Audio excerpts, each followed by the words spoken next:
to commit with me. You was running. You know that. This is the state of boxing. Every time you committed, you got hit. You didn't want to fight.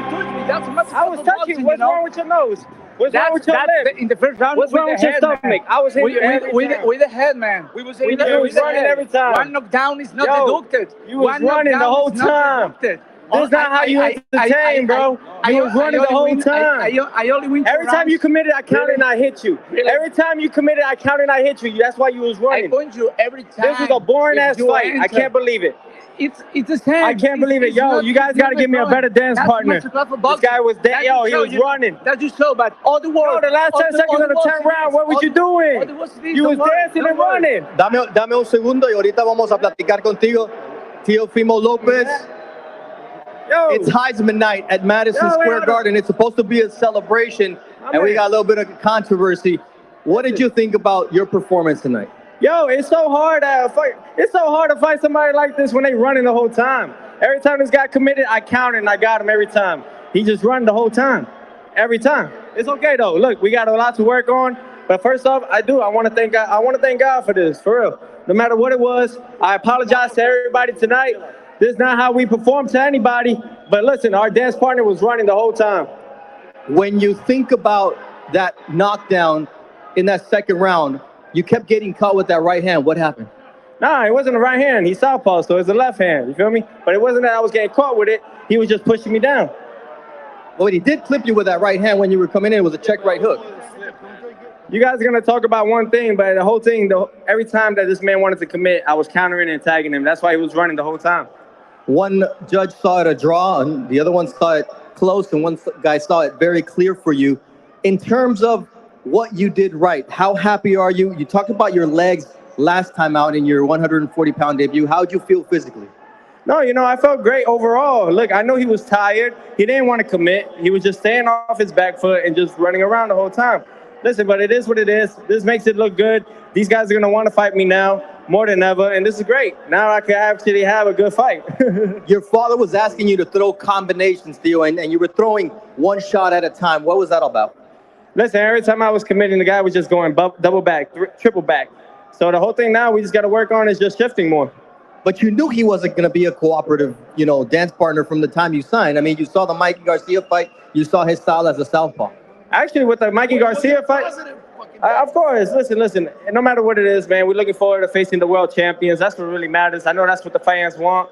Listen, I'm all about pleasing the fans. I'm all about giving them what they need, and that's the show.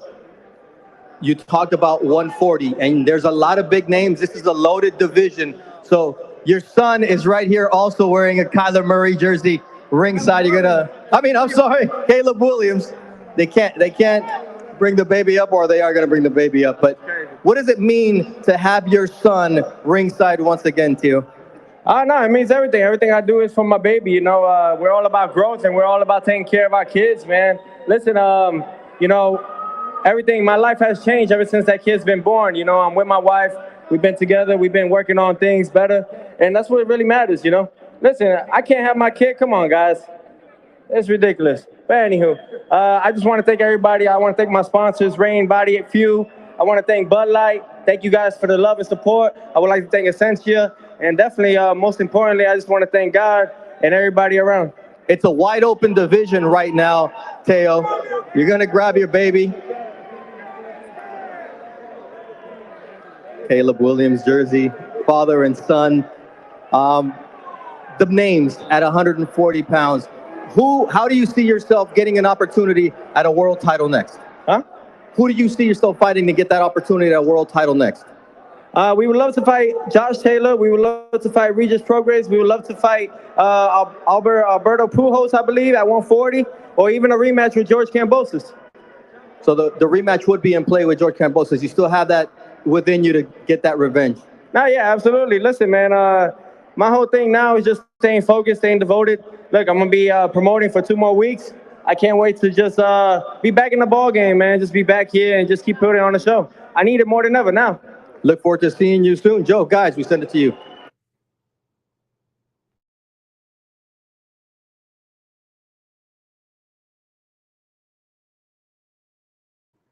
Yo, what is going on, man? It's your host, Rapstar Boxing. Smash that fucking like button and subscribe to the channel if you are boxing head. It's a night after the fight. It's 24 hours, roughly. Well, not even 24 hours, but it's the night after the fight. And we're going to talk about it logically, objectively, and we're going to see that what is going on with the TEOFIMO Lopez and the takeover. Look, everybody smash that like button. We're getting ready to cook. And we're going to talk about the facts and how we saw what TEOFIMO Lopez did yesterday. Now, we're going to talk about TEOFIMO Lopez across the board today, people. And we're not going to leave anything unturned. If we're going to finish the TEOFIMO Lopez topic, we're going to do it today. We're not going to do it tomorrow.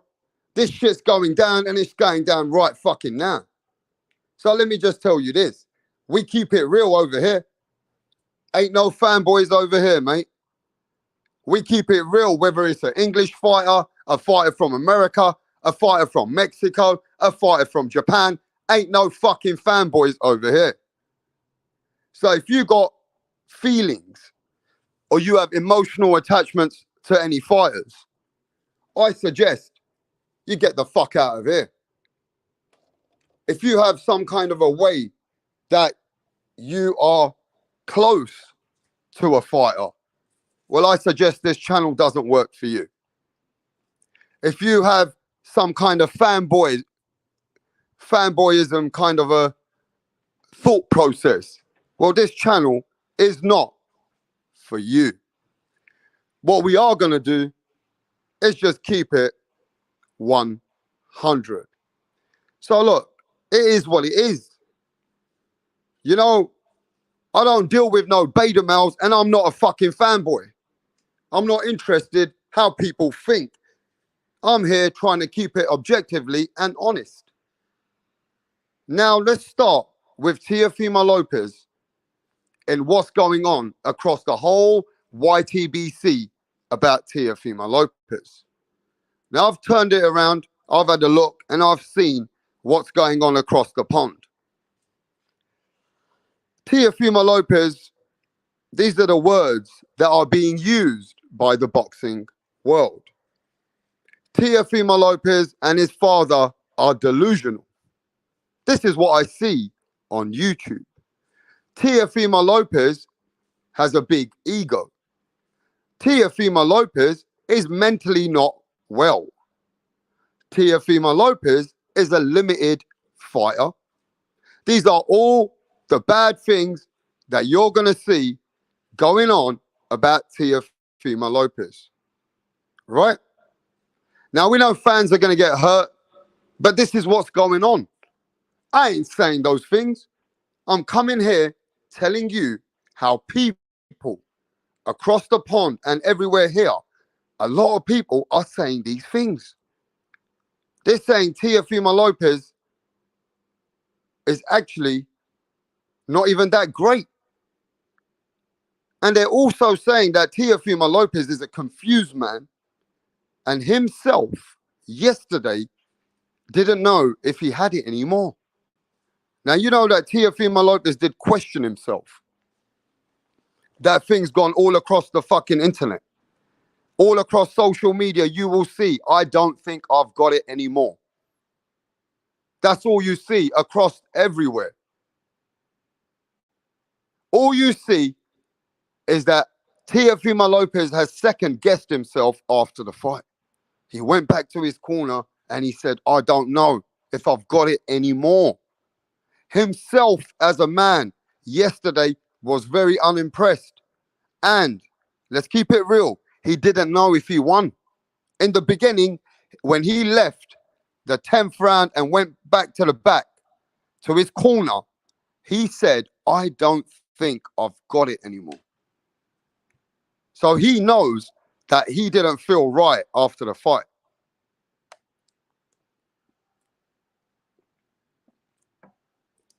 Then the problem is here. At the end of the day, let's break down the facts and let's break down why TEOFIMO Lopez is not getting any credit. See, we're breaking it down just in factual, no fanboyism. Listen, let me tell you something. If you know anything about Rapstar, I don't have a little bone of hate for anybody. If you've ever come to my channel, you know that Rapstar doesn't hate. I don't hate on anyone. Hate is a fucking strong word. I don't have time to hate. I appreciate boxing and I respect boxing. You know, I got to keep it real with you guys. You guys get a little bit sensitive when it comes to fanboyism. I don't hate no one, bro. I really am keeping it just 100. I am not a hater. That is just not who I am. If anybody has ever watched any of my boxing content and knows the way that I roll, I don't hate. Hate's for fucking pussies. Hate's for beta males and hate's for fucking weak people. And I'm not one of them. What I am going to say is we're going to keep it real. And sometimes when some stuff is said, maybe the truth is what hurts. Let me ask everybody this. Nobody likes to listen to the truth though, right? Let me ask everybody in the chat. Let me have a look in the chat right now. Yo, we got Benny in the building. I got my brethren, Bomb Squad, Eric Gomez in the motherfucking building. Real Boxing TV. Carl the Hunter Hansen. Shout out to Australia. Aussie in the building. Halim, my brethren. Halim from England. Let's go. We got England. We got New York. We've got Australia. We've got all across to all continents all over the world. The Clubinator. The Clubinator in the motherfucking building. Hayes. Yes, man. What's happening, Hayes? How you doing, my brethren? Yes, man. One Epoxy Magic. The man who does the magic. Stephen 4722. What's going on, my brethren? Yes, Stephen. Ralph Unreal. User G123. What's going on, bro? Danny Medina, the one and only. Danny Medina, bro. Eliza, what's happening to Eliza? How you doing, bro? Long time no see to Eliza. What's happening? All right. Everybody in the building right now. Bacon and eggs. What's going on, mate? Yes, bacon and eggs. Jeff. Yes, Jeff. Let's keep it real today, though, guys. No one hates. I don't deal with hate over here, bro. Hate's for fucking pussies. What's happening to Corn Swannery? Peter Von Ox. Hyphy. Yes, man. Big up the Hyphy man, them. Yeah, man. Everybody in the building, you know? Smash that fucking like button, bro. America in the building. TSGS0. Yes, man. Smash that like button. Come on. And let's get this channel popping. All right, let's get it going now. All right, let's move. Look, we got to keep it real here, yeah? And maybe the truth is what hurts. Maybe people which are attached to certain fighters with a different outlook and how they feel about certain fighters makes them angry when their fighter is not doing really well. Maybe, you know, sometimes keeping it real with the fighter that you really like kind of defeats the energy between you and that fighter. You just got to keep it 100 in what you saw and what you see going forward. You know, 24 hours later, it's the aftermath.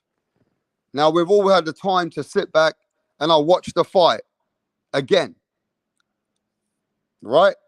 You know, when you sit back, the day goes, and, you know, everybody on the night, sometimes people come out at people say things, Twitter goes crazy. But, you know, you got to watch it out, see it out the next day and feel out what exactly happened. Do you get what I'm saying? So it's just like this. Jeff says he kept jumping in, using his jab and enough. He kept jumping in and he wasn't using his jab enough. I don't hate the Lopez's. I just think they're a pair of wankers. Bacon and Egg says I don't hate them. I just think they're a pair of wankers. That's his opinion. Eliza says Teo needs a trainer and he listens to. He is not listening to his own father. I've done the corner work. One sec. Let me see what Halim's saying. Halim says, I've done corner work for boxers. Need to tell the fighter if plan A is not working, move to plan B. If plan A is not working for Teofimo Lopez, why is he stuck in one fucking plan? Why did he not implement the second game plan? When you're a great fighter, you need to be able to adapt to another game plan. If the first game plan is not doing great, where was Teofimo Lopez's plan B? Why was Teo and his dad's connection not working out? Why was his dad saying something and Teo wasn't fucking listening? Why was Teo not listening to his own fucking corner? Anybody got an answer to that? Is there any hate in saying that Teo wasn't doing what he was supposed to do? Is that just keeping it real? In my opinion, Sandor just made Teo look bad, but Teo won. Teo needs my manager, Rachel, in the corner. Exactly, Rapstar. Now, my thing is this, ladies and gentlemen. Smash that fucking like button and support your boy, Rapstar. Because there's only one realist motherfucker when it comes from England. The man from UK, I cover the world boxing. Listen, I cover American boxing better than the fucking Americans do. I cover some of the American boxing better than the Americans do, bro. And that's just my opinion. And I know my people have already told me that. I cover world boxing. That's the difference. The Americans don't cover British boxing like we do, and we cover the American boxing. That's just the way it is. That's world boxing. But let's keep it real here. Teofimo Lopez was missing a lot of punches yesterday. Teofimo Lopez was missing a lot of punches yesterday.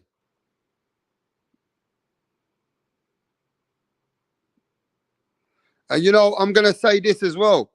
This is the second slip. In the second round, Teofimo Lopez got clamped because he was jumping in and he was trying to throw some punches jumping in. Now, look, Teo was being aggressive. And that's a good thing that Teo's a very strong, aggressive fighter. But the way that Teofimo was jumping in with his left hand low. Now, this is the second, they said it was a slip.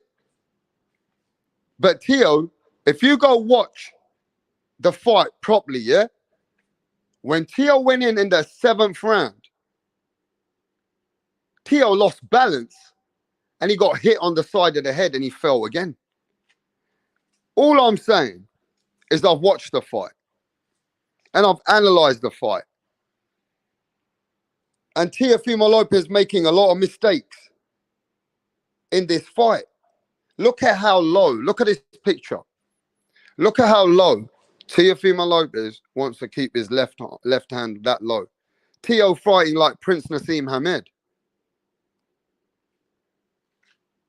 Teofimo Lopez is trying to fight like Prince Naseem Hamed.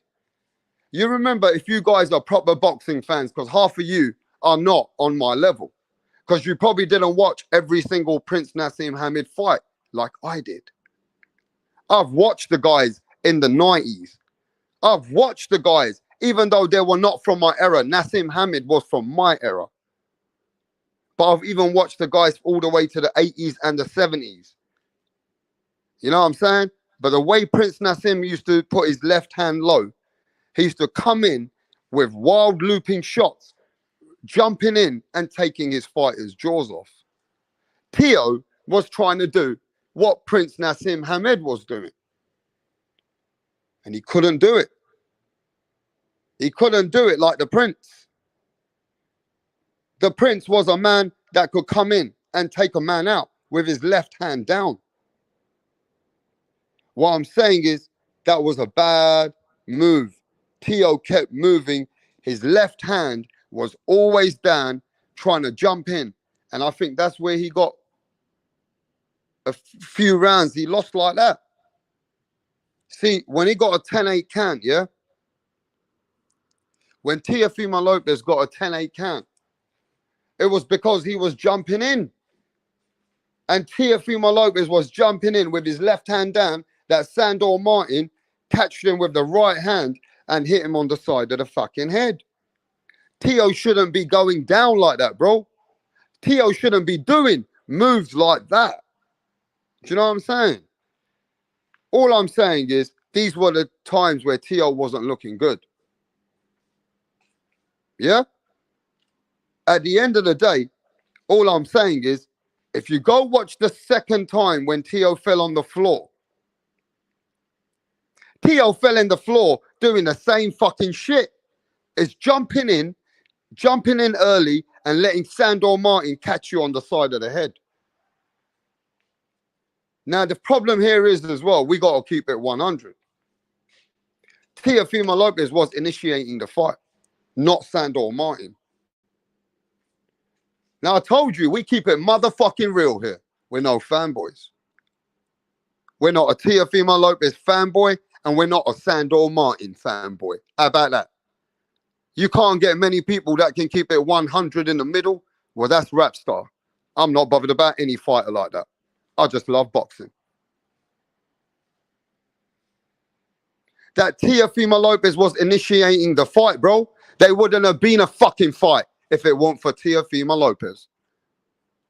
I told you, we're going to talk facts. Now I'm going to show you that Rapstar, he don't play. I keep it 100. I already diced Teofimo down where Teo didn't look that great. Right? Now I'm going to turn the script and I'm going to show you facts. Teofimo Lopez was making that fight. It was because of him there was a fight. Sandor Martin didn't want to fight. Sandor Martin was scared to fight. See, the problem is Sandor Martin, he didn't want to initiate. He just wants to stand there. Sandor Martin just waiting to stand there on his back foot. He did not take one. Let me tell you about Sandor Martin. Sandor Martin fought scared. He did not want to take any initiating role. He did not want to lead. He did not want to fucking lead any punches. All he was doing is waiting for Teofimo fucking Lopez, bro. That's the truth. Sandor Martin fought like a fucking joke as well. How about that one? So when you say Sandor Martin put hands on Teo and you say Teofimo lost, now you're fucking hating. I told you, don't fuck with Rapstar. I'm going to teach you where the haters are coming from. And I'm going to show you why people do hate Teofimo Lopez. They're giving Sandor Martin the credit that Sandor Martin did this, Sandor Martin did that. Man, Sandor Martin fought a boring motherfucking fight. Sandor Martin was fighting so fucking scared, he was fighting double scared than Mikey Garcia's fight. And let me tell you the problem is when a man doesn't want to fight and he doesn't want to be in that fight and all he wants to do is stand back and find a way to counterpunch you and run away and counterpunch you. This was a fighter that was just wanting to be there just for Teo to make mistakes. He didn't have any part of that fight that he did anything to make a fight. He was constantly running like a Rigadao did to Casamayor. This was a fighter that just constantly wanted to be on the back foot. He wanted to be all the time. He didn't want to mix it up, bro. The problem with Sandor Martin is that he constantly was fighting like a boring fuck. All he wanted to do is try and counterpunch and move away. Counterpunch and move away. He didn't even want to throw no combinations or get in there, bro. When Teofimo Lopez was constantly coming on the forward foot, constantly coming and constantly coming. Yeah, Teofimo Lopez missed a lot of punches. Yes, Teofimo Lopez, though, the problem with Teo, he kept punching the fucking air. Teo did fucking lose a lot of punches, bro. His timing wasn't right. Teo couldn't get his timing right because Sandor Martin also didn't want to initiate. So the problem here is you got a fighter who just wants to fight and capitalize on your mistakes. You've only got a fighter here who wants to capitalize on your mistakes. The problem here is Sandor Martin wasn't really even capitalizing on Teofimo Lopez's mistakes that much. He was just getting in and out, and he didn't want to stay to fight. Yes, Sandor Martin, of course he landed some right hands. Of course he landed a few left hands here and there. You're going to land punches when a man who's trying to fight. Let me tell you how I'll put it in percentages. Let me show you the percentages level that I will break this down at. Teofimo Lopez was initiating the fight 80%. Hear me out here. Teofimo Lopez was initiating this fight 80%. Right? He was initiating this fight 80%. The other guy was in the fight only to see when Teofimo Lopez can make mistakes. He did not initiate anything in that fight. So it was a one-sided aggression from Teofimo Lopez. Now, let's break it down and make it into factual. If you're that great of a fighter, when the man is running, doing that much running, right? If you are a good enough fighter, should you be able to close that runner and at some point break him down? If you're a great fighter like Canelo Alvarez, could Canelo Alvarez find ways to make a fighter like Caleb Plant slow down and then initiate his own fight to rough him up? See, the problem here is, if you're giving a lot of credit to Sandor Martin, then I think you're wrong. I do think you're wrong. Because Sandor Martin don't deserve that kind of credit. It's that Teofimo Lopez was missing a lot and he wasn't impressive.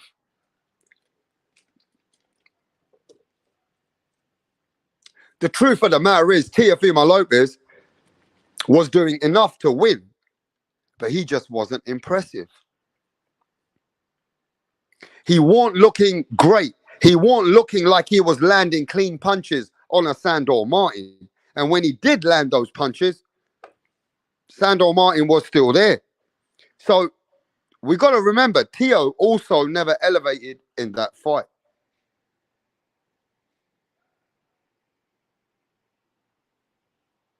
You know, at the end of the day, Sandor Martin's trying to stick and move. Sandor Martin's trying to stick and move, bro. But Teofimo Lopez is coming forward, trying to initiate the fight, close the distance. So Teo is trying to make this fight work, but Teo wasn't landing the punches clear enough, and especially in the beginning, Teo was fucking missing a lot of punches. But Sandor Martin was scared. Let me tell you this right now. Sandor Martin was scared of Teofimo Lopez.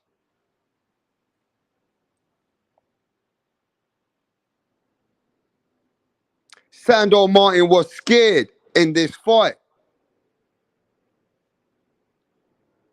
You know what I'm saying? Sandor Martin was all he was trying to do was stick, pick his shot and move. Now, he was more on the fucking move than actually picking shots. All he was doing is waiting for Teo to make any kind of mistake. But he didn't want to. Look, when a fighter don't really want to fight that much, it's tough sometimes. But let me say this. People will say, if you're a great fighter and you've got good footwork yourself and you're very strong, you should be able to break Sandor Martin down. You should be able to find ways to make it rough and tough and not allow Sandor Martin on the back foot for all 10 rounds. You got to find a way to take him to the corner and put some hands on this motherfucker. Now, Teo did try that, bro. Teofimo Lopez did try that shit.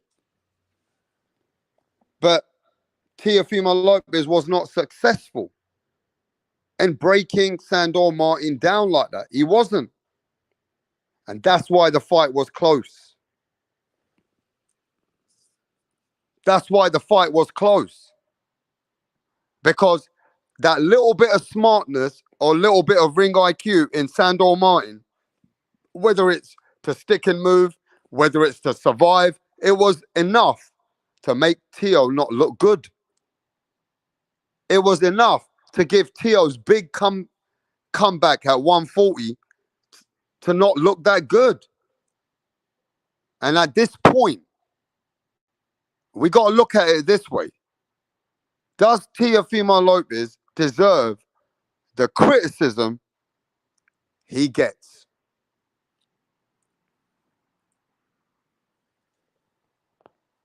Does Teofimo Lopez, this is what the live is about now. And I'm going to talk about where we are now. Does Teofimo Lopez deserve all the criticism he gets? Or are some of those criticisms hate? I just want to answer a true, simple question, bro. I'm officially off the TO train, says Reptile. Halim says for this fight, he deserves the criticism. The takeover has been taken over. He's a B-level fighter at best. Look at the criticism, everyone. Lopez got him by 20 punches. Yes, he does. They're delusional. Look at this. Look at this. We're going to talk about this, bro. Jeff says they are delusional. Guys who run will make you look bad in a fight. Eliza's keeping it that way. Yes, hate to say it. He's a wanker. So, yes. Wow.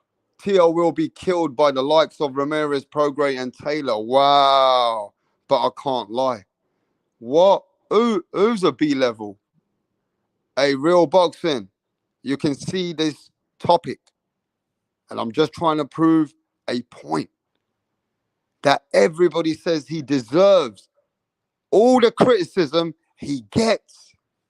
And half of these guys are Teofimo Lopez real fans in my channel. Half of these people are definitely Teofimo Lopez fans. I know that for a fact. They don't want to be on the Teofimo Lopez train anymore. What the fuck is going on to Teofimo Lopez? Teo's losing his fans, people. Teofimo Lopez is losing his real diehard fans over here, mate. This shit ain't even a joke. People are now on my channel telling me that Teofimo Lopez is this. Teofimo Lopez is delusional. Well, let's talk about it. Guido in the motherfucking building. Smash that like button. So let's talk about these things that you guys are saying that he deserves all the criticism he gets. And let's go by one. I want to say one by one. Everybody just answer yes or no. Is Teofimo Lopez delusional? Yes or no?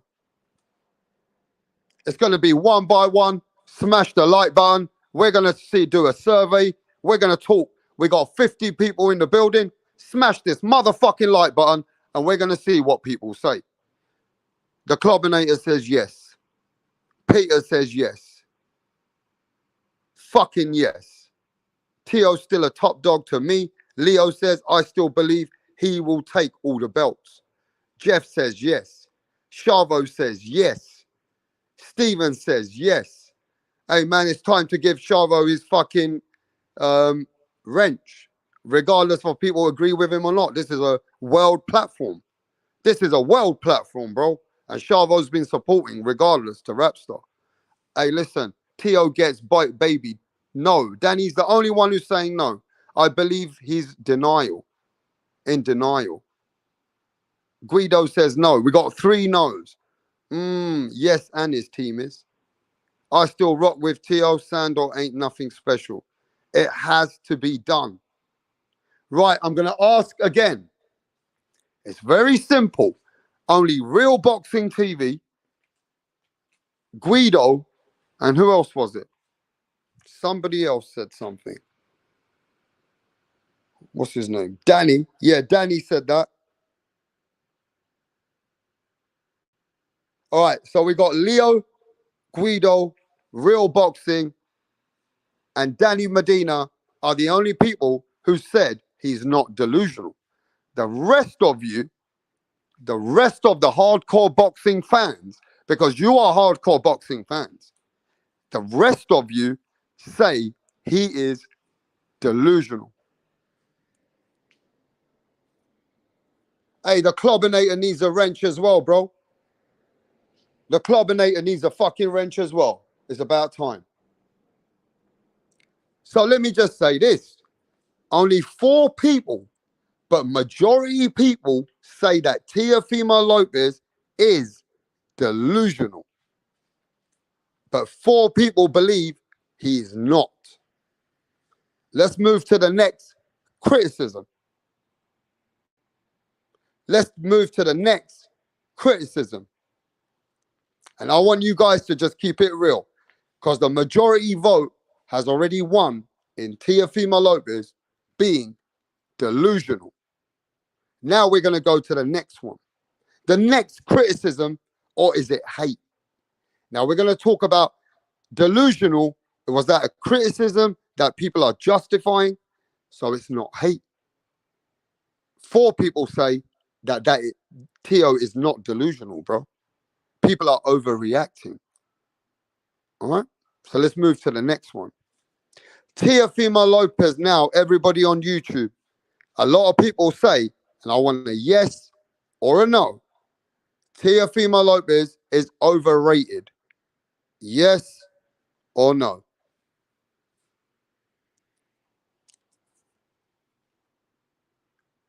Teofimo Lopez is overrated. Yes or fucking no? Let's answer this shit, bro. I ain't got all day. We're going to finish this shit today and we're going to end this shit. No. Yes. Hell no. No. Danny says no. Juan says no. Steven says yes. Yes, yes, fucking yes, says Carl. Yes. Yeah, he is. Yes. Holy fuck. Halim says no. Wow. Yes, yes, yes, yes. Who's this? Jeff says yes. Teo is good for boxing though. Yes. Hey man, I don't know what's going on, man. I don't agree with that one, but I'm going to tell you my answers at the end. Yeah, this is all about you guys. Yes. Yes. Hey, ladies and gentlemen, you can see it in front of you. What are you telling me about the 90% of the people? They're saying that he's yes. Leo says yes, he's overrated, bro. Wow. This shit's mad. What has Teofimo Lopez done? The man is overrated, bro. The survey says that Teofimo Lopez is overrated, bro. So you guys say that he's delusional. On my channel, this is what the votes are. Now, I don't know what else to tell you. I got to talk what I see. That his delusional vote has won for him being delusional. And overrated as well. Whoa. Overrated. The man who beat the pound for pound Lomachenko is overrated now. Okay. Let's keep this shit motherfucking moving. So both votes, Teo's delusional and he's overrated, right? Now, this is the third vote. I'm writing all this down, bro. Motherfucking better write all this shit down, bro. I ain't got time for this shit again. We're going to finish this shit and we're going to do it today. We ain't doing this again tomorrow. Is Teofimo Lopez got a mental issues? Yes or no? Has Teofimo Lopez got some psychological issues? Yes or no? Come on, man, I ain't got all day. If you don't vote, it's going to be the people who voted for what they're saying. All right, yes. Yes. Whoever says yes or no, it's going to be what you say. It's not what I'm saying. Somewhat. Absolutely yes. No, but there's more to the story. Yes. Yes. No, he has problems, but then it's not mental. Yes. Yes, all to do with his pops and baby mama.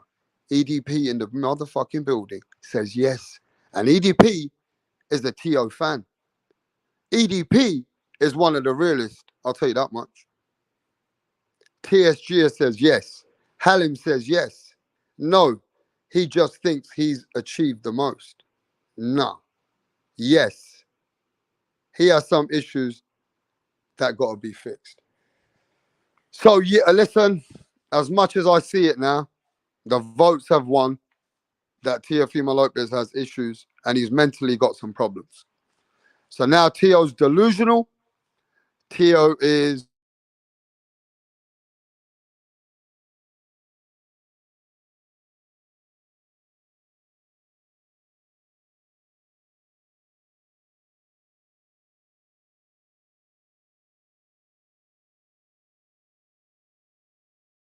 Right, what's going on here, Donny Zondernex? Barry's actually going to propose to Sandra. Sandra has been giving Barry mad head lately, and he's witch, yeah? He's doing this behind the back of the boys, because they know, yeah, they would have cussed him out for proposing to Sandra. Tracy had one job to do, and that was to record it, but she's all over the bloody place. Barry's clocked that she didn't get the footage, so he's going to propose to Sandra again.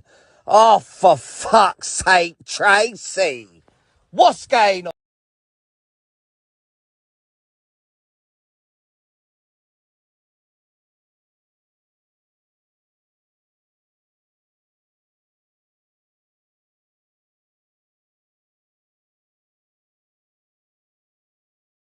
Ladies and gentlemen, we're back.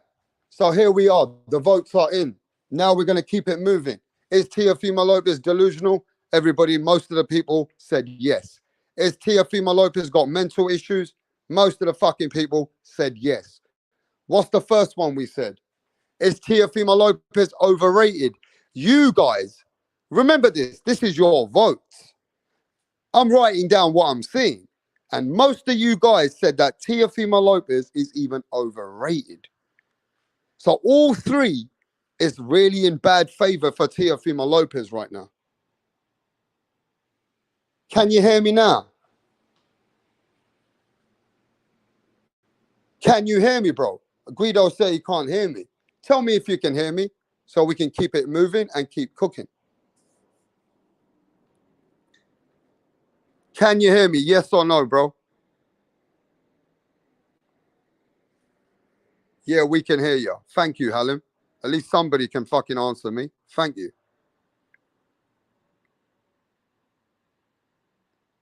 Are we loud and clear, yeah? All right, bro. All right, let's keep it moving. So the three votes between the three big subjects on Teofimo Lopez on this channel is not looking good. So how can you call these other motherfuckers haters? How are you guys calling everybody haters when these people are Teofimo Lopez fans here? Half of these people are Teofimo Lopez fans. Now let's move on to the next subject. Is Teofimo Lopez need to get rid of his dad? Yes, I know it's a tough subject. It's just a simple fucking thing, bro. I don't want to hear no sugarcoat answers over here. Yeah? We're not going to do no sugarcoating over here. Does Teofimo Lopez need to let his dad go?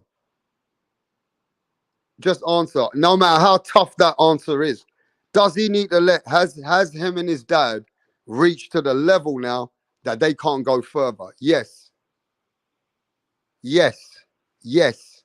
Yes. Is him and his dad reached a level that is just no more going further. The best they did is just there now. They need help. He's got to get rid of his dad. No. Replace dad with Sugar Hill. Yes. Jeff says yes. I don't think Teo is overrated. You're late for that vote, bro. You lost that vote. Jeff, that would be a great trainer for him. So even Real Boxing saying yes. I don't know. No. Yes. Have to if he wants to stay in the 140 division, bro. Wow. Yes. Man, look at this. Ladies and gentlemen, look at this one, bro.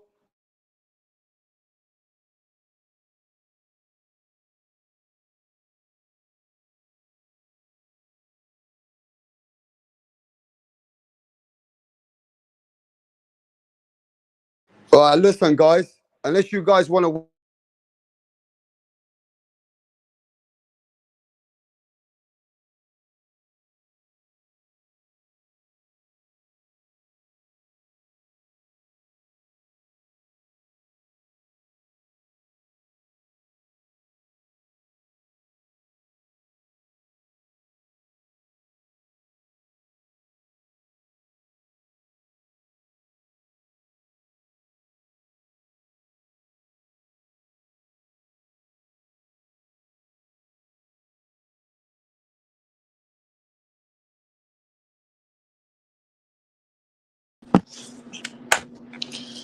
Yeah, I don't know what's up with Rapstar's microphone. It's acting up. But what's going on, Rapstar? The people in the chat, your boy Max in the building, Real Boxing TV. I've been thinking a lot about the fight since last night, today, and yeah, it's no surprise. I'm a Teo fan, but I got to keep it 100, right? You got to keep it 100. I do believe Teo won the fight. I think it was a difficult fight. I was telling people that I was watching the fight with, I was telling them this is not a scrub. Sandor Martin is no scrub. You know what I mean? Like, this is not a scrub. This is not a cherry pick. I knew it was going to be a tough fight. But with this last question that Rapstar just asked, I know Punch Drunk Boxing is a big Teo fan as well, and I know he might not agree with this, but I just think that that TEOFIMO Senior, I think his course ran out, man. I think it's time for a new change. And again, I'm speaking as a Teo fan. I don't think that at 140, Teo can do the same things. You know, I think he needs to just change it up. You could see it, Rapstar. I know you're back. You could see I'm back. You could see it yesterday during the fight. TEOFIMO Senior was talking to his son, like, please, like begging with him to listen to him.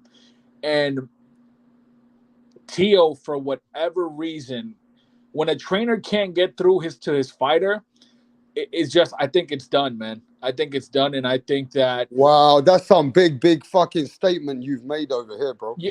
No, that's what I'm saying. And again, it hurts me to say that, but I'm more interested in Teo's future at 140 than his current situation. Like, I don't think he's overrated. I think people are gonna just take the opportunity. But you already saw 85% of the people said he's overrated in this. Yeah, a lot of people said that Josh Taylor was overrated in his last But fight. we just got to keep on this topic. We're going to get to those that, topics. We're going to get to all those topics. No. We got to remember. What I'm trying to tell you, it's easy for a lot of people to switch up now when a man is at his worst. So what you're saying is people switch on you.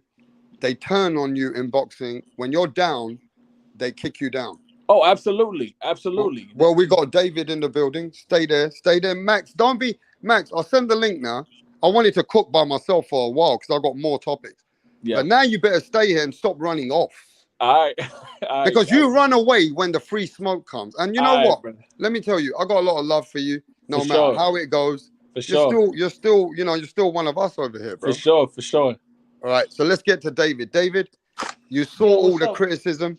Anyway, Yo, David, introduce yourself, man. Thanks for first of coming all, on Rapstar. definitely, man. My name is David.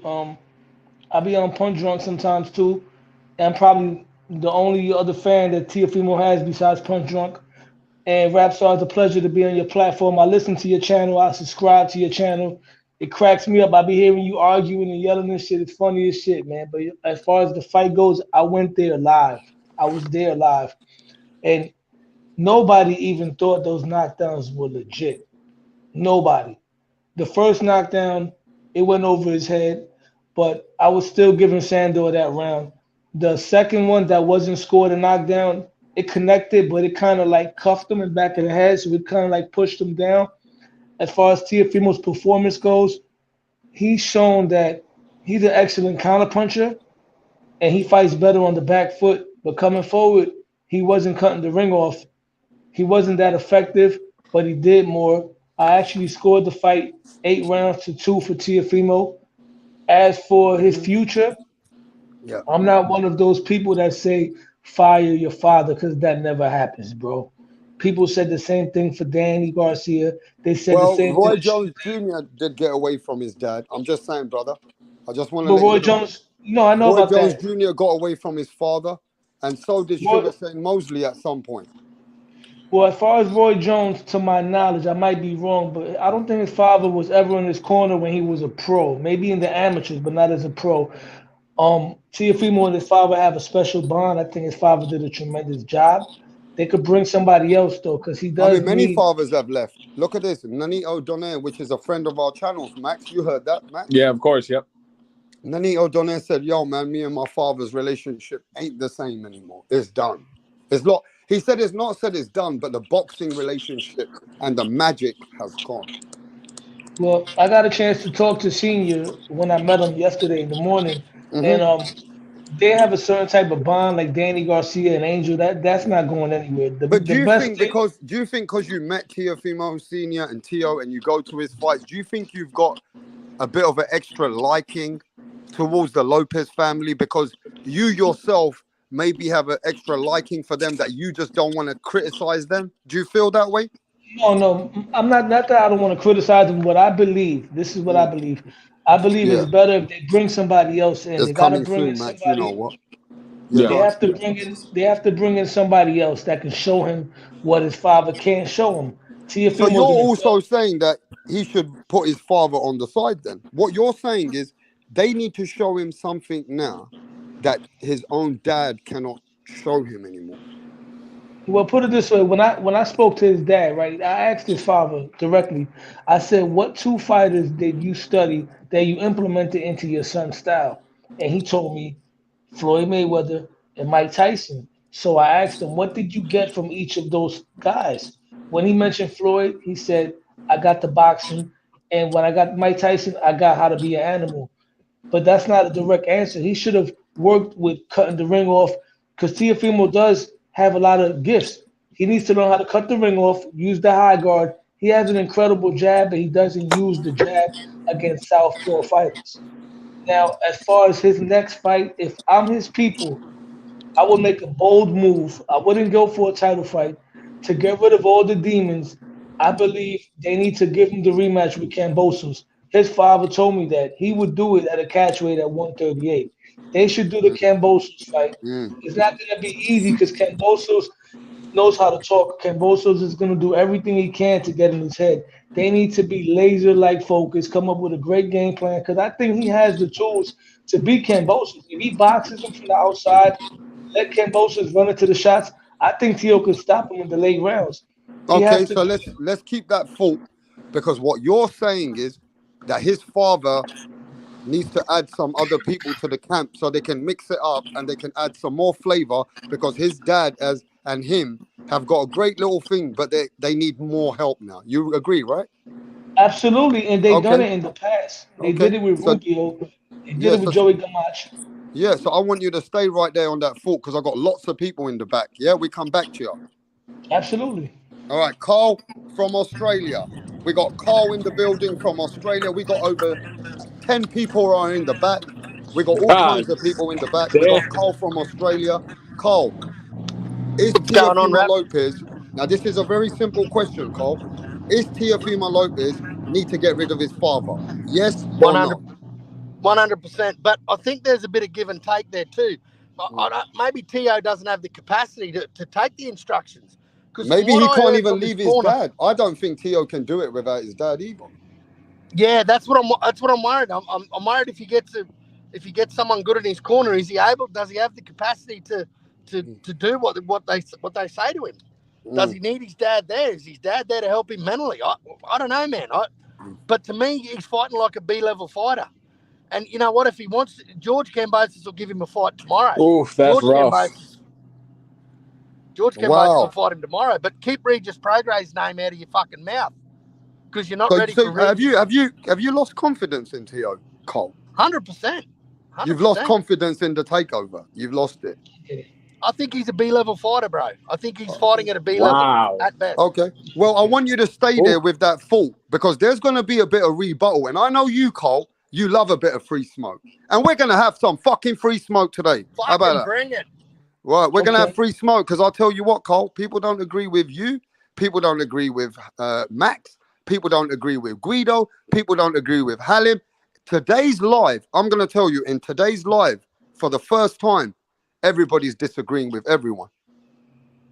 People are not on the same page here, and we're all hardcore boxing fans. So let's move it on. Clubinator, should he get rid of his dad, or what you saying?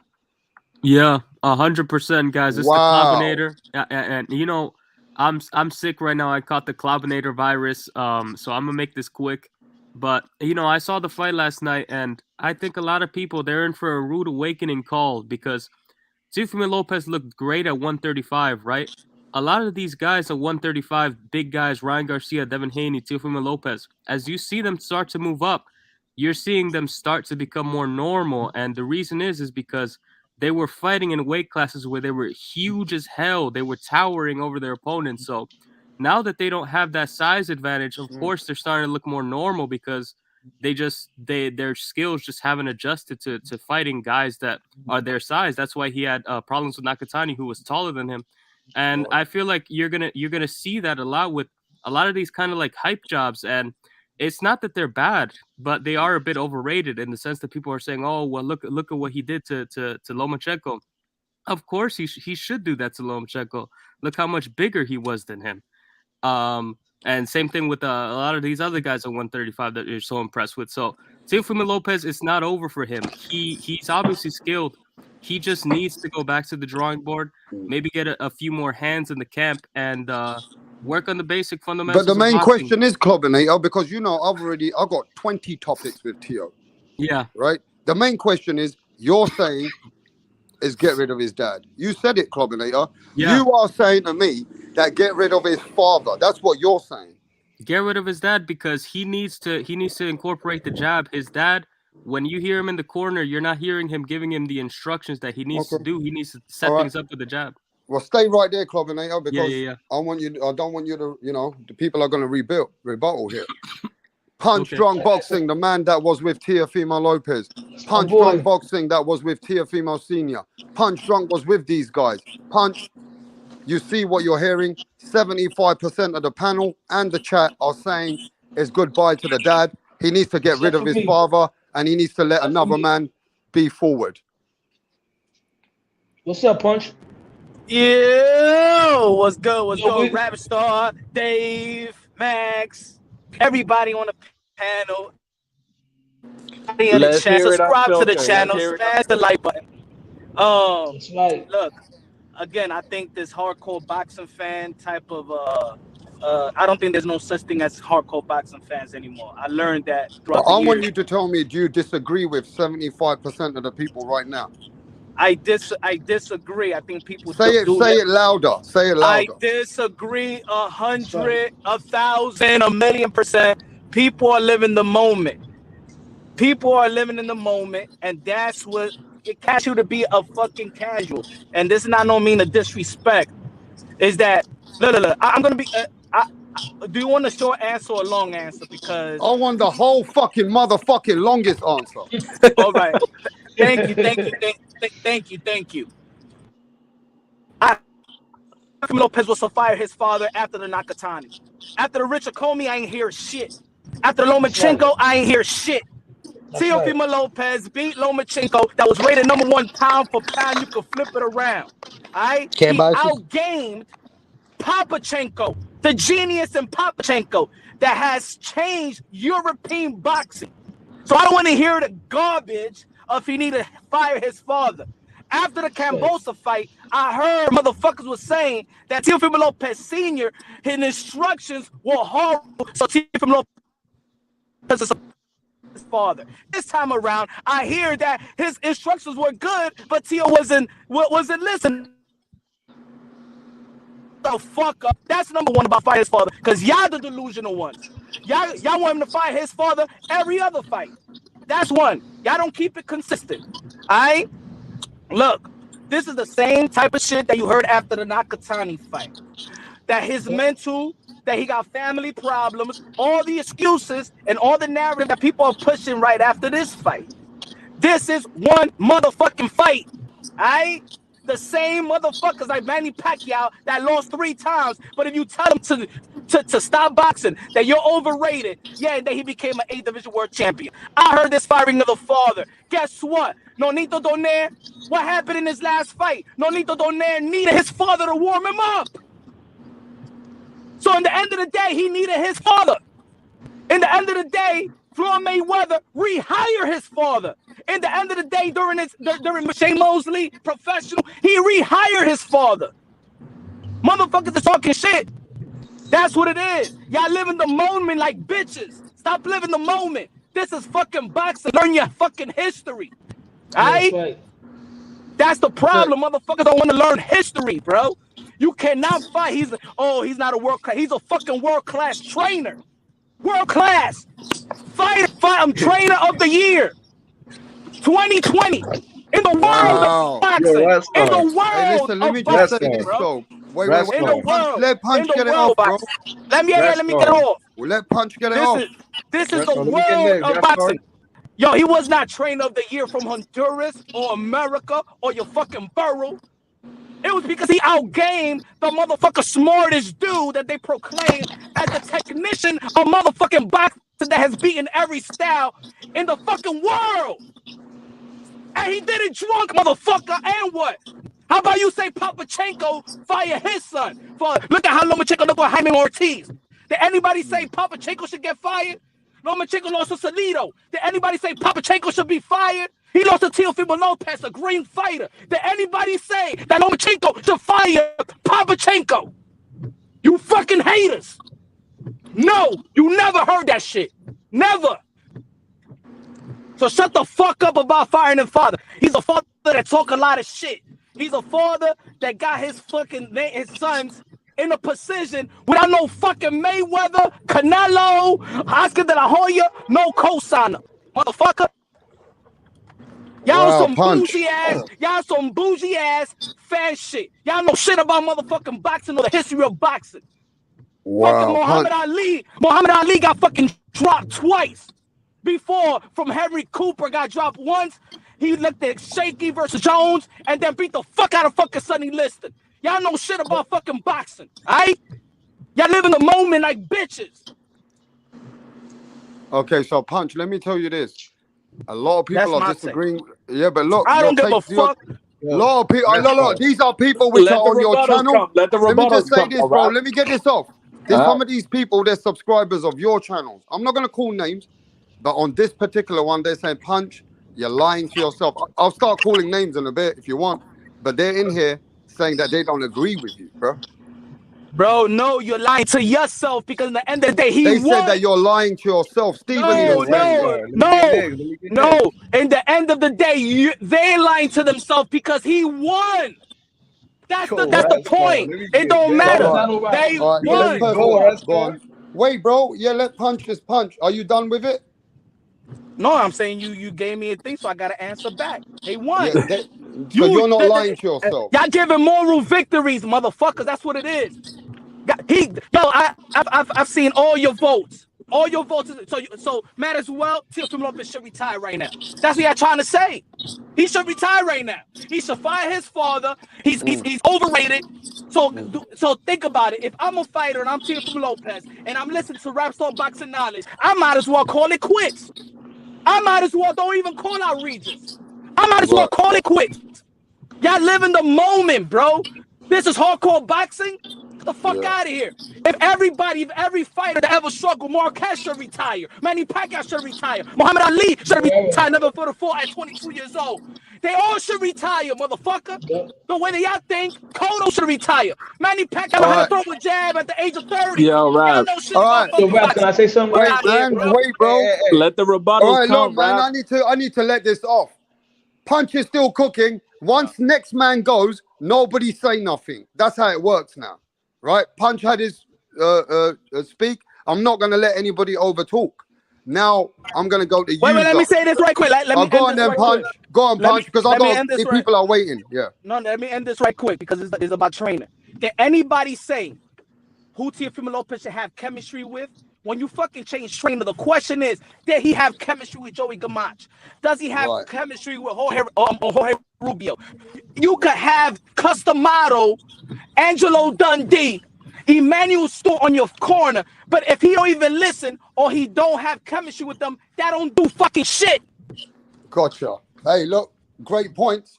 Now we're going to move on to the next guy, Punch. Everybody heard what Punch got to say. Now, nobody say nothing when the next guy's going, because I don't want him to be interrupted. Just like I want interrupting Punch. I don't want no one interrupting Max. I don't want no one interrupting anyone, bro. So we can listen to people. User, you got 3 minutes. Get it off, bro, and say what you got to say for what you heard. All right. What's up, Rastar? What's up to all the panel? I'm going to make it quick and simple.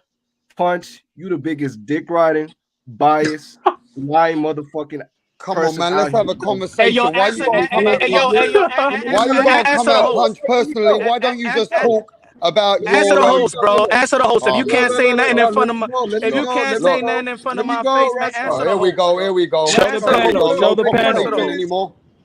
No conversation anymore, is there, bro? There isn't. Please. So let me tell you this. Instead of you coming at Punch personally, saying that he's this and he's that, why don't you tell us your facts about the boxing topic? Okay, well, instead of you attacking Punch, because then he's going to come at you. So there's not going to be he didn't... Look, you can talk about this as a dialogue instead of coming at Punch. What do you disagree with? And tell me your dialogue and your facts about the conversation. Okay, I apologize, but these aren't my facts. These are the facts. The facts is that Teofimo lost, or at the very least was a very close fight. I find it very, disrespectful and just untruthful with him making videos saying that, it wasn't even a close fight. It was a blowout. Hey, yo, this is Rap Star Boxing Knowledge, bitch. It's not Punch Drunk, bro. Stop talking about me, bro. Anyways, look, Rap Star, I came to your channel and the first thing you said was that you don't like beta males, you don't like dick riders, and I'm keeping that same energy because this is Rap Star Knowledge's channel. And you got to tell me the facts of what you're saying about the Teofimo Lopez topic. Okay. So the question was whether or not Teofimo should change his trainer. I say nah. He's came very far with his dad being a trainer. He beat Lomachenko and he beat Comey. But for people to say to change his trainer, I don't think that's really no. What I think is it's more of a problem within himself. He needs to, execute the game plan better. And I think that Kambosos' loss has really done a big factor against him. But other than that, I thought it was a close fight. I honestly had Sandor Mar winning by 1 or 2 rounds. But what I'm trying to say is when you got people out here saying that Teofimo won the fight by a big margin, I think is just ridiculous. So do you think he should fire his dad? No. Okay, so you don't think he should fire his dad? No. Now I'm going to go to this level. You told me those things. You had some good points. Yeah. Now you got a problem with Punch. Yeah. Now you got. I don't know where that came from. That's free smoke. So I can't stop that. If you say something, then Punch, and that's between you and Punch.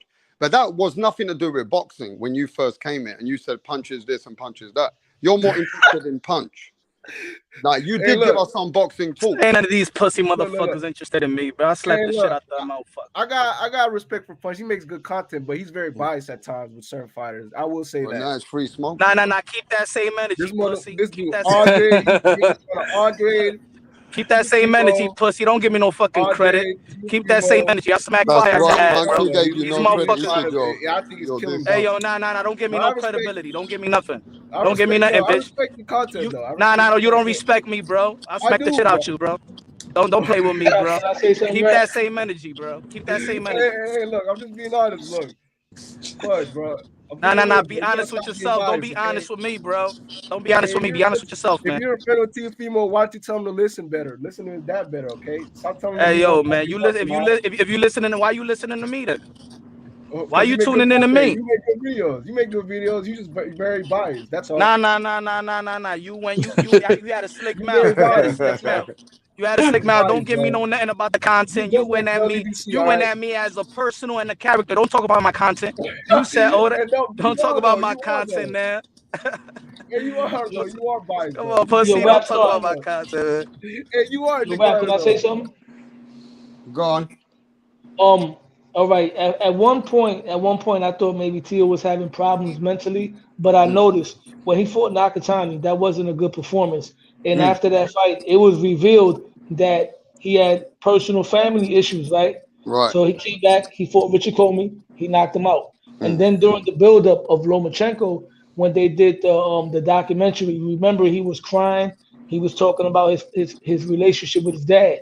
So going into the Loma fight, a lot of people were worried about his mental state, but yet he turned it around. He got the W. So we've been here before. So I'm not going to feed into the narrative that the Cambosos fight is what messed him up mentally, because Teofimo been having issues in and out the ring, and yet he's been handling them. Which brings me back to Cambosos. I firmly believe his next fight needs to be against George Cambosos, because with the right game plan, I firmly believe that Tio can get the job done.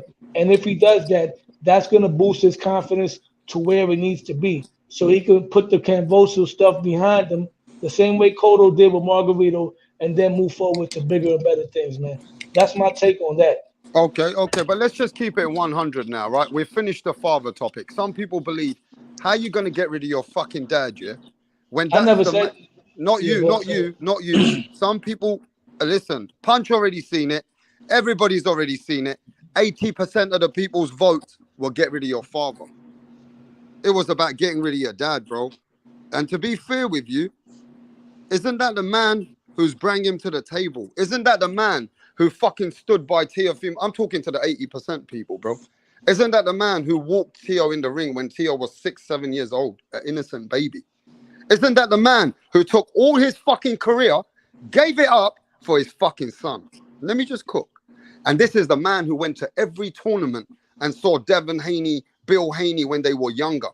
When Teo Sr. was in his younger days and Bill was in his younger days, Teo was out there in the tournaments. Teo Sr. was a man that put all his money down to get his son to where he is today. So you're telling me, get rid of the man that put him there, which is his own father. And not to mention, Teofimo don't even trust people anyway after what happened to him. The way that he looks at it, he thinks everybody's robbed him in boxing. He thinks that the way that Bob Arum fucking made him look when he became an undisputed champion, because they did not want Teofimo Lopez to win that fight. Boxing did Teofimo Lopez dirty, and Teo hasn't got over that either. I'll tell you that much now. Because when Bob Arum only wanted to pay Teo 1.2 million, but they were willing to pay Devin Haney 4 million, willing to pay Lomachenko 3-4 million, willing to pay even Cambosis 4 million, but they didn't want to pay Teofimo Lopez more than 5 million. Right, yeah, but I'm just keeping it where it has to be, because even if he got 5 million, it's 5 million Australian dollars. That's like 3.5 million USA. What I'm saying is, how can you pay everybody else 3 times more, but they only want to pay him 1.2 million? So they fucked him on that one. Then he went and ended up on the DAZN card with Eddie Hearn after the Triller bullshit.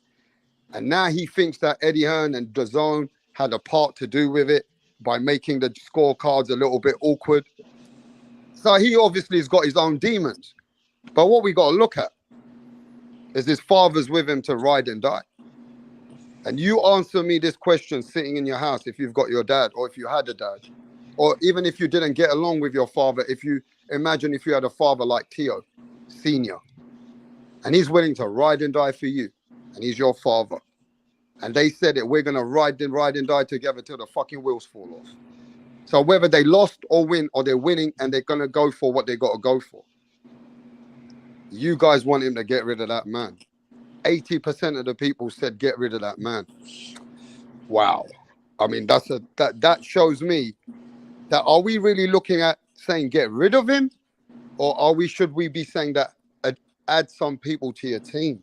Should we as men acknowledge that they need to add people to his team and they don't need to get rid of his dad? Isn't that the real answer? Yep. I'm asking a simple thing. I'm saying it.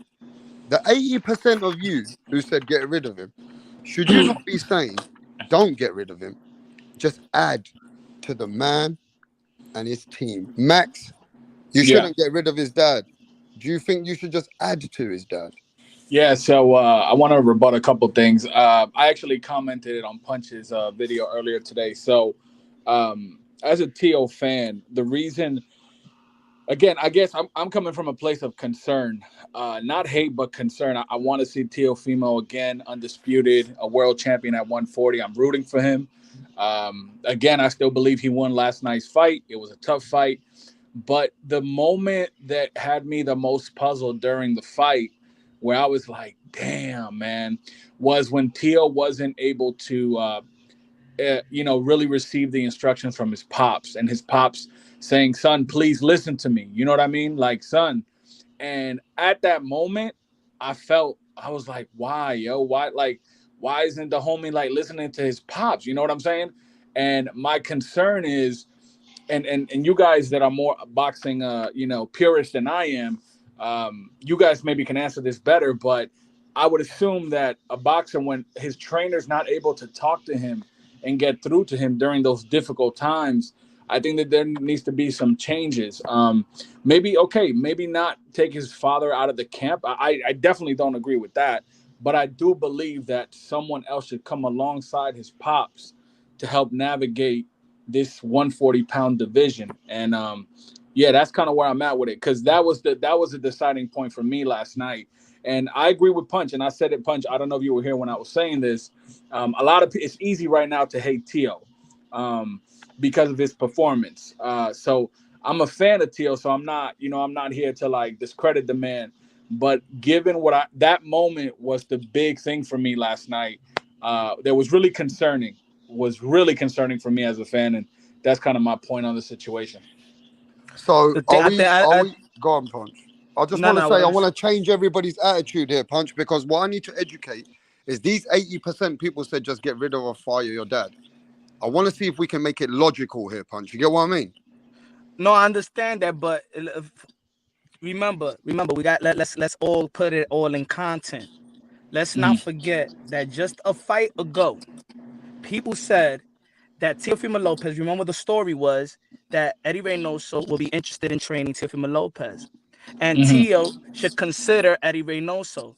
And then when Eddie Reynoso had this run of losing, nobody's talking about it no more. And this is what I mean, that the boxing fans, y'all like to ride a wave. Now nobody's talking about Eddie Reynoso should be training Teofimo Lopez no more, right? Nobody's talking about it no more. You know what I'm saying? In the end of the day, even if you change trainers, the question is, okay, fire the father, right? Who's going to have chemistry? Who's going to have chemistry with Teofimo Lopez? And that's the thing. Nico Ali just fired Sugar Hill 2 fights ago. And you may be like, what the fuck is Nico Ali firing Sugar Hill? He's going with somebody that he has chemistry with, but you would think that he's crazy. You understand what I'm trying to say? I hear you, Punch. So but and let me say this, because I'm hearing and I'm reading people that's looking from the outside in. Who said that Teofimo Lopez Sr. doesn't have any help in camp? Because I was in camp. I just like to hear what other people have to say. Who said that an ex-world fighter, world-class fighter, is not helping Teofimo Lopez as well? Says he needs help. I just want to know what people are saying. Because I was in camp. I seen it. Yeah, but Punch, again, my biggest point, and I think you would advise, if you were not maybe with the Teofimo camp, but if you saw that, a fighter in a difficult situation not listen to his trainer, wouldn't you have some concern and say what's going on between them, or why isn't his trainer able to get through to him? Wouldn't you be concerned for that fighter? Of course, but then it will be the fighter and not necessarily the relationship. Because I feel like at a certain point, maybe at that time, he's not going to listen to anybody maybe at that point. And that's what I mean.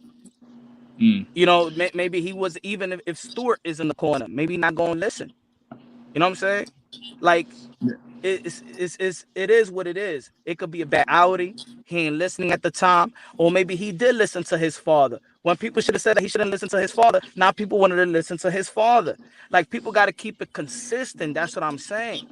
He's the crazy guy versus Camboso, but then it's Tio, you should listen to your father versus Sandor. Like, what the fuck do y'all want? You know what I'm saying? If a fighter actually listens in the span of a year, listens to, let's say, just this fan base right now, we in Rap Star Boxing Knowledge, you will make this guy more crazier than what you think he is. Fire the father. Don't listen to your father. Now listen to your father. Like, what the fuck? you don't win. You know what I'm saying? That's what I'm saying.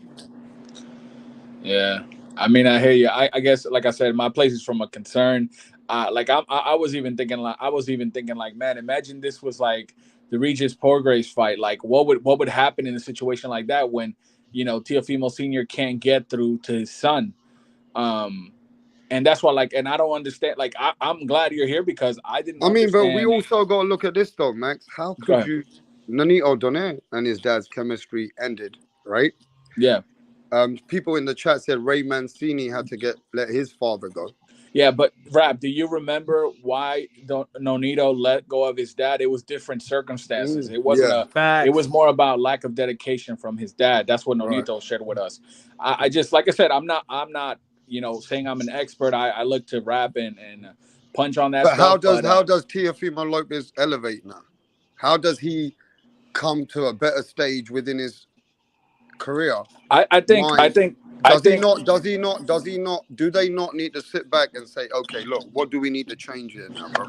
Yeah, well, he said it. I mean, Teo, I'm just quoting what Teo said in the ring last night. He said there's work to be done. I'm glad Punch is here because I still don't understand why Rubio was fired from camp or whatever the reports were saying, because I thought Rubio was a great addition to the Teofimo camp. But I think what's going on with Teo, and this is what makes us love Teo, and Punch was talking about it earlier. He's very transparent, right? But I think some of those personal issues can sometimes take up a lot of mental space, and I know he's going through a lot. And again, I'm approaching this from a place of concern, not hate. So I just think he needs to get his mind right. You know what I mean? And maybe get additional training. You know what I mean? With his pops, if him and his pops are sticking to the wheels fall off, they got to bring someone else in camp. But that's not my forte to say who and what, you know? But yeah. I think a lot of fighters get help, but people just don't know. It's like Danny Garcia. Danny Garcia used to get help from Nassim Richardson in that gym. But Nassim Richardson is not in his corner. And if they don't tell you, that doesn't mean he's not helping Angel Garcia. You feel me? Like, these guys get help. We just know about Joey Gamache. We just know about Jorge Rubio. A lot of these fighters do get assistance. Now, when it comes to Teo, now the question, this is what it is. If somebody, because people mentioning Punch, because y'all know that I'm probably in camp, I'm cool with these dudes. So why don't they ask me the real questions? Punch, what did you see in camp? You feel me? Ask me, and then I'll tell you. What's the game plan? What they was working on in camp? You know what they was working on in camp? Going to the body, because they felt like that's one of the weakness of Teofimo Lopez. His sparring partners, I'm gonna tell you right now, was way tougher than Sandor Martin. So I would say this, that he made in-ring adjustments last night. No, he didn't. Did they prepare for a runner like Sandor Martin? No, they didn't, because his sparring partner wasn't road runners. His sparring partners, when he was sparring 180-pound guys, he was going to the body. He even almost dropped a dude just going to the body and going to the body. That was what they was preparing for and getting better at. But Sandor Martin's style didn't give him what they was preparing. Now it's up for Teofimo Lopez to listen to the adjustments of his father, in which a lot of people said he didn't. Now that's on Teo. Teo didn't cut off the ring. That's on Teo. He's too smart and he's too athletic not to cut off the ring with Sandor Martin, right? If he could cut off the ring with Lomachenko, he best cut the fucking ring versus Sandor Martin. We could critique Teofimo Lopez and his performance, good, but this firing and this that he's overrated and this all of that over one fight with a guy that we all know, if we respect that style, then put it this way, boxing will go to fucking hell. So, And I want to say this wait, though. I hold want on, to say this though. Let me please. just say this. If anybody else wants a rebuttal, because I see people coming in and out the back as well. If you want a rebuttal, just rebuttal, guys. Just do it properly and just rebuttal with each other. Yeah, go on. Yeah, but I'm saying like, so Punch, why didn't he make those adjustments? That's my biggest thing, because there were no adjustments from his end, and there was not. I didn't see the jab in place either. Now again, Sandor Martin did run. I saw it. Like everyone saw it. People like I don't like. Rap was saying earlier. Do people think he's overrated? I think that's a big stretch for people to say yes to that after one fight. I don't think he's overrated. I think he still has potential to be a champ at 140, but there needs to be some changes. And according to what Punch is saying and what people are saying a little bit more and more now, it seems that Teal's the problem. Now, I don't know how people are going to get through to him. Hopefully, I know if Punch is in his camp, they can hold him accountable for last night, because that's something else that needs to be addressed with him. Like, dude, he knows it wasn't his best performance, but again, yeah, that's kind of where I'm at, and I don't have anything more to say. What do you guys say about that? The other people in the chat. Anybody want to rebuttal on that? Yeah, I do. What I noticed about Teofimo, he's the type, he's outspoken. He wears his heart on his sleeve. Like in the ring when he said, Yes, Carl back in the building. Go on. when he said, do I still have it? Right. A lot of people are reading into that. You have to understand, all human beings at some point in life, we all doubted ourselves before, right? Teofimo had a moment. He said that inside the ring, the audio came out. People are going to use that against him. So I say that to say this, man. I believe that he just has to focus at the end of the day, because he has all the talent in the world. And I don't want him to turn out like, I don't want to mention other fighters that didn't make it to their full potential, but there's been fighters that have been greatly talented in the But the past. problem is here, like the hardcore fans like Con, Swannery, Jeff, Lucita, Halim in the building. All these people watch boxing every day. They don't see Teo at 140. They don't see a big improvement here. What people are saying here is that Teofimo Lopez doesn't look like a good improved fighter at 140. So Well, I what have seen you got to say improvement in about his that? last fight. The improvement, I seen improvement when he fought Campa. He was a little rusty at first, but he used a little bit of inside work a couple of times in that fight. His head movement was better. He was moving around fighting off the back foot, because Teofimo, when he spars a lot, he spars with bigger guys. And when he fights bigger guys, in my opinion, he becomes more of the boxer. You know what I mean? If you watch his videos when he sparred with Ugas, he's the boxer. But when he was at lightweight, he was just blowing through guys. And now at 140, the last guy he fought was a big, strong guy, so he boxed him. He was going to fight Pedraza, somebody who also likes to bang it out with you. So he was prepared for that type of style, like Punch was saying. So now he's in there with a guy that was running around the ring. He could have done more as far as like use the jab more, but it's not easy to use the jab against a southpaw. Yeah, but the problem is, what we're doing here though. Let me ask you a simple question, right? Are we sugarcoating it for Teo a little bit here? Do you think there should be some criticism in the way that if he's going forward and he wants to beat Regis Prograis up, he wants to beat up Josh Taylor, he wants to take over the world, he wants to be undisputed. I mean, to me, let's keep it 100. With that performance, he's not going to be all that. Well, those guys don't fight like Sandor Martin. And Right. I watched boxing long enough to know that just because somebody has a bad performance doesn't mean that that's how their career is going to turn out. It's not like Teofimo's the type of guy that doesn't train. You know what I'm saying? Physically, he's in shape. It's more of a mental thing. Okay, so you believe Teofimo Lopez can be still all these greats and be undisputed at 140? Yeah? Absolutely. Because he's okay, shown it before. at this moment, you still believe that, yeah? Absolutely. All right, let's go to the next guy. Cole, do you believe Teofimo Lopez can still be undisputed like this man, David, says that he can still be undisputed at 140, bro? As a casual fan, as a casual in boxing, I've got to say that I don't see it. I don't see the Teofimo that fought Lomachenko. I haven't seen that Teofimo at 140.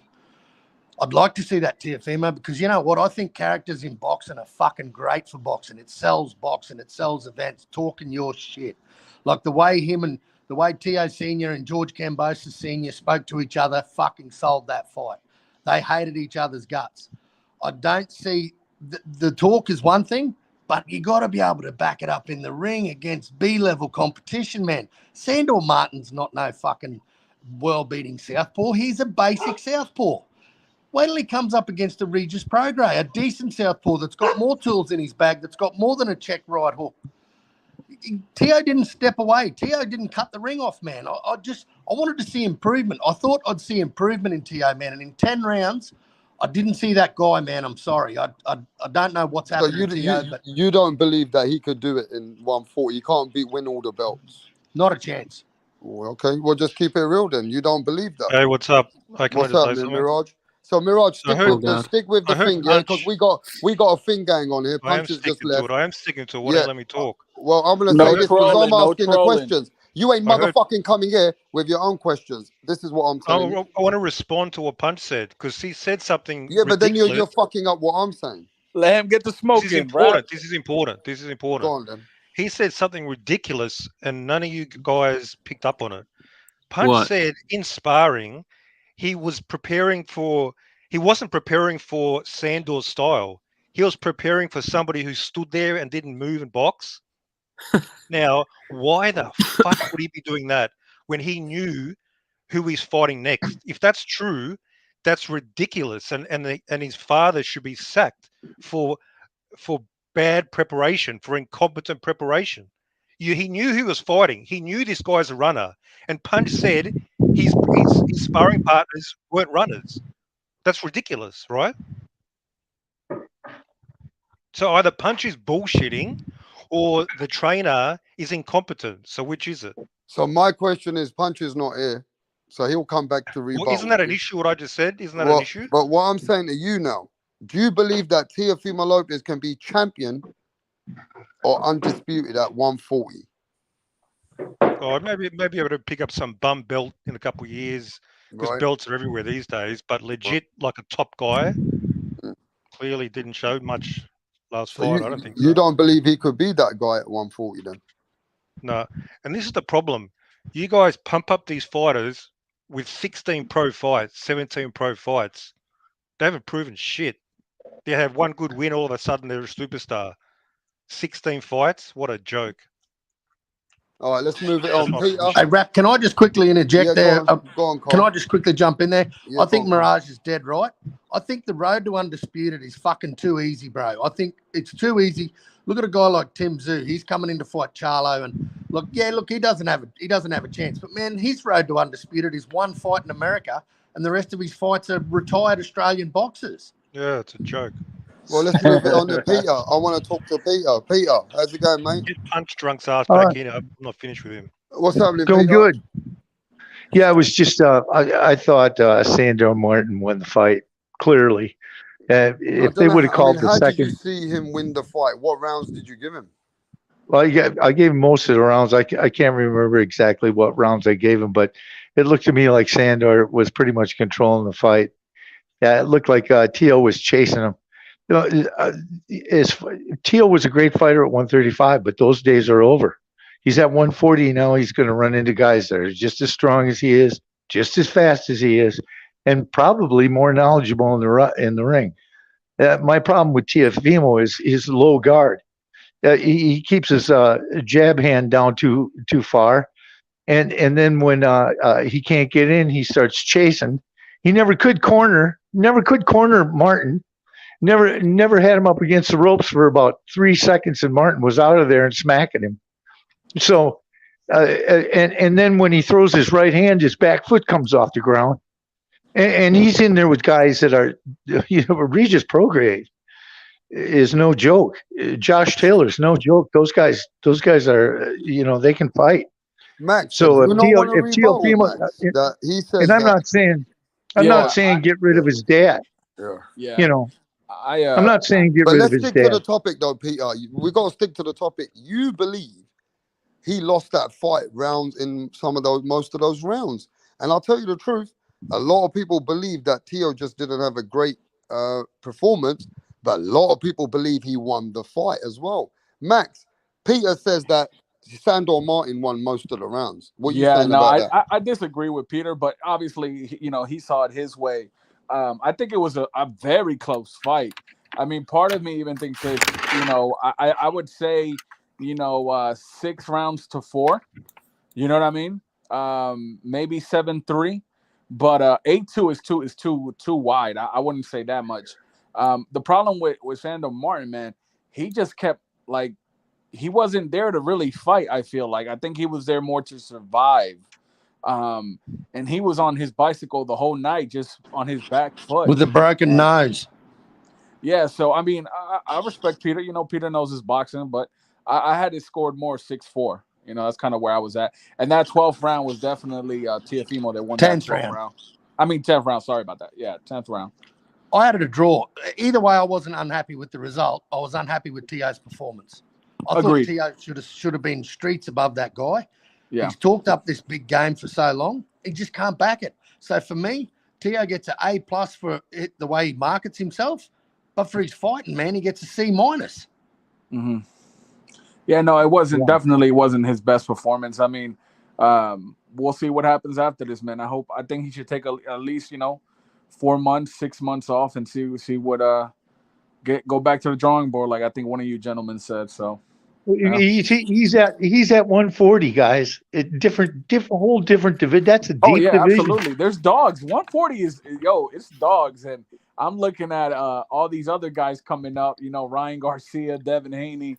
I don't think these guys will be as successful as people are saying at 140. There's some real dogs at 140, man. Yeah, I have absolutely nothing against TEOFIMO. I never followed him that much. I thought he was a pretty good kid when he was saying, hey, if I don't promote myself, who's going to promote me? I thought that was pretty good when he was starting off. And then he said some crazy stuff. I kind of disregard that, but I kind of look at the way he fights, and in the league, if he's going to get up there with those, that low guard, he's athletic as hell. Okay. Yeah, he is. But at 140, he's going to have to give out a little bit more than he did. Plus, he's getting older and he's at 140. He's going to put out a little bit more than he had to before. Yeah. Mirage, look at the photo of the right side of his face. Look at that check right hook that he was just as he lunged forward. Sandor Martin had stepped to the right, check left hook, check left hook, check right hook. Sorry. And the proof was in the pudding, man. He couldn't cut off the ring with him. He couldn't counterpunch with a counterpuncher like Kambosos. Hey, listen, can I just say this though, Cole? Anybody right now, I'll be back in a moment, but anybody who wants to rebuttal, anybody can talk. So there's no taking turns. Just let's talk about it. But Cole, let's go.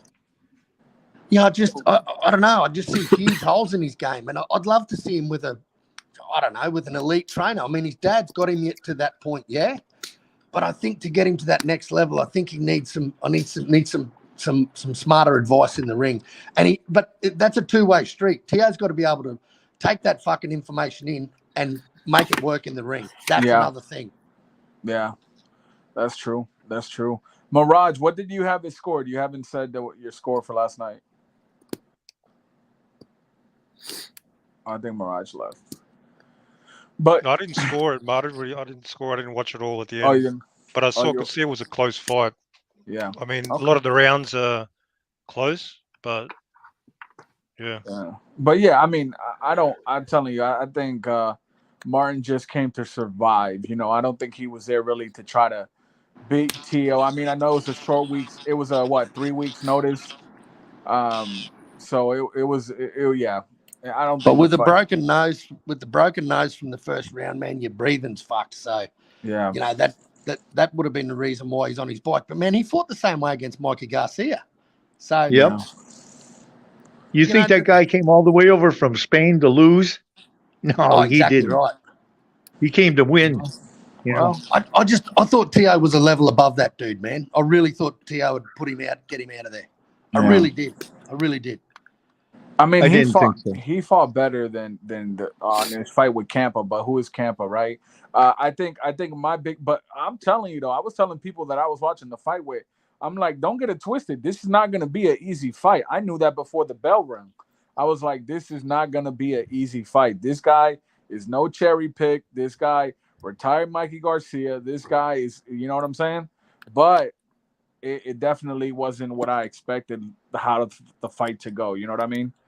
And I think last night was a very important fight for Teo because it was going to kind of solidify his place in the 140 division. And now the real question is, I think Frank made a really good point yesterday when I watched the replay. Part of me is really concerned, but does he take the Regis Borges fight? You know, like, does he take that next? You know, what would you guys say about that? Should he take that fight next? I know some people were saying he should fight Kambosos again. What do you guys think as far as next opponent? Well, I think Kambosos is a step back because number one, Kambosos is 135. So if it's a catch weight at 138, what's that for? That's for bragging rights. Number one, I think Tio's got to own up to his fucking loss. Tio's got to own that loss, man.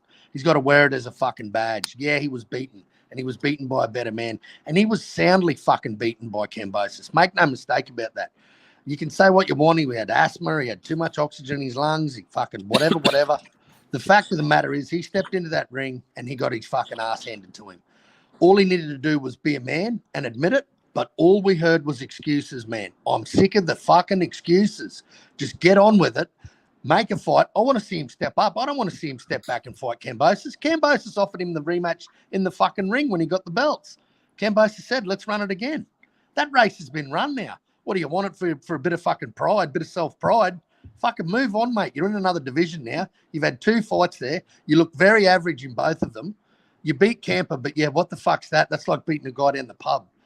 You know, Campa was ranked 90th in the world. You know, yeah, he was, yeah. Let's keep it a buck, you know. Look, so, you know, if Teo wants to step up, Teo wants to start fighting 12. Why the fuck that was a 10-rounder is beyond me. But Teo wants to step up, and he needs to keep making that step up if he wants to make any noise at 140. All I'm hearing is the mouth, and I'm not seeing nothing with the gloves. I'm not saying get rid of Teo's dad. All I'm saying is the Lopez camp could use regime change. Let's put it that way. Get somebody in there. I'm worried about, I'm worried if Teo can actually absorb that information. That's what I'm worried about, because I thought his dad was giving him good pointers. His dad was telling him that he's been fighting with that low guard for how long? And then that Philly shell ain't, you know, he's athletic as hell at 135, but he's at 140 now. That ain't going to work. He ain't no Floyd Mayweather, you know? Yeah, no, I agree. I think he's got to keep stepping up. You can't go back to Kambosos. That race has been run. He's been made look like a fool. What happens if Kambosos beats him again? What happens then? Well, that's what they were saying last night. That's why it'd be better to take the title shot, because you know you could come back if you lose from a title shot, you know. But if you lose to somebody that already beat you, your stock goes way down. You know. Yeah, I think that's a nothing fight. I don't see Bob making that fight. And he shouldn't fight Regis right now, man. Nah, he's not ready for Regis or Josh or Jack or, you know, there's a lot of people at the top of 140. He's not ready for that. He should fight Liam Paro. Let another Australian give him some mental health issues. Oh, this guy. Hey, I mean, I like Teo, but you know, I wish he'd get rid of that defense, man. His defense is just like, come on, quit. Hey, Liam Paro's a nobody, Pete. No one's heard of Liam Paro. Fight him. He's ranked number 2 in the WBO. Fight him. He's ranked just underneath Teo. Fight him. Fight Liam. He's a nobody. He's a dead shit. He's got no one to his name. He's a fucking journeyman. Fought no one. Fight him. I think he needs to get in with a camp and get somebody in there like his old camp. You know, his old camp that he was really successful with.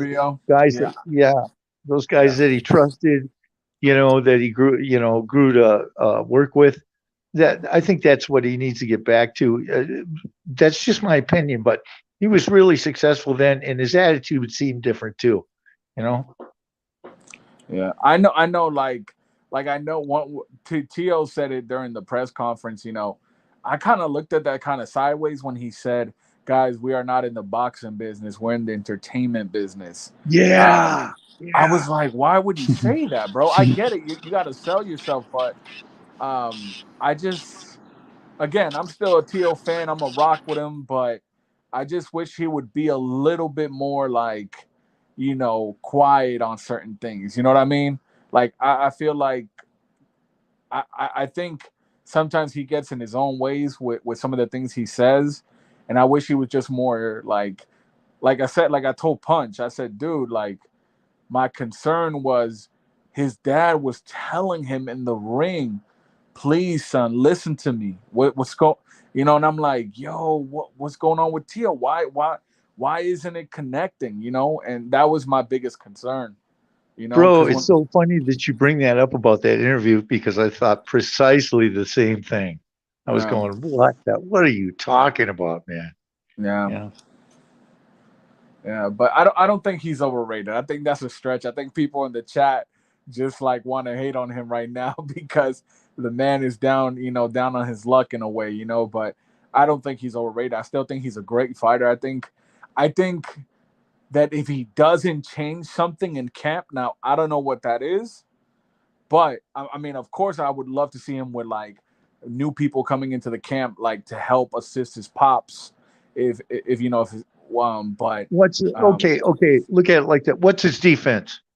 What is Tiafimo's defense? What does he use for defense besides his great athleticism? He's got great athleticism. Guy's really good. But what does he do? Low left guard. Tries to snap that, and then fill his shell. Yeah. And then when he moves in kind of weird, and when he throws his right hand, his back foot comes off the ground, which leaves him off balance. But that's just my opinion. I like the guy, Yeah. But that's what I'd be fixing. Yeah. Yeah, we'll see, man. I don't like. I think people are being a little too harsh. I think, of course, we're gonna see Tio again in the ring, but he was back in the gym today, which was really good to see on social media. But I don't know what's gonna happen.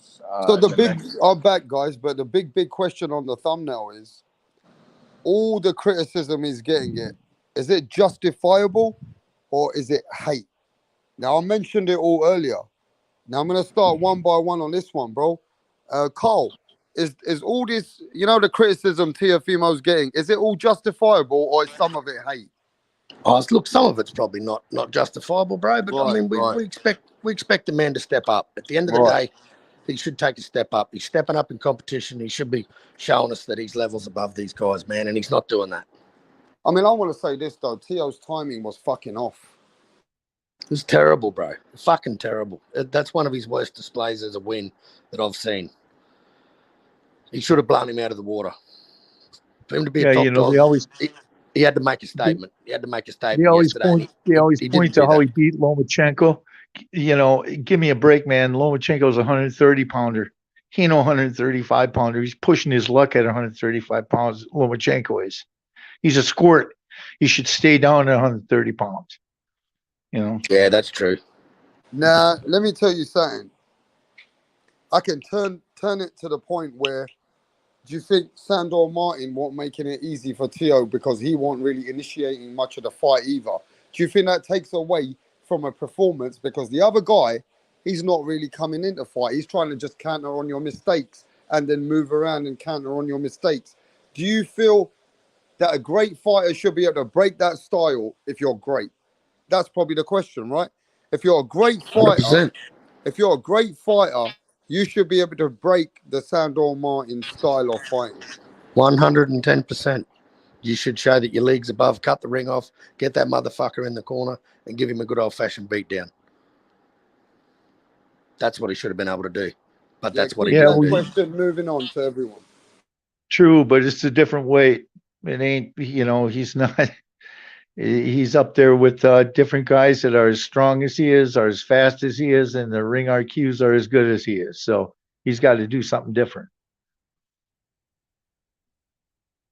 I got to go, guys. Thanks. All right, mate. Thanks for See you, coming, bro. Pete. Thanks for coming, Pete. No, look, at the end of the day, look, I can just take this a little bit here and there, right? Other fighters have been criticized for bad performances in the past, you know, and sometimes they do come back really stronger.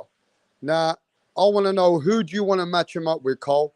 And just take the floor for a couple of minutes. I'll be back in a minute. I just want to change my device over. Who should Teofimo Lopez fight? Give me his next 2 fights. Should it be Montana Love?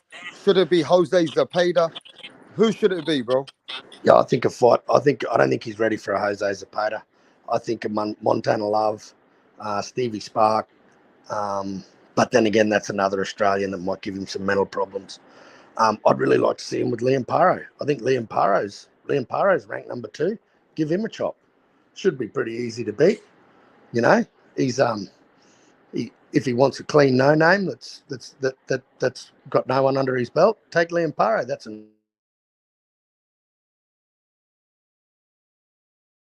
I think if he gets a Liam Paro, even a Ryan Garcia would be a good fight. But I don't see that happening given the situation Ryan's in with Tank and what have you. But there's 100 fights you could make for him, because you definitely don't want to make him one of the top 5s. Because if he fights one of the top 5s, then there might be curtains. And if he takes an L at this point in his career, if he takes an L right now, I don't know if we're going to see the takeover do much more taking over. I think some people believe that Montana Love is a good opponent for Teofimo Lopez, because Montana Love hasn't looked great in his last couple of fights. Yeah. Well, if he doesn't want to step up and he wants to keep getting himself acclimated to 140, then take a Stevie Spark, take a Liam Paro, take a Montana Love. But definitely don't feed him to Regis or Jack or Josh. I don't think he's ready for a Jose Zepeda yet. I don't think he wants that. I really don't think he wants that smoke. So at this point, keep Teo just moving up, build him, let him keep building and build his confidence to try and get him into a situation where when he does go for a world championship, he's already made some money. Because if the shit comes falling down, shit comes falling down to Teo, then the takeover is done. There is no takeover. He'll just be a guy now, a contender. If he loses now at some point, he'll be a contender in the fucking division. Now, my other question is this, though. Are people overreacting? Because there are fighters, and I'm going to show you guys a couple of pictures here. Wait, where's what I'm looking for? Where's what I'm looking for? Here. When Jack Catra, when Jorge Linares punched Devin Haney, he shot Devin Haney's boots. And in the 10th round, Devin Haney looked like a fucking simple fighter. And Jorge Linares, a man who doesn't really have the most power, he hurt Devin Haney and made Devin Haney do the chicken dance. So I'm just saying this. Devin Haney also is a fighter with a lot of vulnerabilities, right? We've seen that. So we know that Devin Haney, when he took those punches from Linares in the round, Linares nearly stopped him, bro. At the end of the day, what about Devin Haney when he comes up at 140? Is he going to have the problems like Teofimo Lopez realizes he's not going through people like he did at 135? Now, people thought 5 pounds is not much, Rap Star. 5 pounds, Rap Star. But 5 pounds seems to be a lot of weight. Those 5 fucking pounds seems like different animals in that division. So will Devin Haney, you want to criticize Teofimo Lopez? Devin Haney took licks from Jojo Diaz. Yeah, Devin Haney did good against Kambosos. Styles make fights. But then Devin Haney might have problems getting to 140 as well. What do you think about that, Cole? Yeah, Devin. I don't know. I think Devin's a lot bigger than Teo. I think Devin's naturally going to be a 140 pounder. But look, Styles make fights, mate. You know that. We all know that. Styles make fights, and I don't know what style Teo's got, bro, because every fight we get something different.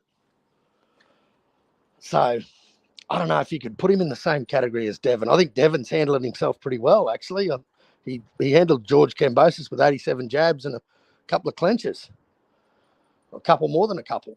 But, I mean, he neutralised everything. Is, when Devin Haney got fucking that punch with... when he got starched. When he got starched like that, yeah, they criticised him as well. They criticised the fuck out of Devin Haney, bruv. No, but same Devin Haney came back. But Devin Haney came back and he looked good against Kambosos. So the thing is, Devin Haney did come back doing good. But Devin Haney also got criticised when he got punched. And people said, wait there, if Jorge Linares can make Devin Haney do the fucking chicken dance, imagine what's next? Well, look at Bud Crawford. But when Devin he Haney proved everybody wrong. He did good against fucking you-know-who. Yeah, he did Your really boy Kambosos. Neutralise everything. I think a fight with Kambosos is a step backwards, and that could be curtains. Because if Kambosos fucking fights like a dog like he did last time, because don't forget it'll be on his terms this time, not on Teo's terms. It'll be on his terms. So does he come to Australia? Because he's going to cop some flack in Australia, man. Fuck, the public are going to give it to him. But you know, when you want to talk a big game, mate, you got to you want to back it with your mouth, and then back it with your fists. I don't know. I think Montana Love, although they're talking about a rematch with Stevie Sparks, so don't know that mightn't happen either. But I don't know, man. He doesn't want to go biting off more than he can chew because at the moment he's biting like a gummy shark. So let's keep it 100 with both of these fighters. If Devin Haney comes to 140, who do you see winning that fight now? With Teo? Yes, sir. Devin, easy. After what the eye. I mean, you can only go off the person's last fight, Rap. Yeah. Yes. So looking at the style of Devin Haney and the style of Teo, I got Teo jabbing himself. So I'm going to ask the same question in the fucking chat.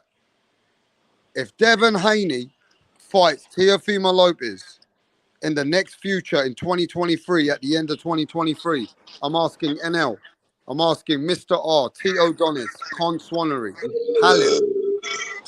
Who the fuck is that? Anyway, John, I'm asking everybody. Who wins that fight versus Devin Haney versus Teofimo Lopez in the end of 2023? Go on, John. What's happening, John McSmith? Rapstar, how you doing, my brother? I'm always good, brother. That's great. Even when I'm not.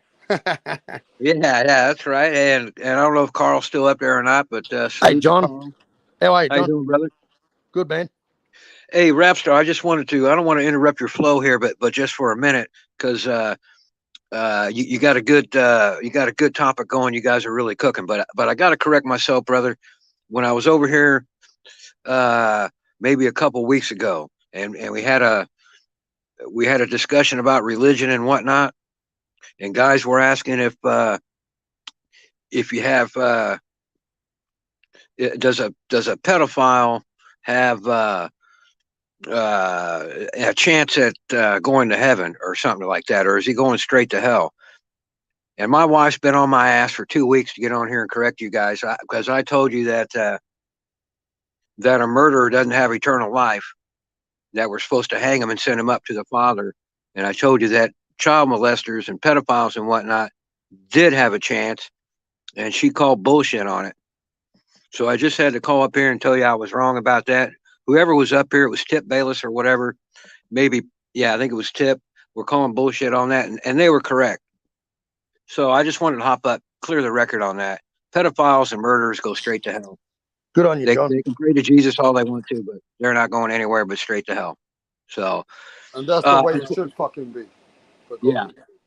Yeah. As far as Teo and Haney, hey, listen, man, all this talk about 140, and these guys give me shit, Hayes and these guys give me shit because I have no respect for the 140-pound division.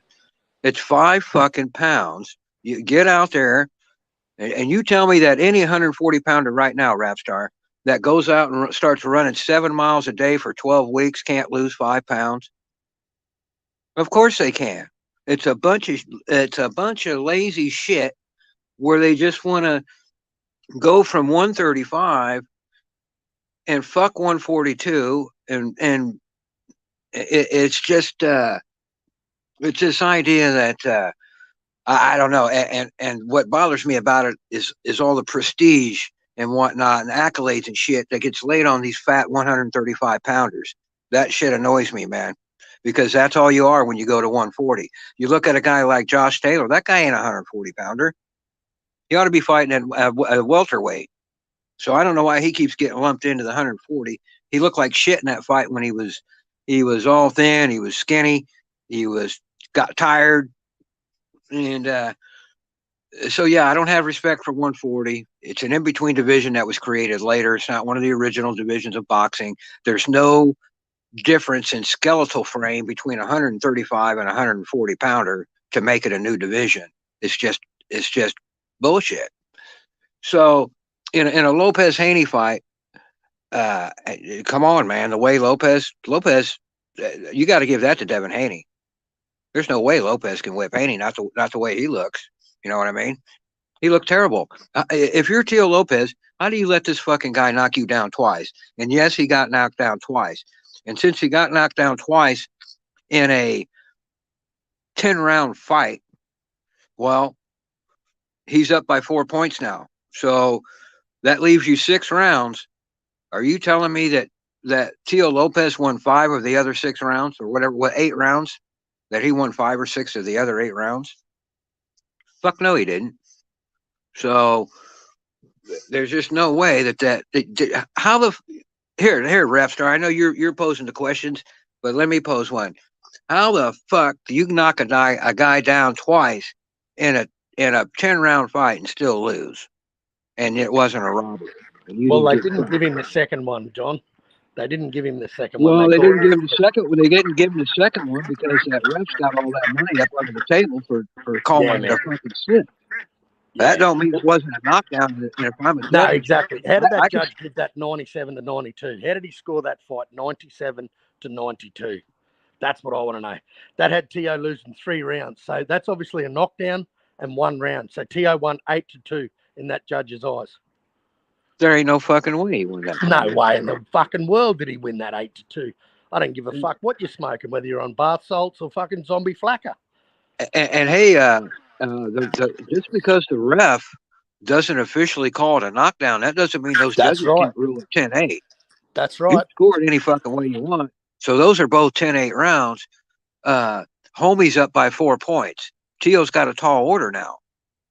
He's got to win 5 of those 8 rounds, right? No, he's got to win.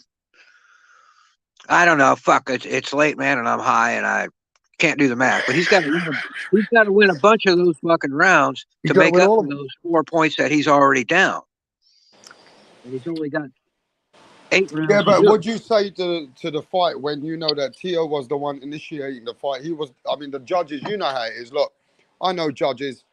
And I've got a friend who's a referee, John. And you know what he said to me? He goes, I don't care if a fighter's trying to be, you know, a little bit slick. But if he isn't giving me enough aggression, I'm not scoring it for that guy. When it's a close round, I'm going for the guy who's coming forward and constantly initiating the fight. If the other guy's the one who's not initiating the fight, he doesn't want to get engaged. He only wants to fight if Teofimo Lopez makes a mistake. He only wants to fight if Teofimo Lopez is somewhere that he can punch and run and move. Some referees and judges are not with that, John. They're not. Even in England, they're not with it. Well, one gave it to Sandor. One judge gave it to him. One judge obviously had a good set of eyes. Well, all I can say to that is, you want to pull up some Muhammad Ali fights and show me which one when he's moving forward and he's the aggressor. How about 0? And it's okay for him. So how come it's not okay for everybody else? Everybody's got to be a walk-ahead fighter like Joe Frazier. Because Sandor Martin wasn't laying off many shots. But Sandor Martin wasn't laying off many shots. He was not initiating many punches, apart from when Teo was making mistakes. He was trying to come with that right hand. Then he was trying to, you know, he was fighting very scared as well. Like Sandor Martin wasn't fighting as a very confident fighter in that fight either. Well, he had 3 weeks to prepare. I think that would explain that, Rapstar. Yeah, and I get that. Exactly. But I think you got to look at it this way. Some judges, they score a fighter who's an aggressor. They score for the man who initiates the fight. Whether you like it or not, they don't Well, if score they for do the that, guy hey, listen, who's man. kicking and moving. If they do that, then Joe Frazier beat fucking Ali all 3 times because he's the aggressor in all 3 of those fights. How does he get points for moving forward? That's ridiculous. You only get points for landing punches. That is Exactly. it. You don't get points for nothing else in boxing, man. You don't get points for defense. You don't get points for footwork. You don't get points for this ring generalship horseshit. You don't get points for ring IQ. You get points for landing the more effective punches, man. That's how you win a boxing match. All right. All Well, this other stay shit, right I there, don't care John. about. I want you to stay right there. We got lots of people in the panel. Ted Bayless, take the floor. You can rebuttal from where we are now, mate. Oh, wait, I just got here. Keep going. I just got here. Let me All take right. Well, then, John, keep it moving, bro, because Ted Bayless hasn't even fucking come ready. Go on, mate. That fucking tip. He came with his fucking. Tell him to drop his cock and get his fucking goddamn. This is Guys, drop the motherfucking cock and rap get your star, bro. cock. He knows we don't play here. We're on a debate. We're on a That dialogue. I motherfucker bring come up him here in. and he ain't He ready. ain't ready for it. So you keep it moving, bro. Well, fuck, you interrupted me where the I was on a roll, man. What happened? Where's the butter? Let me get back on this shit. Let me roll. Hey, Carl, take it, man. Yeah, I just didn't see Teo landing any shots, man. He was coming forward. And when he was throwing punches off his back foot wasn't on the ground. He was there to be hit. He was there to be hit all night. And a fighter like Sandor Martin couldn't get him. But a fighter like Regis Prograis, a fighter like Josh Taylor, he's food for guys like that, man. Let's be honest. Let's keep it a buck. Teo is not shining at 140. Teo is not shining at 140. I'm sorry to say that, to break the news to the Teo fans. I thought Teo would step up and take the bull by the horns and fucking didn't have to knock him out, but he had to prove that he was a level above Sandor Martin. To me, he didn't prove that. To me, I had the fight down as a draw. All right, now we're gonna go to Tip. Tip, you listen to that, Tip. You listening, bro? Yeah. Now, Tip, rebuttal, bro. He thinks Teo's done at 140. I disagree, man. It's only one fight. Tell him, bro. It's only one fight. You know what I'm saying? I mean, going into the next fight, we don't know what his preparation will be. You know what I'm saying? How he will come. So I mean, we can only judge this performance. You know what I'm saying? This wasn't a good performance in my opinion, but you know what I'm saying, come next fight, I don't think he's going to do the same. Nah. Well, let me just say But this. Tip, do you think he needs a George Kambosos? Let me just say this, bro. Let me just say this. Give me 1 sec. I'm gonna make some really good points here, because we're gonna keep it fucking real. And I see the chat. The chat is, man, the hate for Teo. I don't know what's going on, bro. Chat is lighting up like a fucking. No, but I'm gonna keep it real, guys.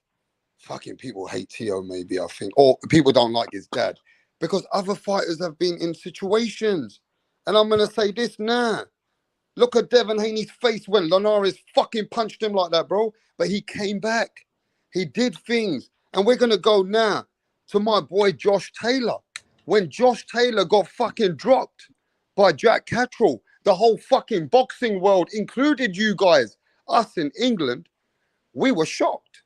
We thought, fucking hell, did Jack Catterall just fucking drop one of the best pound for pound guys in Josh Taylor? But it's what you do when you come back from those. But they won those fights. Devin Haney won. Josh Taylor won. Teofimo Lopez won. But they never looked great doing it. The problem is they didn't look great doing it. So now I'm going to change this situation for everybody right now. Look, when this happened to Josh, you were slating Josh. When this happened to Haney, you were doing it to Haney. Now it's happened to Teofimo that he's won and he don't look good. Is it the same punch? They're doing it to Teofimo Lopez now. But that's what it is.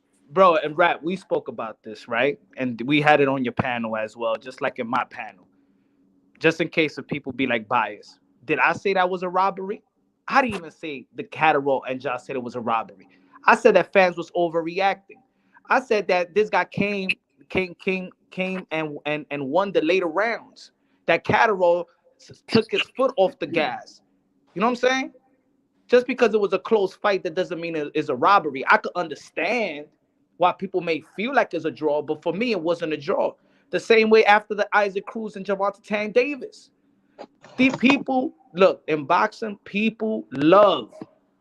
They engage, or they just have this love for the underdog. That when the underdog does what's not expected and actually come up and give the high invested fighter a fight, if he makes it to the 12th round and it's a fight or a close fight, the fans usually give the moral victory to the underdog. The Rocky Balboa story is the reason why we love the Rocky movie. Name He's one the fucking underdog. example. That's bullshit. Now, He's the, let me make a point here. I'm talking, bro. I'm talking. Well, hurry up, because you're talking about Shut shit the we ain't fuck even up, talking about. bro. It ain't making Shut no the fucking fuck up, you sense. fucking You racist. dumb motherfucker. Shut the fuck up, you piece of You shit. shut the Piece of fuck human up, garbage. asshole. Fuck out of here, man. Go suck a dick like you do usually. Fucking go bend a taco, fucker. Fuck out of here. Go fuck your mother, bitch. Let me make a point about boxing. Fuck you. I'm not finished. I'm not finished, bro. Well, hurry the fuck up then. No, I'm not gonna hurry the fuck up, bitch. Talking this fucking shit. I It don't ain't give a even on fuck, point, bro. man. Get your Shut shit the on fuck point, up. boy. Shut the Get fuck your shit up, you on point, fucking punk. gaylord. All right, let Punch Fucking go, then I'll let goddamn you go, pussy. John. Let Punch go, and I'll let you go, John. Go cut your ribs off and suck your dick. Yo, this is what it is, man. Fans are overreacting. And this happened just like you stated with Catterall and Taylor. Nobody was calling for Josh Taylor to fire his trainer, right? No. So He did people fire him, though. overreacting is one fight, and for the gentleman in Australia saying that Regis Progress is a way different fighter from Sandor Martin. Regis Progress is going to be on the front foot. Regis Progress is going to bring the fight to Teofimo Lopez, which Teofimo Lopez is a counter puncher. Regis Progress is going to give some work to Teos for him to work at and work for.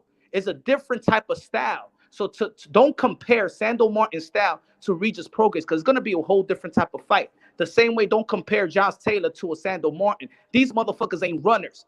Teofimo Lopez is not going to be chasing down Regis Progress and Josh Taylor. So with that, for a counter puncher, Teo might succeed more. Is he going to win the fight? I don't know. But I'm going to tell you like this, they ain't going to be running. And for a counter puncher, they love that style. For a counter puncher, Regis Progress is a great style for counter puncher. So don't compare Sandor Martin to Regis Progress and think that the fight is going to be the same way. It's not. Who said it was? People are saying that. They said Progress was going to kick his ass. He didn't say they were the same. You got a point, man. That's a valid fucking point. No, because nobody even said that. And you're telling everybody don't say that.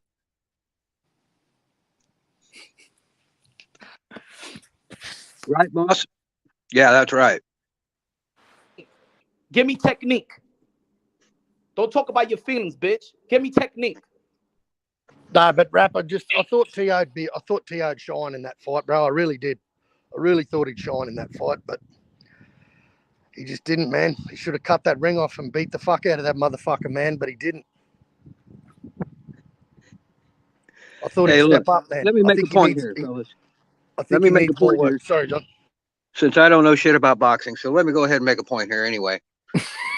Now look, and Punch, you know I love you, brother. Now look, we're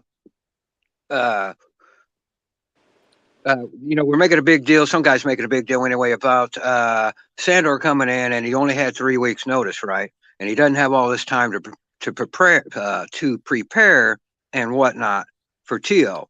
Well, keep in mind, Teo's preparing for the other dude, and now Teo's only got 3 weeks to prepare for this guy.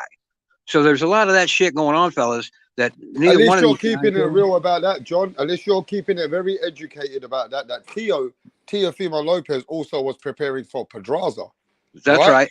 So now I see that you're keeping it real with Teo. That even Teo didn't have the right time for Sandor. That's right. That's right. So both these guys don't know each other. They didn't have time to fucking prepare properly for each other. And if you look through history, if you look at the Sean O'Grady fight, when he had a last-minute substitute with Andy Gannigan, and Andy Gannigan fucked him up, man, because you don't have any info on this guy, or hardly any info, and you didn't fucking train for this guy, and now all of a sudden you're fighting somebody else, man, and it's a fuck. And that's part of what happened to Teo. And I don't know why Punch is coming down on me, man. I've been supporting Teo forever. I said before the fight, don't sleep on Teo. That's what I was saying. But if you want to make a point about his dad, man, his dad's got to go. His dad has fucking got to go. He's got to go tomorrow. Monday morning, fire that motherfucker. There's a How can reason. you speak about your father like that, though, John? Because let me tell you, John, it's his father who took him to the game from when he was 7 and given all his career and his life to his son. It's his father that Teofimo Lopez says, look, if it weren't for my dad, I don't think I would have even done it. Well, that's just a lovely romantic story. Right. But the sage of Baltimore, Henry Mencken, said, quote, fathers are asses. You get the motherfucker out of here. And I'll give you an example. Ray Mancini Jr. How come Ray Mancini wasn't in the corner with Ray Jr., huh? Because those guys know boxing, and you know you don't fucking do that. The father has too much of an emotional connection with his son, and he cannot be in the fucking corner. Shit doesn't work 999 times out of 1,000. One time it might work, but in general it doesn't. He's got to go. It's just like Rapstar.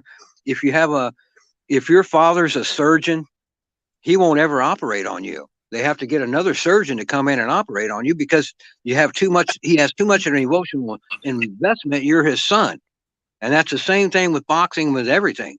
And this dude's got, they're too fucking tight because they're father and son, man. Get him out of here. Who works with their dad? Anybody in this fucking chat work every day with their dad? No. So why is Teo? If you own a company together, you do. It's bullshit. Teo Sr. needs to go and hire a real he's not fucking going trainer. anywhere. And you know why they don't pay him the money? Or you know why they don't? It's because of money. Because if you keep Senior in there, then you just pay Senior and he's got a nice fat paycheck and you don't have to pay some other dude. So my thing is this then, John. Good. Say if he does, John, if he doesn't look good next, are you saying that people are going to always blame his father because it's his dad now? Hey, I don't know what about if Teofimo Lopez, is he not going to take any accountability here? Well, he should, because he's the boss. And so all he's got to do is fire his dad and tell him, get the fuck out of here. I want a real fucking trainer that's unbiased and doesn't have all this emotional investment in me because I'm his son. It's just common sense. And Teo hasn't looked good. He didn't look good the other night. I don't care what anybody says. He looked like shit. He looked like shit in his last outing, right? 7 round TKO. Yeah, but he looked whatever. He got knocked down twice last night, and everybody says he looked I think he great, looked better right? in the last fight than he did with this fight. But this guy, he's a 135 pounder right now. He's only what, 24 years old, 23? How the fuck is he growing like 140? What, he's going to be 124. He's 24. He's going to be. be 135 pounder. Get your ass out there. I always respected Teo because he's one of the few guys that I know of that was dedicated to his cardio work. And I don't know what happened. He must be giving up. You cannot do cardio and gain 5 pounds and move up. It's impossible. Can't fucking do it. Yo, he's been that that way since 14 years old in the amateurs, bro. You grow out of that shit. You do. He's giving up his cardio to gain weight. That's the only way you can do that. No, but he's giving up his height. I think the problem is height. In 140, I think got nothing to do with it. What I'm saying, and he got a lot of tall fighters at 140. It's not the same thing. Let him get accustomed to the weight. There's not that a rush. different. He's only 20. He's only 25 years old. What's the rush? The original division was 135, and then it jumped to 147. And the reason being is because there's no skeletal difference between a 135 pounder and a 140 pounder. That's horseshit. And so anybody that's fighting at 142 or 140 should be able to. You tell me you can't lose 5 pounds, bro? No, 5 pounds in boxing is way different. Any fighter will tell you that. No, it isn't. Any fighter will tell you that. No, it isn't. No, it isn't. But you're saying it, but any fighter will tell you that. So no, it's your word against the fighters? No, you don't speak for fighters. Now look, have you seen any fighter that's got any fat on him at all, except maybe fucking Dillian White? Bro, if I wasn't working with fighters, I'll say you're 100% correct. But let's ask fighters. How about this? All right, hold on to your opinion, and when we have fighters and Rapstar Boxing Knowledge, then ask your questions to these fighters, and let's see what they say about what you're saying. So let me ask you this.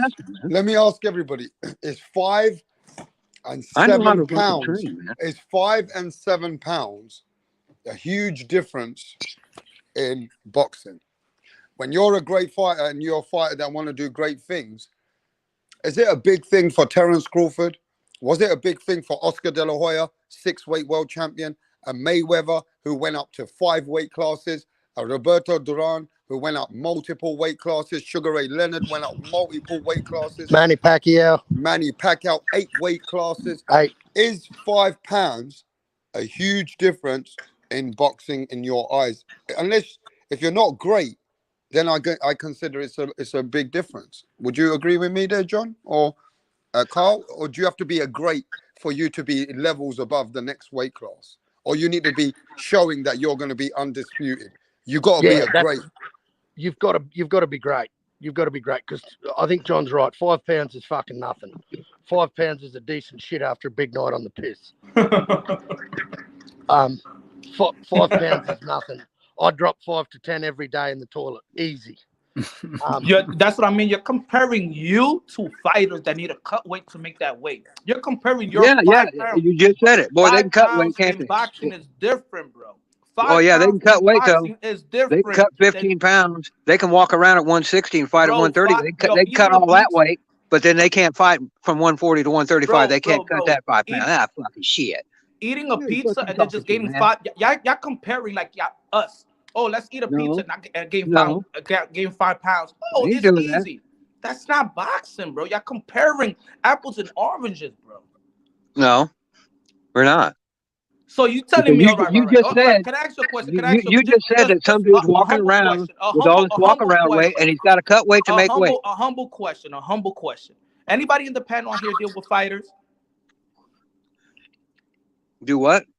Dude, answer the question. Don't start this fucking authority fucking bullshit. Just a humble question. Do anybody in the panel deal with fighters? What do you mean deal with? Deal with fighters. Dude, like, stop sidetracking and diverting. Answer the question, motherfucker. Working for them to cut the weight, knowing how to rehydrate. Yeah, you know fighters. Do you want a fucking medal? Do you want a gold medal? Yeah, you're talking about cutting weight, and then you say 140 pounder can't make 135. No, I'm not retarded or what? I'm not saying that. You're saying that coming down 5 pounds, it's just 5 pounds. It's easy. It's not just easy. I'll take a dump and I lose 5 pounds. That's all boxing. 1 pound is like fucking 5 pounds in boxing. 1 pound. Look, I agree. I've heard boxers say, and boxers have said, mate, 5 pounds, or I never knew 7 pounds would mean that much of a difference. Some fighters, the weight difference, it's a very serious thing. You got to keep it real. That's why there's boxing pounds to this. Each pound is very different. Why the fuck you think when a man doesn't make weight, he has to pay hundreds of thousands, depending on the magnitude of the fight? Because sometimes the weight is such a drastic advantage or disadvantage. You can look at the chat. Even the chat is saying, most people in the chat are saying that 5 pounds is 7 pounds is a lot in boxing. Put it this way, Rapstar. Shakur Stevenson lost $200,000 because he couldn't fucking lose those 2 fucking pounds. $200,000. Now you be like, you know what? Man, $200,000? Shit, I'm gonna lose those fucking 2 pounds.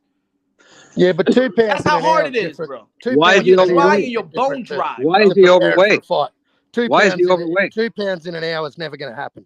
That's the question, Punch. Why is he over 135 to begin with? He's been 12 weeks, 8 weeks in training camp. How come he doesn't weigh 135? 130. 135 pounds. Or what weight are you training just can't make it there. If you're a 135-pound fighter, then you train at 134.5 pounds. That's what fucking weight you train at for 8, 10, 12 weeks. There ain't none of this shit where you fucking weigh 150 all through training camp. No, sometimes you could. Who told you that? Who told you that shit? Sometimes you could, and you fucking almost die. They're not prepared to go and fucking suffer like that. That's why. Yeah, you know why? Because the motherfucker didn't run, did he? No, he went they do run, bro. They do he run. went to the pool. He went to the pool. They He did water aerobics, and he went on the treadmill. They do run. Y'all talking like this shit is fucking easy. And he That's listened the to his thing. fucking Oh, earpads. just run and work out. You supposed to make. Oh, you know what? If these guys can make 135 pounds and you talk the way that you talk, these guys can make 120 pounds. Here's a fact. No. Let me ask this question. So let me ask this question. You don't know anything about working out. I've got a question for the chat. And I've got a question for anybody who wants to answer this. When I look at history, how come so many fighters were 5 weight, 7 weight, 6 weight world champions? How come today's fighters are not built like yesterday's men? Because those yesterday's men, they were fucking training like animals too, but they were keeping their weights and they made themselves into multiple weight champions. Why is it today's fighters are either trying to stay at one weight class, and when they do go up weight and weight, they kind of like can't look that great? Why is it Because yesterday's fighters, they made many different weight classes, bro? it's real Why? easy. If you run 7 miles every day, and if you're a fighter, you should be training year round, not just before a fight. So you should be running 6 to 7 miles 6 days a week. It is absolutely impossible for you to consume enough calories to gain any weight if you're running 6 or 7 miles a day. That's a fucking fact. Kiss my ass.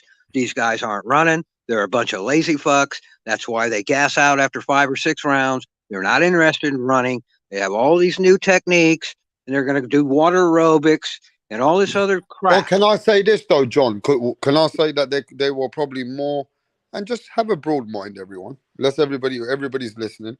Hit that fucking like button. You still got Rap Star cooking. Do you think So we go. Wait, So let's go. can I get this off, Punch? I got this thing in my mind about how I'm thinking it could be why fighters yesterday were getting way more multiple weight class champions. Do you think they were cheating more, taking more club neutral, taking different kind of enhanced drugs to keep different weight classes going? Because I'm trying to think, can a man really be a 7-weight, 6-weight, 5-weight world champion when these days today, these fighters like Errol Spence, these guys, they're not even moving anywhere? I mean, there's not many fighters making multiple weight championships. What's going on? Go on, now you guys. Go on. I guess it Well, depends on the body. What do you say? Why is it going on like that? Were they taking different kind of drugs or eating different food, Tip Bayless, years ago? It could have been both. No, it's just that they created all those in-between divisions that they didn't have before. 140 never existed, fellas. 190 never existed, fellas. 168 never existed. And so naturally, once they created those divisions, all of a sudden, boom, boom, boom, boom, boom. You have all the. I've never been impressed with a multi-division champion. I'd rather more impressed with a guy like Duran that stays at 135 for years, or Hagler at 160 for his whole career. And this shit, so he moved up, and that's just fucking Canelo fanboys that started all that stuff. So what is it then, Punch? Why are fighters today not multiple world champions? We're not getting those kind of fighters. I don't know. It's up to them. People, we just got different ways. Are they lazy? Is John on point though? Are they lazier today than they were before, bro? I don't know, because if I take John's theory, then if I look at your height and whatever the statistics say how weight you should be, you know what? Then everybody's lazy. Everybody. My theory, no, it's the Queensberry rules, dum dum. Not my theory. Teofimo Lopez should make 120 pounds. Devin Haney should make 120 pounds. Everybody's lazy. Everybody got to run and make the. Everybody should. All these little guys, all these 5'5". Gervonta Tank Davis, his height, he should be fighting in 118. He should be like Inoue right now. Let me ask you this, Punch. How do you determine? Right. No, I'm just saying what you're saying is. No, you're just making shit up, and you're trying to twist shit around and make it sound like I don't know what I'm talking about. I'm trying to understand you. No, I'm not twisting nothing around. You saying that a guy should run 7 days a week, right? No, I said 6 days a week. A guy like Gervonta Tank Davis is the same height as Gary Russell Jr. Gary Russell Jr. is fighting 126 pounds, 122, 126. Gervonta Tank Davis should not be fighting in 130, 130. He should be where Gary Russell Jr. is at. He should make his height and his frame should make 120 pounds. That's what I'm saying. With your logic, all these guys. No, that's not my logic, and you're not making any sense. No, my sense is you're trying to say that all these guys, 5 pounds is nothing, 1 pound is nothing. It's all right. So I'm saying the same shit as you're saying. But now I'm saying, all right, then. So these guys shouldn't be fighting not even 135 pounds. That these guys, if they hit the gym every day, anybody could lose weight. So these guys should make 126 pounds too. I mean, Malik Montgomery, he was fighting in lightweight. And guess what? When he won his regional title, he was 126 pounds. I was with him. So you know what? Tio should make 126 pounds too. And fight Leo Santa Cruz too. Well, Alexis Arguello's 5'10" and a half, about 120 pounds. He should be a heavyweight, right? Stupid. Shut up, man. You don't know. Fuck what you're Exactly. talking Then you about. the stupid one. You the stupid one. That's my point.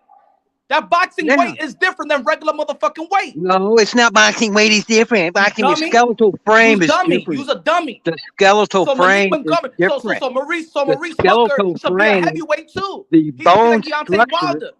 the bone structures are different sizes and different density. And different. Now you making sense. I'm not changing my story, fucknuts. Shut up Now for you once. making now You got with your the own names. channel. Or now Hey, their bitch. bone structure is Hey, different. bitch, you got your Now own their channel. bone structure is You get to different run now. your mouth all the time over there. So don't come over here and act like you're You going don't to know shit dominate this about shit too, boxing, bro. You an motherfucker. old dude Because it stuck ain't in going to happen. 1920. You You don't understand? know nothing. It ain't You don't going to work happen with over here. fighters. Take that shit You back don't work over to with Punch Drunk fighters. You're not a Boxing. nutritionist. Okay, You're not a Moonshine? trainer. Because You that do shit don't not fly deal over with here, nigga. fighters. Don't talk shit to me hell about no. dealing with Take fighters. it back You over don't know there. nothing You take about it right fighting. back over there. You don't know shit You about don't know boxing. nothing You about think you fighters. do because You you don't know cup the nothing fighter's about their balls in your sacrifices. You know hand, nothing. and then You you just lick your allow tongue mouth around his talking cock down and on you think fighters you know because you're boxing. You bored. don't know shit about boxing, man. You don't Nothing. do shit for You don't know. boxing. I've never You don't seen do nothing anybody for fighters. do You fucking do not less work than for you about fighters. boxing. You don't know how to cut weight, make weight, train. Yeah. Nothing. Oh, you You know how they don't know cut weight. nothing Why they got about to cut fighters. weight, You fool? have no credibility, no credentials to talk about the Here's a, sacrifices of fighter. You bitch. You don't know shit here's a about question. fighters. Here's a simple You question. don't know nothing Here's about a fighters. simple question. You Here's a don't know simple nothing question. about fighters. Okay, I You don't know don't know nothing. So nothing. You I don't know stuck in nothing. So I'm going to ask 1950. you. You I stuck don't in know nothing. So I'm 1950. going to Go ask you. watch a black and white I don't know fucking nothing. So boxing I'm going to shit. ask Get the you. fuck Okay. out of here. You don't know I shit don't know about boxing. anything. So I'm going to ask you. Okay. I Don't don't know ask me anything. shit. So I'm I'm gonna going to go ask you. ask you anytime I get the chance. You I'm going to disrespectful ask you. Okay. motherfucker. I'm gonna I'm come going to ask ask you. Don't ask me because nothing. I don't know anything. I'm going to ask you, and You then you're don't know going to answer. nothing. So don't And ask you're me going to nothing. answer. Okay. You ain't a How does a student. fighter Pay determine me and I'll what answer weight you. division he Pay fights me at? and I'll answer you. Pay me and I'll How does answer a you. fighter determine what weight division he fights in? When they fuck Very your mother. simple, retard. How does a fighter determine what division he fights in? When they fuck your mother. Yeah, so you don't know because you don't know shit about boxing. You're just a when they big mouth cunt. I know. Yeah, I know you know. So just quit being a cunt when you know you're a cunt and fucking shut up and you'll learn something for once, see? Isn't that easy? Just real easy. Let's go back to boxing. You guys are making everyone laugh. People are laughing. Hey, I love Punch, man. He knows I'm just busting his balls, man. Well, you guys are having tongue in cheek anyway. You know what I mean? You already said you have a lot of love for Punch, but you guys always go. I mean, it seems like, you know what I mean? It's a back and forth. You always. Hey, Punch is never a the only one that can come close to handling me, man. That's why I love Punch. Punch is a shit. You gotta go over there, bounce over to Punch Drunk Boxing, and hit that sub button for him. Yeah, you know, it's tongue in cheek. But yo, let me just say this, bro. My thing is very simple. Going forward, man, you motherfuckers make me laugh so much behind the scenes. I forget what I was gonna say. Yes, sir. That's what it's all about. Just having a good time. Let me say this, bro. At the end of the day, T.O. got a lot of things to, you know, he's either got things now coming forward that's going to be either detrimental or he might be able to prove some people wrong. And the question is, a lot of people are not with him no more, man. Let's keep it real.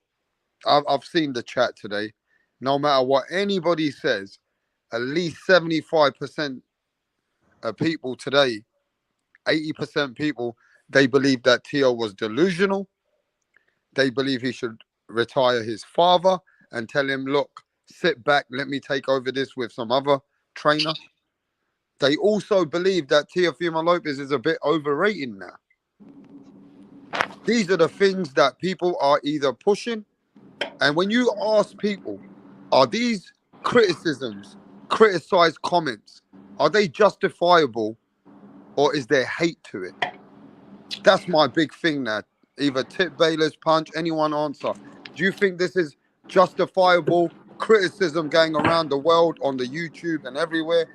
Or do you think there's hate involved in that criticism? Go on, Tip. I ain't heard your ass, Tip. Where you at? Can you hear me?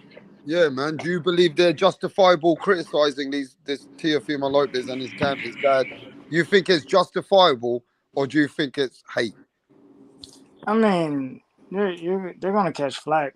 for how they promote themselves. Anyways, that's just gonna come along with it. That's a part of the game. So you could say it's hate. I mean, but then at the same time, it might not be hate. It just may be I don't want to put it. Yeah, a disliking in character.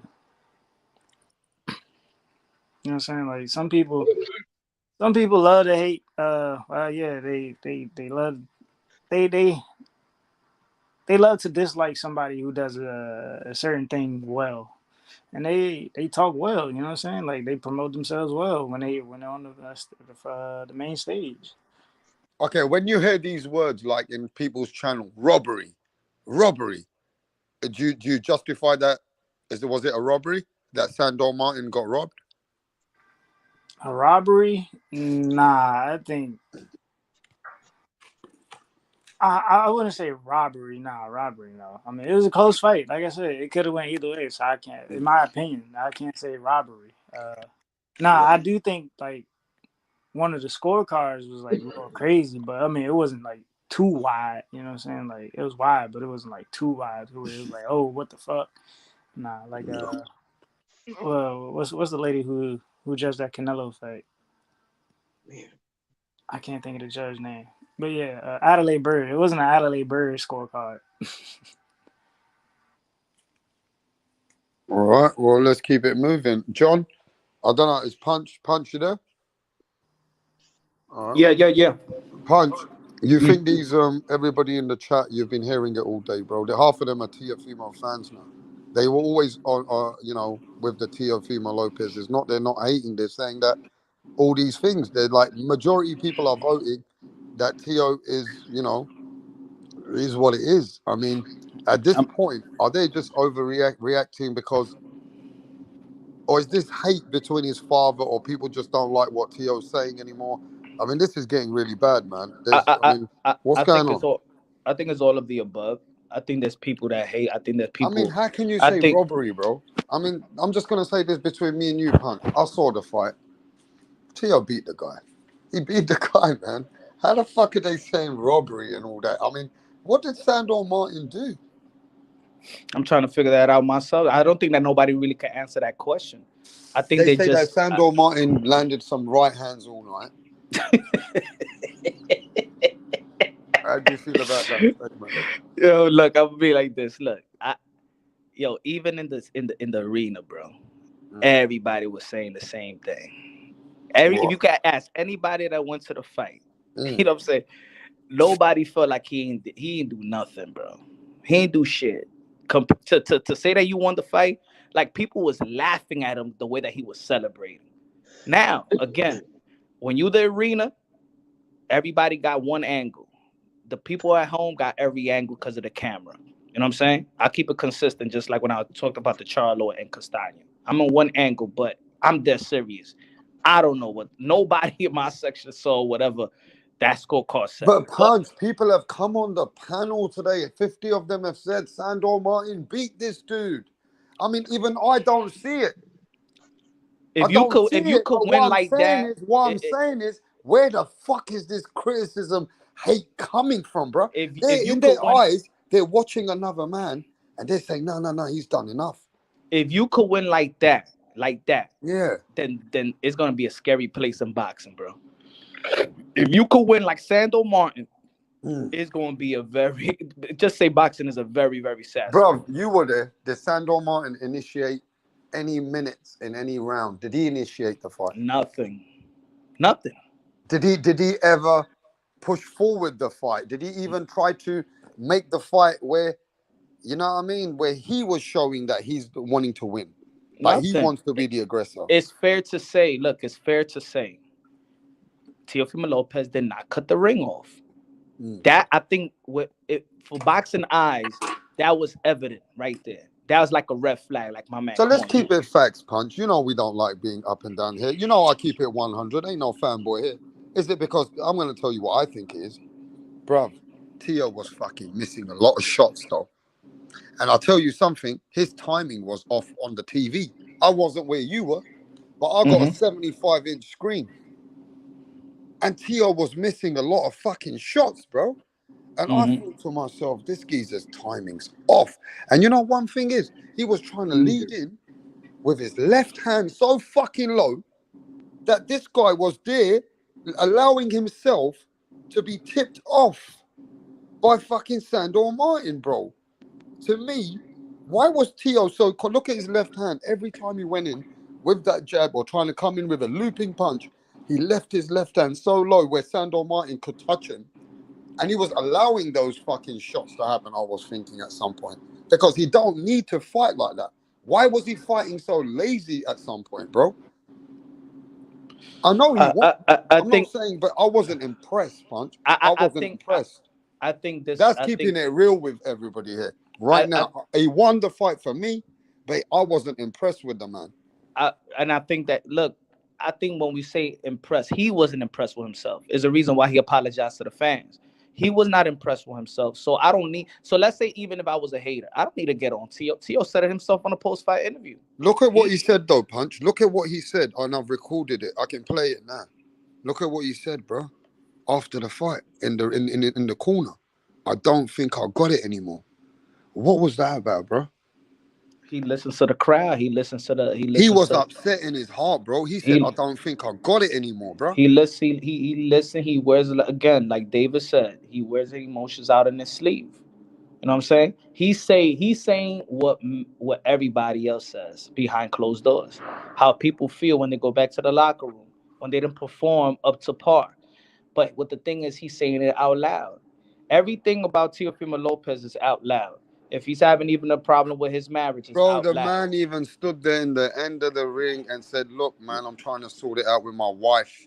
He shouldn't be doing this shit, bro, between me and you. Yeah, but I understand He's too fucking honest. He's too transparent. He's trying to fucking speak like this is who he is, but this is like, I don't know what to tell you. Look, I say this. It's this if he's not looking special, if he's not looking great, and everything that we know about him that he has expressed, it don't look good. If he overcomes and looks special, and everybody knows his story, and he is like an open book, then people learn from that and get inspired and motivated by that. The thing is, people are not getting inspired by it right now because he ain't looking like the guy. He ain't looking like the takeover. So even let's say if he's speaking wisdom, if he's sounding like, you know what I'm saying, he's conscious about something. People are not believing in him now. Exactly. But it's almost the same. I'm not comparing. I don't want to sound bad, babe. Hold on, let me finish. You're always cutting me off, right? All right, listen, I'm gonna go mute for a minute. Go and carry on. So when Mike Tyson, so let's say I'm not comparing him to Mike Tyson, but when Mike Tyson, everything was out, you know what I'm saying? It's something that we love about Mike Tyson now, is that you know that everything about Mike is open book. From his girlfriend, from his marriages, from his fatherhood, from his jail. The way that he talks is so transparent that one thing that you see in Mike Tyson, whether he wins, lose, whether you agree or what he did in his private life, personal life, boxing life, you know that he's real. And the common man sometimes identify with all of that, because the common man is not this always successful, have no problems, have no issues.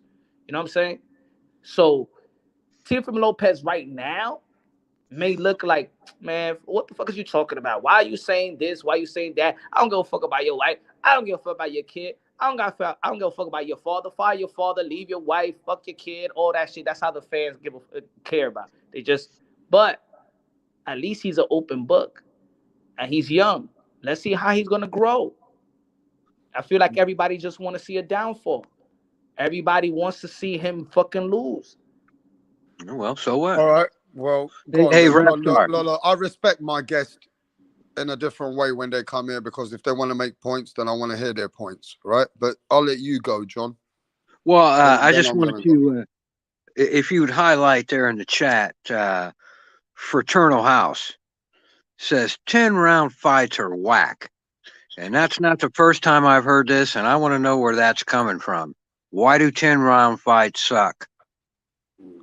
When people talk about back in the day in the 80s and shit, and it was on every channel. That's all we ever watched was 10-round fights. That's what they had every week. They didn't have 15 rounders or 12 rounders. You watch 10-round fights every week, man. What the fuck? What's wrong with a 10-round fight? And the only reason all these other fights are not 10 rounders, they should be 10 rounders, but they're going to fight for the WBC fucked up cunt hole belt or the WBA meaningless fucking belt, right? And because that's what you guys want. If it's not a 12-round championship fight, you don't give a fuck if that belt means anything or not, man. That's how you casuals are. But there's got to be a belt on the line, and it's got to be a championship fight, or you're not watching it because you don't give a shit about boxing as sport. You only give about it as this fucking, it's like wrestling. So I ain't got time for it, man. Look, this idea that a 10-round fight is whack. Well, what the, I don't, that makes no sense to me. I think that me getting to know you in the panel, and to be honest, you have a voice that other people that think like you. I do really think though, and I'm not saying you're right or wrong. I'm genuine about this.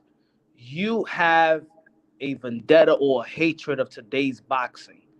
And every time I hear you even talk about today's fighter, it's always talking about the past, the past. This how the way, the rounds. Well, you told me I don't know boxing history. Remember, you told me I don't know boxing history. No. What I'm saying now is, you're telling me all I do is talk about the past. So which is it, Chief? No, I'm saying, but what is? But you got to talk about today. You can't always just go, okay, the past this and this is what it was, and the weight classes is this. Like at a point, you're gonna have to move forward. At a point, you're gonna have to have some type of smartphone. You're not gonna stay with the green screen. At one point, you have to be like, all right, how can you make a better boxing career, a better boxing sport today? Because it's not going backwards. It's not going back to ounce gloves like it used to be in the past or whatever. Well, no kidding. Well, how come? Why don't you and I and Rapstar and maybe a couple other of these fellas online? Why don't we pool all our money together and we'll just start our own sanctioning body? Why don't we do that, huh? And then we can pick our own champions and have our own belt and match make our own fights. You want to do that? Or is having all these sanctioning bodies part of the problem? To be fair with you, though, I think personally speaking, if you got a fight which is a meaningful fight, this is just between me and anybody else can have different opinions. It should be 12 rounds because that is the fight that you're going to campaign at anywhere in top level anyway. Right? I'm not saying 10-round fights ain't great. They go, everything's great. But 12-round fights are the one that are very meaningful because that's where you got to be. That's my opinion on that, bro. If you're going for a world championship fight, you should go for a 12-round fight even before the next fight for your world championship fight.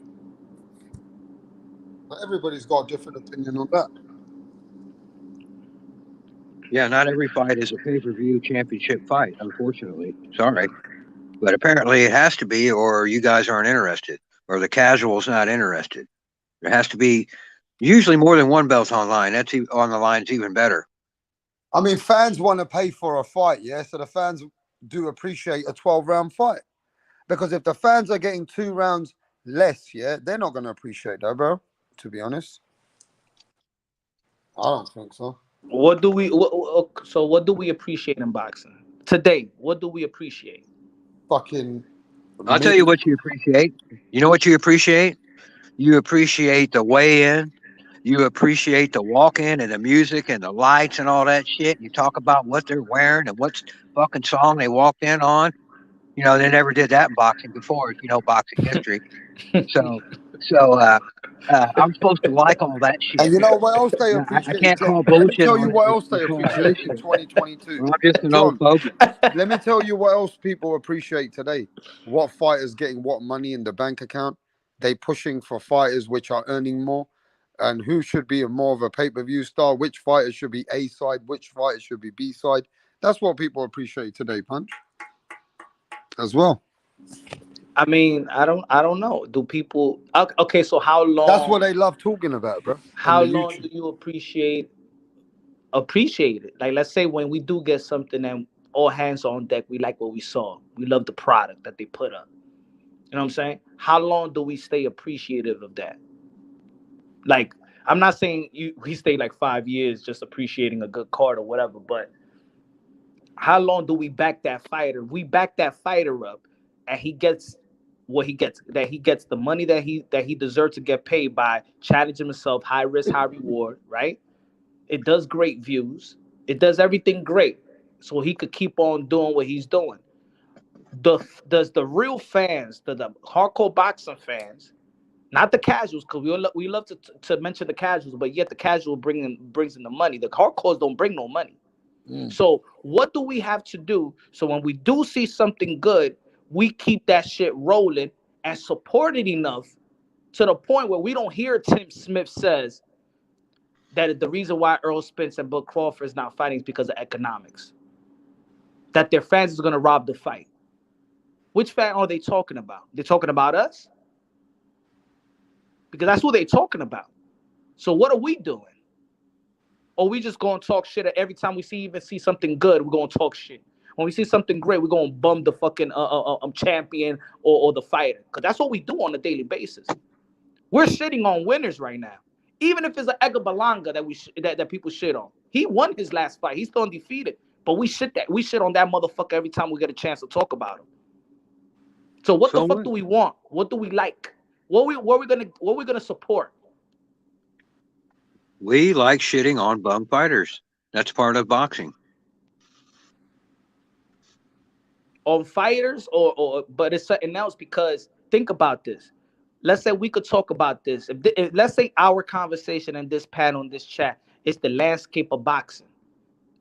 But it's really not. Because we just saw fucking 60,000 or 70,000 people packed for Tyson Fury and Chisora. So there's thousands of people that is still willing to know that there's a fight that's going to happen and Tyson Fury is going to whoop his ass, but people still excited to see that. Are those people, those 60,000 people, have a problem? Or it's us that's having the problem? Because 60,000 people is happy to see Tyson Fury and Chisora. I don't have a problem at all. I don't give a fuck. If I gave a fuck, what I'm saying is we know who's going to win. We know that this shouldn't be a third fight. We know that fight shouldn't be on pay-per-view. But people are willing to pay, and people are willing to pack a house to see Tyson Fury and celebrate with that dude. So, what is it bad for boxing that Chisora and Tyson Fury fought? Fury Chisora 4? Is it bad for boxing that Tyson Fury and Chisora fought for the third time, knowing the outcome?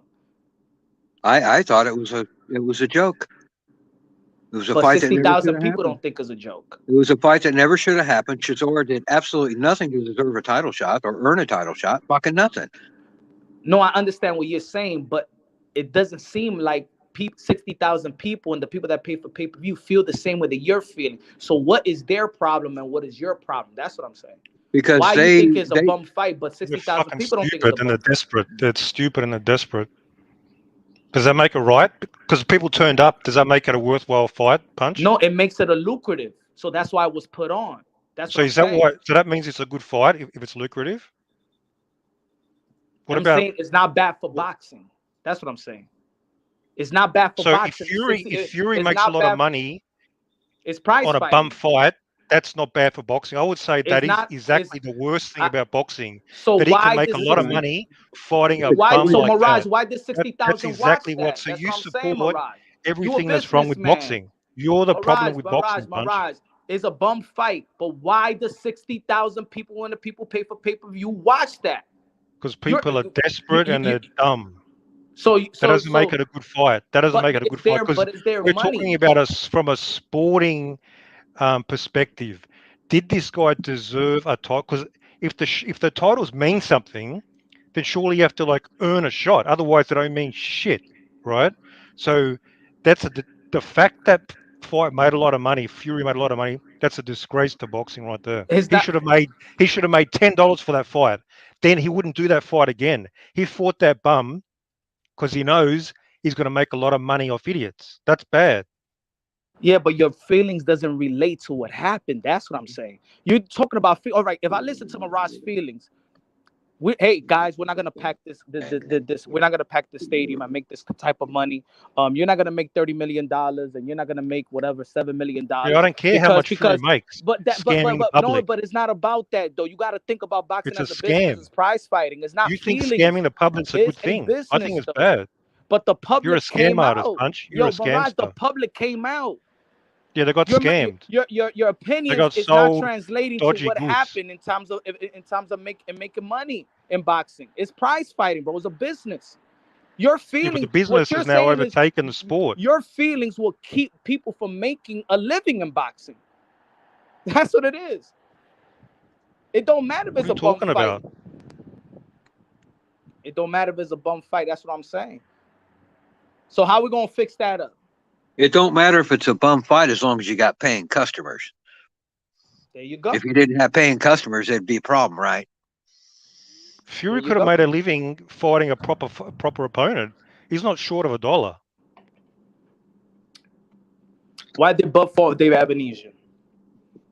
Because he's a joke. The sport's a joke. Because he's making a lot of money fighting a bum. That's So Mirage, that's $10 why million. boxing sucks. So $10 million is a joke. $10 million is a fucking joke.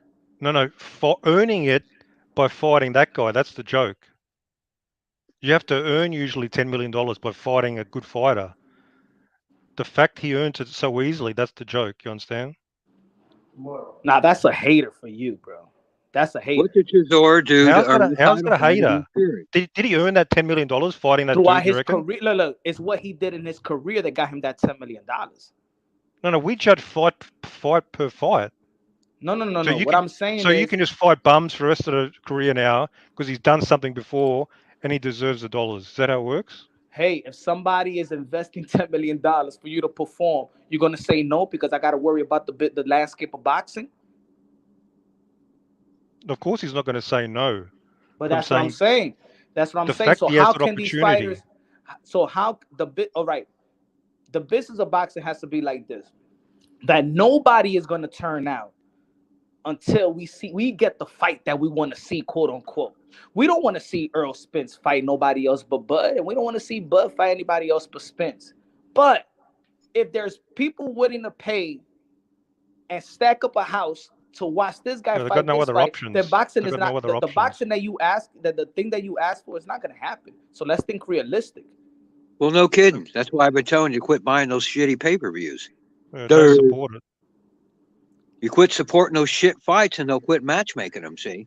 But thing- you keep supporting for it, and as long as you keep paying for Fury Chisora 3 and for GGG and Canelo 3 and that shit show that was, then that's what you're going to continue to get as long as you keep paying for it. Because the dollars speak.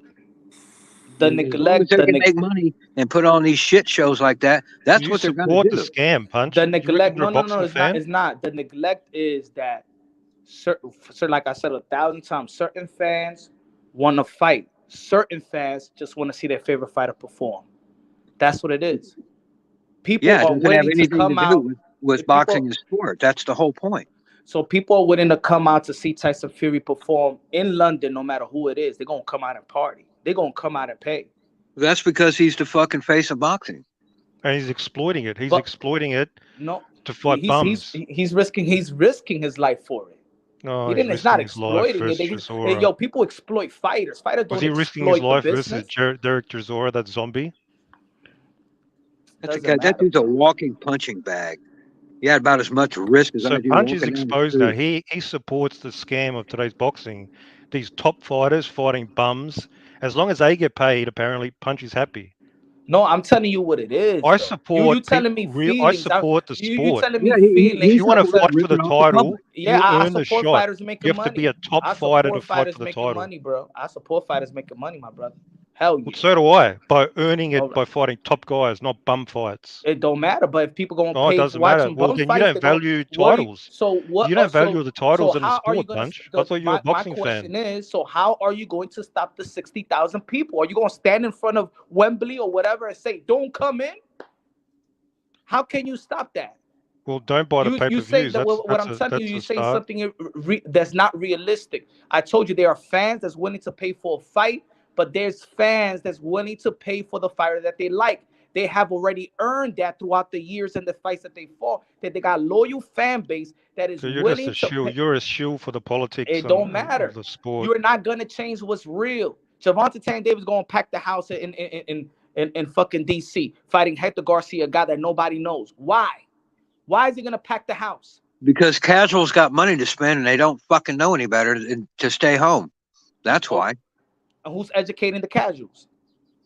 You, people like you, and people like you, and you tell them buy the pay-per-view. Don't you support boxing? How many fucking times have you said that? Yeah, and I'm gonna keep on saying it. I don't support shit shows. I don't support $80 and I'm gonna keep shit on shows. saying it because I'm gonna pay. I don't. Yeah, well, I don't support $80 I'm shit shows. And Eddie Hearn can take his $80 shit show and shove it up his ass. All right, so I'm not buying. I'm the realistic one. Y'all trying to come up with shit that is No, not realistic. you've made it like a. You've made the reality. You're not You've making made sense. You're gonna go into. If they give you a voice and you go to any convention or whatever, what does Mirage want boxing to do? What you're going to tell them is stop making money. That's what you're going to tell them. I'm telling stop them to fighting earn it. these guys. Earn it by It fighting don't top matter. guys. Hey, you be okay. Stop giving Bud Crawford this $10 million to fight Dave Evanesian, and you stop making this. So do you think if Give me so a you think if a realistic, con give me artist realistic. if Don't you give think me- if give you me think if a con realistic. artist can find an idiot to pay for something dodgy, that they should keep doing it? That's a good thing to do. No, you don't have to do it. But I've don't got this tell me to dodgy stop car doing and it. I can find some idiot to buy it. No, and it's a what piece of shit. As long as bro, somebody buys it, bro, you should if just you keep like, doing it. if you like crusty pussy, and I'm like, yo, don't go for crusty, but you like crusty pussy, you gonna fucking get the crusty pussy, bro. That's on you. Yeah, whatever, bro. Well, that's what he just said. It's on the casual fan punch. No, it's not the Spending casual his money on a fans. shit show. It's not the casual fan. Casual It's just fan the fan. is It's spending fans his of fights. $80 on a crusty pussy instead of saving his money and waiting for a nice, pretty pink pussy. Thanks for making our point for us. It's fans that I just told you. There's two different type of fan base. Fans that are fans of the fighter. What you're saying is that the fans that are for this particular fighter shouldn't come out and pay for this particular fighter. You want the fights. There's fans that want the fights. No, they shouldn't come out. No. What I'm saying is, we want it. We want it. Earl Spence and Bud Crawford. We wanted that, right? But Bud Crawford just performed versus David Evanesian, and his fans came out. So how is his fans going to say, fuck what you're doing, Bud Crawford? We like you, but we're not coming out. We're not going to pay. We want you to fight Earl Spence. And I'm telling y'all, that's not going to happen. There are fans that has their loyal fan base that's going to pay anytime If the they fight pay-per-view was anybody they zero, want. I'm sure You can't that stop would be an issue. If nobody bought the pay-per-view, I'm sure that would be a problem. We just wait. You will waste them. We wasting our breath. You're not stopping that. No, we can by protesting No, and you not protest watching that what, nonsense. bro? You're I'm not going watching to that protest nonsense. shit. Nobody protests nothing in boxing. What you By gonna calling protest? him out, okay, do you reckon he should be called out for what he's doing and criticized? All right, but what the caller going to do? Stop making money? Do you think What he is should the be caller going criticized? to do? We should be shamed, publicly shamed, and exposed as a fraud. Do you think we should do that? We have the Bro, right you to do cannot that? shame nobody that's about to make $10 million. How you gonna shame Bud Crawford right now and be okay Well, right stop now? calling him the pound for pound. Forget about that nonsense. That's it.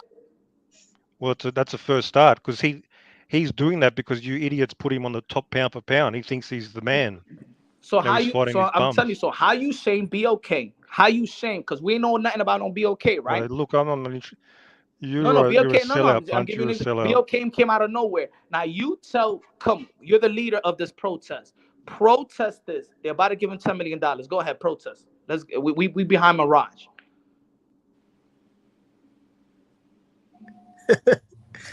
Oh shit. Come on, man.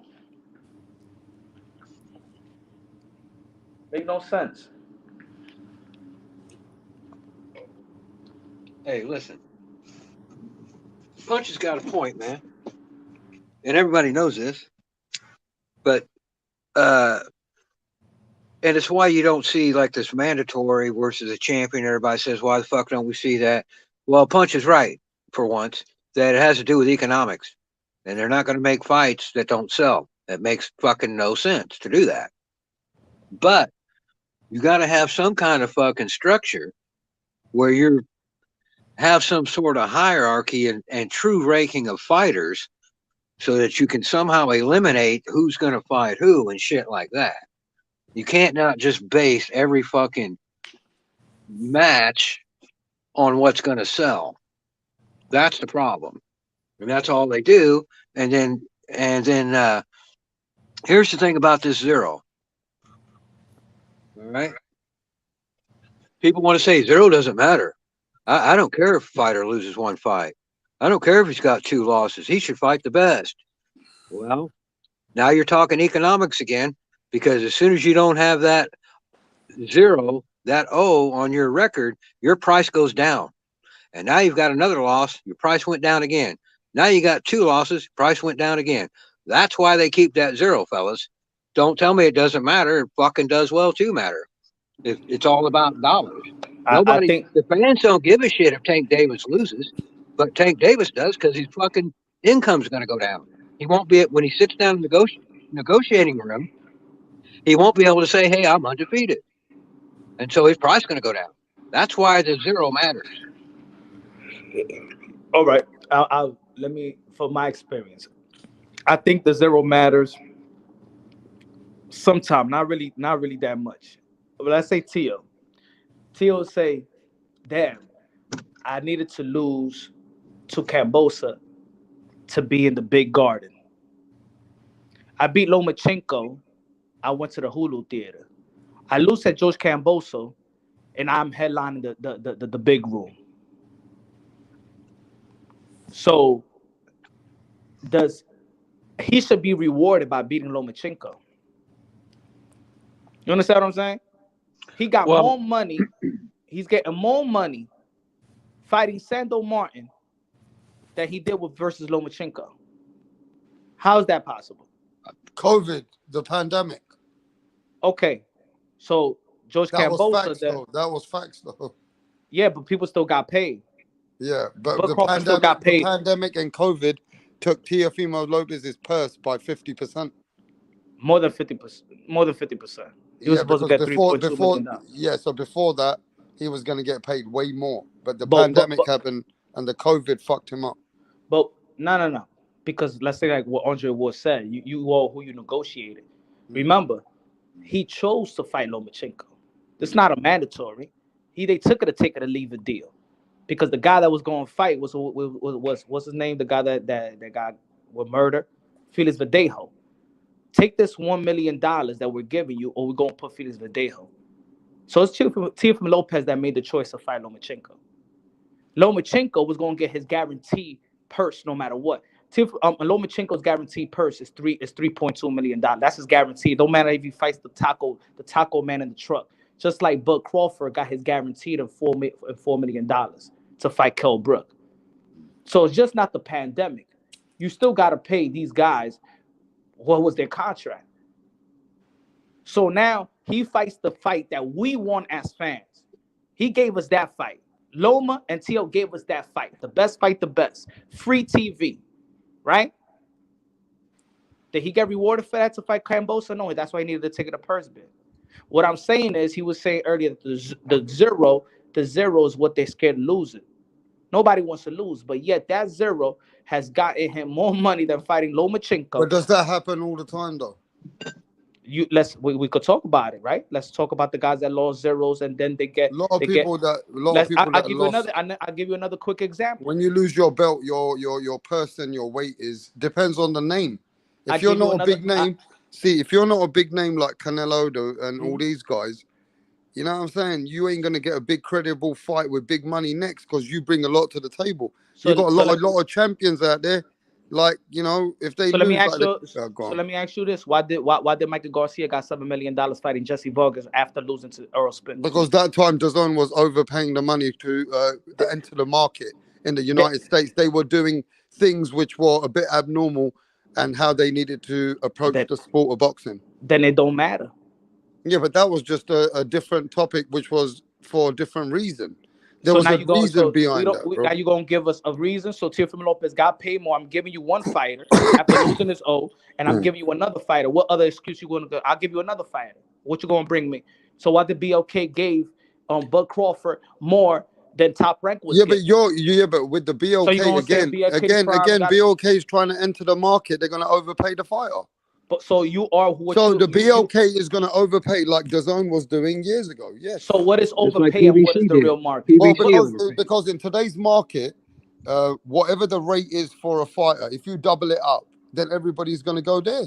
But what I'm So saying, of course, this is how DAZN did it. They were looking at fighters making 3 million, 4 million, offering them 7 million, so they can get people's eyes on their subscription on their channel. Okay, so they worth that money because they're depending on that fighter to bring it. Yeah, because everybody knows. Even we've spoke to people behind the scenes. Even we spoke to the Donaires. We spoke to the Rick Glaziers, even Mauricio's. We know that even certain people which are in the business, they say you need to lose money to make money in the future. Okay, In but boxing, you need to lose money first. But my point is that Yeah. the zero does not affect. It does not affect you getting more money. I just proved it to you with two fighters. Right, but we can prove a lot of champions when they lose their belt or they get a loss. They're zero. Sometimes their weight in the fight, if they're not a big name, they're gonna get way less money. They're zero, you mean? Even there's fighters which lose their zero, they do go back. Some fighters don't have an opportunity. It's tough. You can't lose sometimes, bro. Not everybody's gonna get the Teofimo Lopez fucking opportunity again. Okay, so let's say the AJ Not every zeros. fighter. Not every fighter. The AJ, Deontay Wilder, that they lose a lot of money.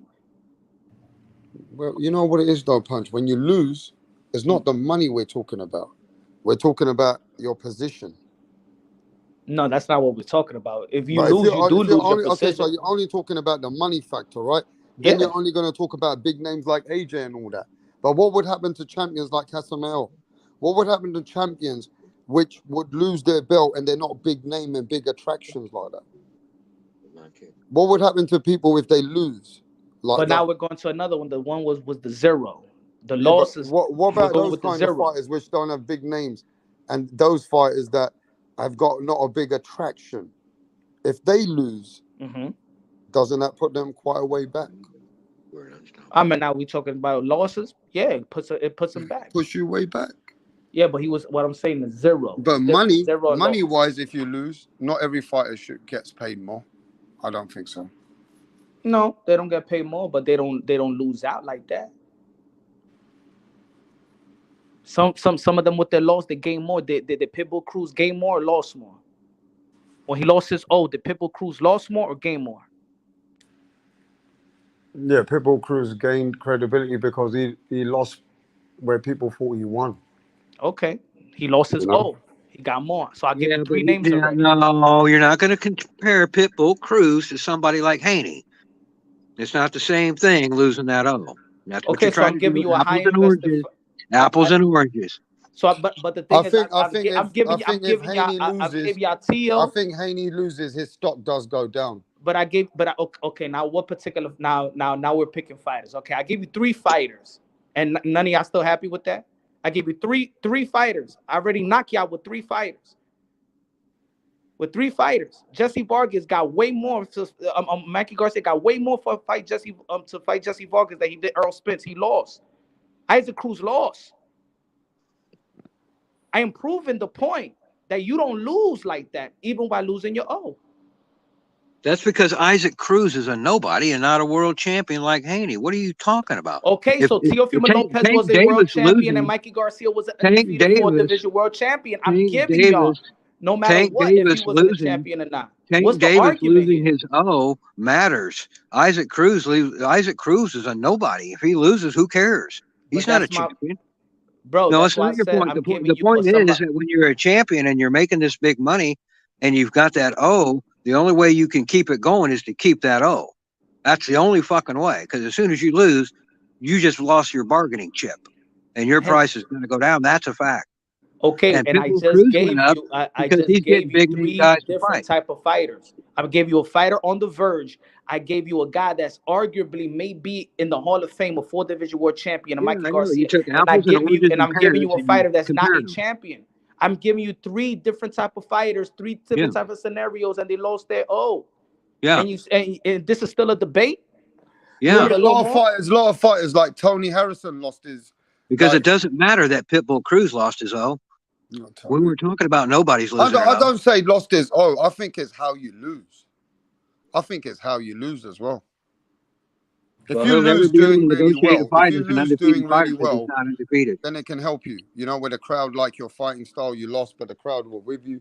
So Zab Judah it lost to the depends how you lose as Zab well. Judah lost to the Argentina guy. Does Zab Judah still get a crack at Floyd Mayweather? Yeah, but that shouldn't even have gone like that. I know it shouldn't, but did it happen?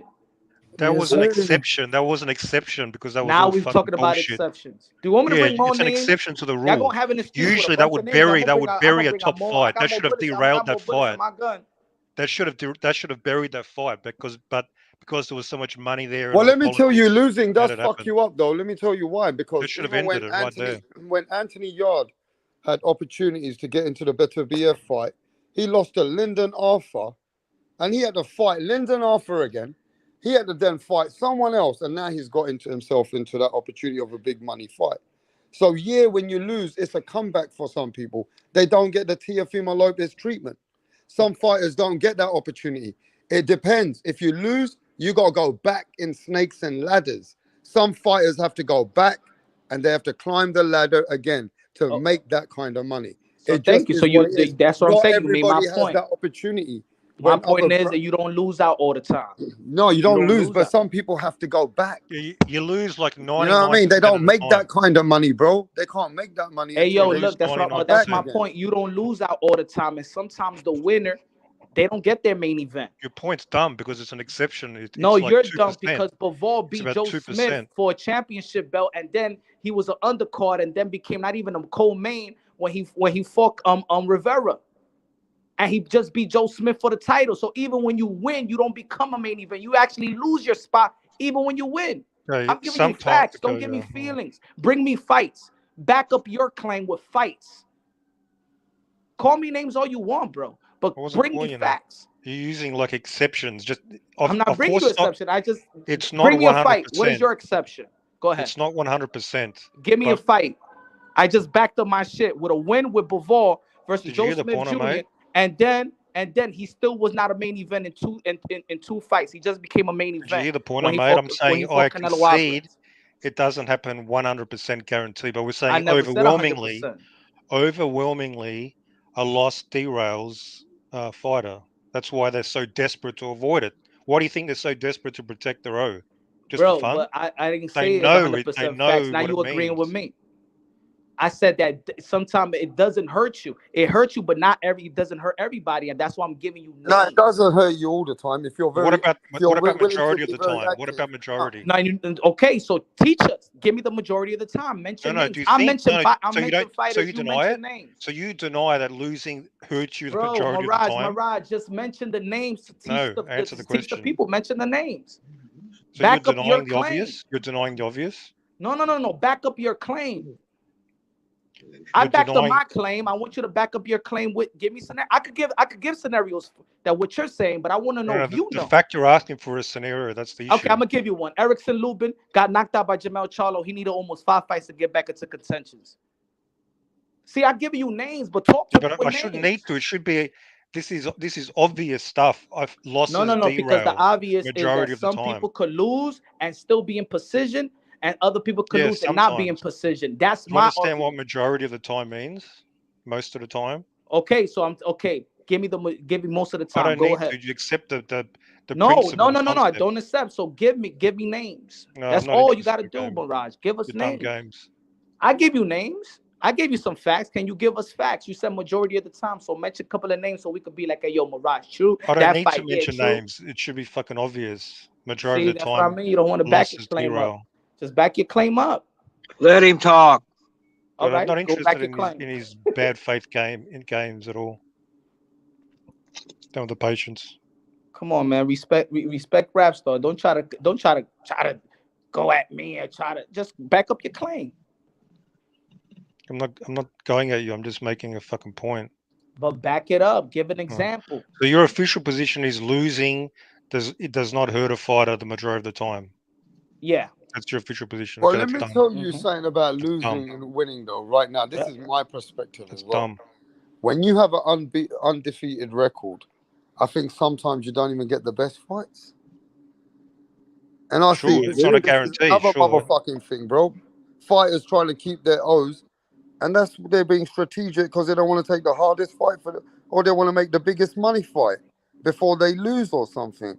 Because when you lose, you got nothing else to lose but fight the hardest fights to get your big money. Okay, I'm gonna give you another one. when a fighter You ready for another one? You ready for another one? Can I get this off though? I think when a fighter loses, sometimes it's better for the fans because that fighter is willing to take more risk to get back where he needs to be. That's my brother Rapstar keeping 100 right there. Write that shit down because what he just said is 100% true. You want me to back? After Gervonta Tank Davis, who did Mario Barrios for?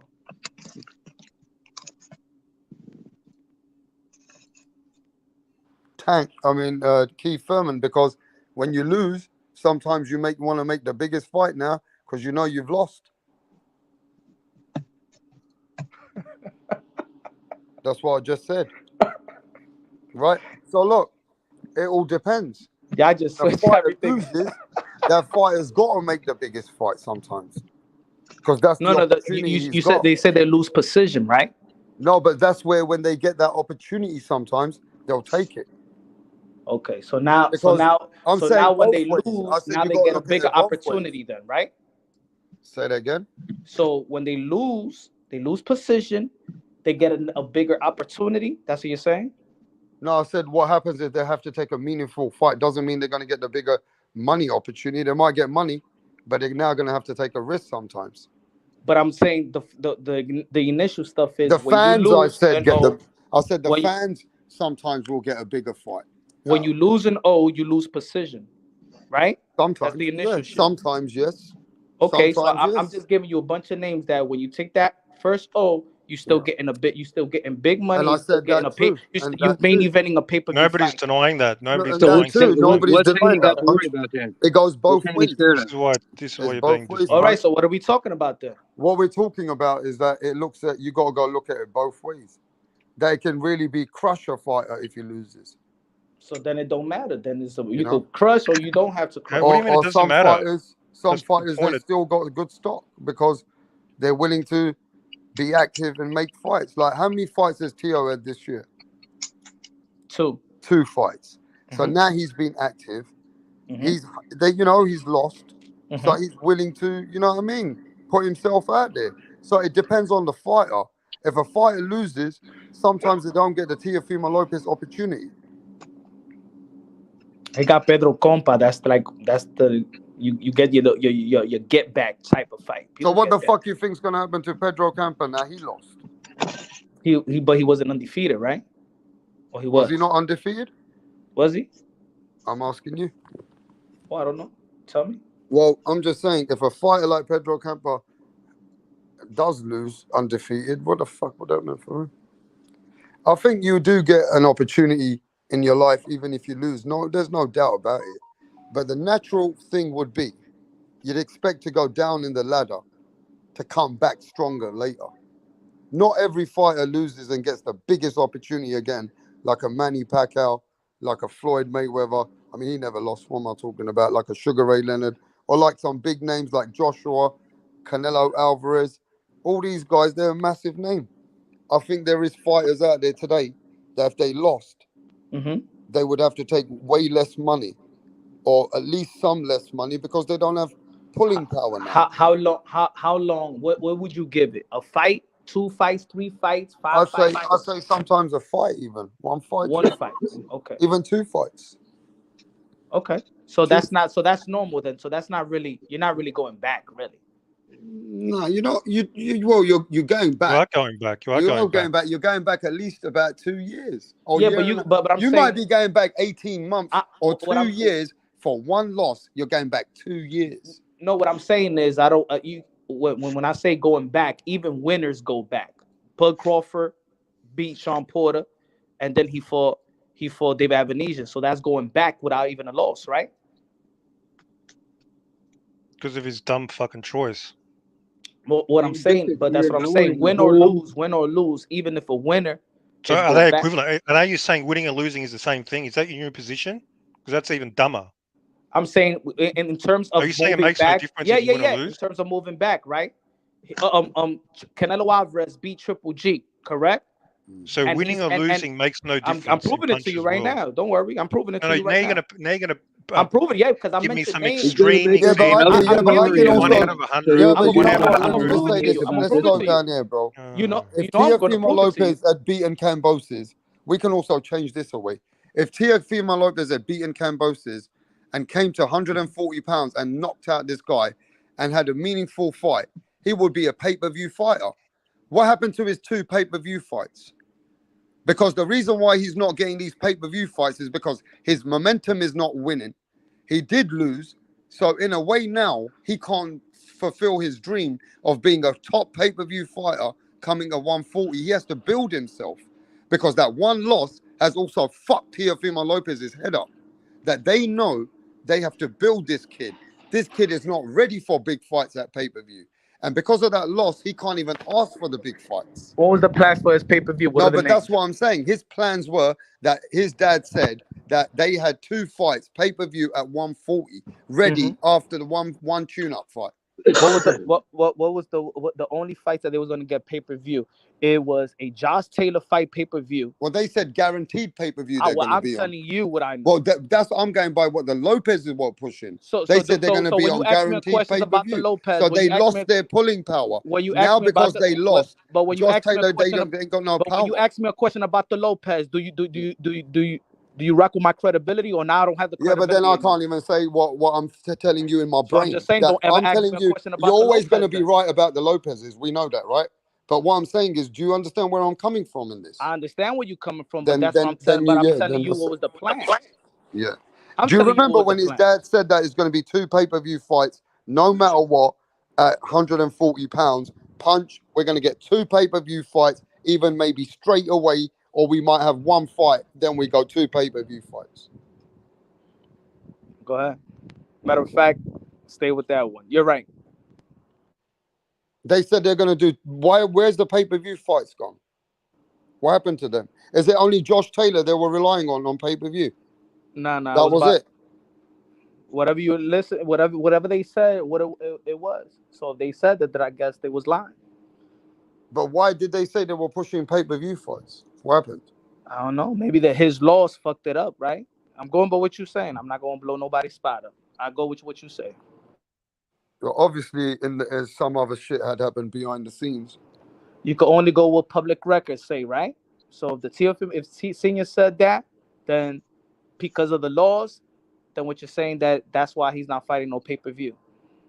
So y'all got to go with that. Then I agree with you. You got to go with public records. I just got to go. I know you know different, but you got to give TFE, you got to give the Lopez's accountable, bro, for what they have said. Exactly. That's why I'm saying that I'm agree with you because those are the public records. I agree with you. Those are the public records. What happened in that though? Why were they not able to go in that journey? I don't know. You got to ask them.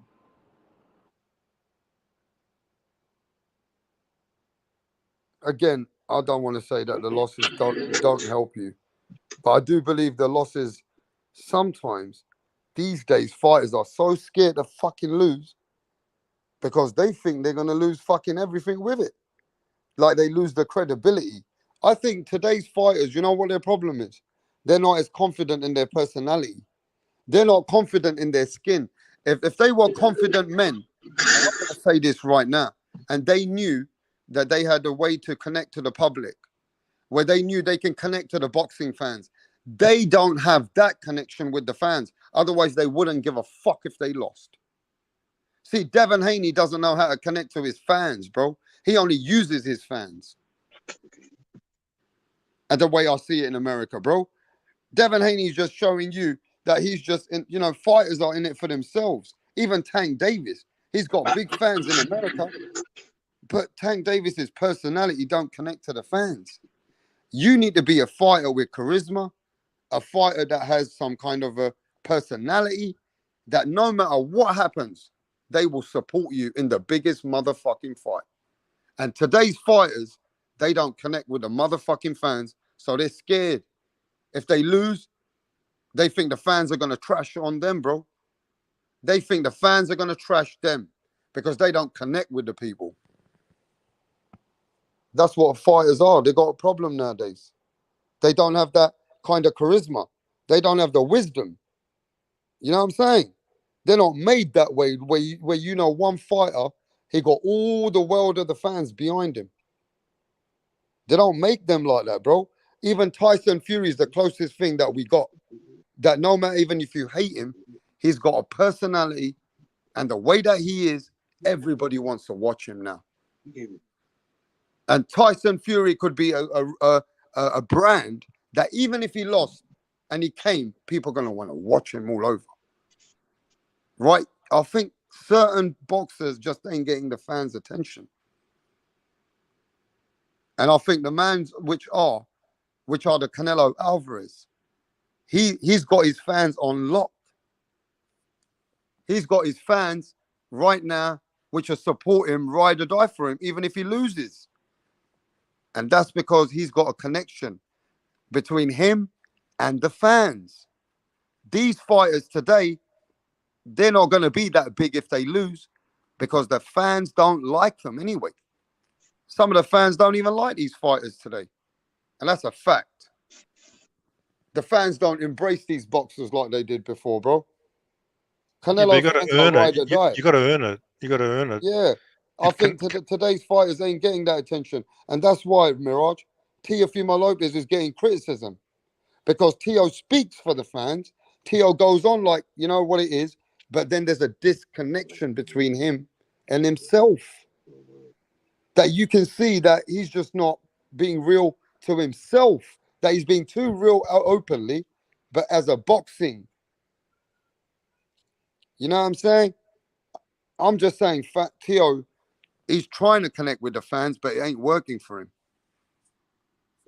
Teo's trying to connect with the fans, but it ain't working for him either. Because at the end of the day, I think nowadays, you got to be a boxer who talks for people who can relate with that guy. And if not relate with you, then you got to be a personality that is so big that even if they hate you, they love to watch you. You got to have some connection between you and the people. What fighters, if I say to you, Mirage, has a connection between the fighter and the mass public? Damn it. And it ain't David Benavidez, Mirage. It These ain't days, even David Benavidez. He doesn't connect to the fans. no, Bro. it's not. No, because he's not famous yet. Yeah, he don't I don't connect to know. the fucking fans. I don't know who are some big. Who are some? I'm telling you, the people would always watch a fighter like Tyson Fury right now. He's got the imagination of the Not people. internationally, not that he just because in the He's UK. got the imagination of the people. I'm telling you, Tyson Fury. In the UK only, really. He's not a big pay-per-view star in general, is he? I think he's a massive star, but it all depends. He's biased as growing. fuck. He's growing even more. No, that guy's a wanker. And let me tell you this: David Benavidez has got a bit of a dull personality. He might not make it. He has. I mean, he's all right. He's all right. I mean, he ain't nothing. Haven't you seen him in press conferences? He's okay. I mean, you're gonna upset him. He's okay. I mean, he's a bit. He's not Tyson Fury. I mean, he's not Tyson Fury. Yeah, but he ain't got a really top. Now press conference matters. You want to talk about his ring walk? Oh, yeah, fuck, everything matters. Walk, See, man. John knows what I'm talking about. John knows what I'm talking about. John knows that some fighters know exactly how to excite the fans. Go on, John. Well, hey, look, man, you got to be a good marketer, and I don't have a hard on for Benavidez. I don't know how good a talker he is and whatnot. But yeah, you know, it helps if you got a guy like Fury or maybe Adrian Boner or you know, some of these guys that can shit talk, the fans get off on it. It's the wrestling sort of angle that I think it was Eddie Hearn that brought that shit. I don't know who brought that to boxing, but it's that WWE stuff. That's what that ring walk's about. That's what these press conferences about. That's what these weigh-ins are about, and these stare downs. You know, that's all. They got that from Vince McMahon, and the WWE is where that's coming from. Why? Well, because it works. And so instead of having just one show Saturday night on the fight, well, you've got this whole buildup that you can sell.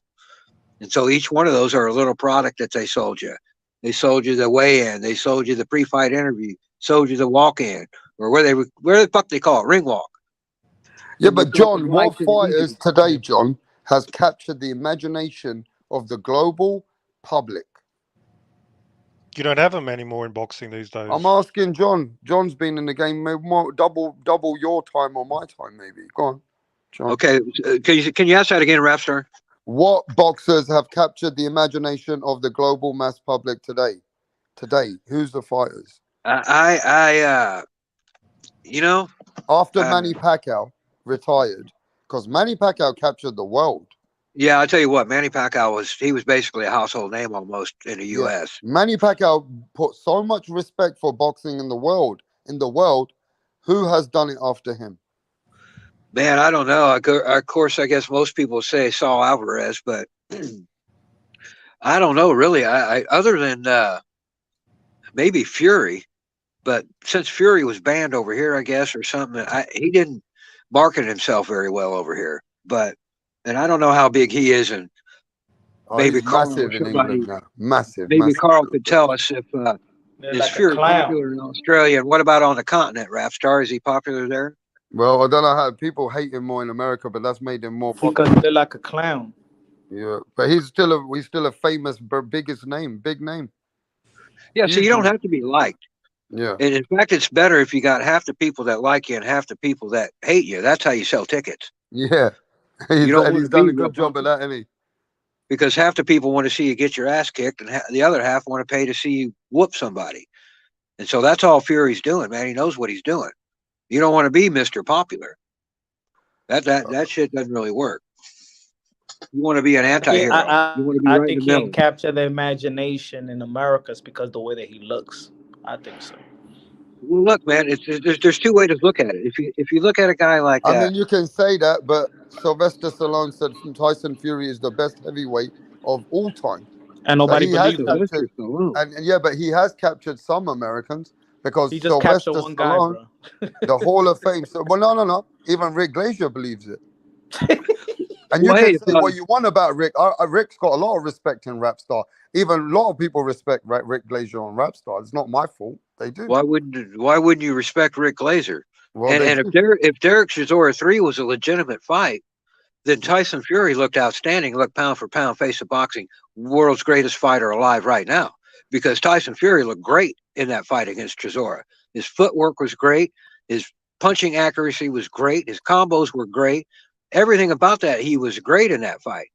So even you can ask Teofimo Sr. He thinks Tyson Fury I'm not saying look wise and look in the ring. I'm saying looks presentable. I don't think that he has captured the imagination of Americans because the way that he looks, even the way that he fights good. It's looking at him be like, really? Is this guy really is that guy? It's sometimes looks play a part in it. We're used to seeing a guy that looks like Mike Tyson, Evander Holyfield. You know what I'm saying? That the physique, that they look like a hero, a action figure. Where do you get this stuff, man? Anything that pops in your head, you say it. What are you even talking about? He look like a regular average doing a ball that's beating up people. He's not capturing the imagination of how a heavyweight that we used to look like. He's capturing somebody's imagination because he sold 85,000 tickets in an hour and 20 minutes. If you look at Tyson Fury in the street, you won't know that he's a fighter, so he didn't capture the guys. You don't hear people talking about him in your local barbershop. Man, who you bullshit? You don't hear him in your local barbershop, bro. You don't. Well, let's just put it this way. Is it because the baddest man on the planet, John, is a white man now? You know, I'm just gonna say, I mean, is it true that the baddest man on the planet is a man that they hate in America or somewhere else? They don't talk about him in the barbershop, maybe, who knows? But Well, Tyson Fury, like Sylvester Stallone says it, and like a lot of other people say it, is the baddest man in the world. he And sure is. him being a gypsy, an Irish man, being a white man, is that No, he's not. something that people haven't accepted, that the white man has become the ruler of the world when it comes No, to I the think they baddest accept man? them. No, rap Is star, that gypsies something aren't that white. have they accepted that, John? Nah. Gypsies aren't white, rap star. Exactly. They're Romanian kind, but you know, there's a Well, white Hitler man. said, He's no, they're still a not white man. Romanian Yeah, but either. he looks They're like a not. white man, doesn't he? They're not Romanian either. They Some come from gypsies are India. Romanian. They There's a they lot of come gypsies which are Romanian. no. Gypsies come from a part of India. They're Asian. Are They you come sure? from a part of India. They do not come from Why do they Romania. call everybody in Ireland a gyppo? Why do they call the Irish gypsies as well? A lot of gypsies come from Ireland. Well, because they traveled over there, man. They call them travelers why too. does a traveler say I'm a gypsy? I'm a gypsy, mate. I fight for the gypsies. Even some of them. Well, gypsies ain't white. That's all I'm telling you. So Right. So Tyson Fury's Tyson not white. Fury is a traveler, though, isn't he? As far as I know, he's a gypsy. He looks like one. He sure doesn't look like a white guy to me. Well, I'm just saying he's classed as a white man to a lot of people. Not to Well, me. that's Jerry. So does Jerry Seinfeld. Jerry Seinfeld passes as white, but he's not white. So what does Tyson Fury look to you then? A Brit. A British white man, though, isn't he? No, just a Brit. I never heard the Tyson Fury, the white man. I don't know where you come from. I never Look, I'm just making it very fucking simple, guys. That Tyson Fury does not fucking represent. He looks like a white man, a gentleman who's a white man. Well, you're right. People don't look, but people. You know what I mean? He doesn't look like an Asian man. He don't look like a fucking Japanese man. He don't look like a Malaysian man, and he's not a Korean. But American understand that he's Brit. We don't look at Tyson Fury like a white man. We just look at him like a Brit. We don't. You know what I'm saying? We don't look at him like a white man. So I'm saying boxing. You're right. The fact is he isn't white, but the perception is that he is, and that's all that matters. People's perception. Yeah. The facts never matter anyway. So everybody thinks he's white, and so Punch may have a point that's why maybe his sort of people and maybe the other kind of people, they don't like him because he's not one of them, because he doesn't look like Mike Tyson and he doesn't look like Andy Ruiz. Exactly. So whatever. That's some racist shit. Is what it is. So he doesn't look like Tyson right. So the fact of the matter is he's 6'9", 275 pounds, pound for pound, baddest man on the fucking planet. Ain't nobody can whoop his ass in the ring. Nobody was saying about how he looks in the ring. People I was referring how he looks physically, how he looks. You could say 2'9", 270 pounds, but how does that 2'9", 275 pound look like? I'm saying he doesn't capture or what we're used to of looking at a heavyweight champion of the world. Yeah, because you're used to a bodybuilder. Exactly, and you want a bodybuilder. It's very simple, man. Let me tell you, the Americans are capping. They don't like the man who looks like Tyson Fury, the Jippo. They don't like the foreigners, and that's where it's discriminated to, bruv. More than anything else, I agree to disagree that they don't like Tyson Fury because he don't represent their people. That's all it is. No, it's not. You know why rap star? Because because Manny Pacquiao is a foreigner. Everybody loves Manny Pacquiao.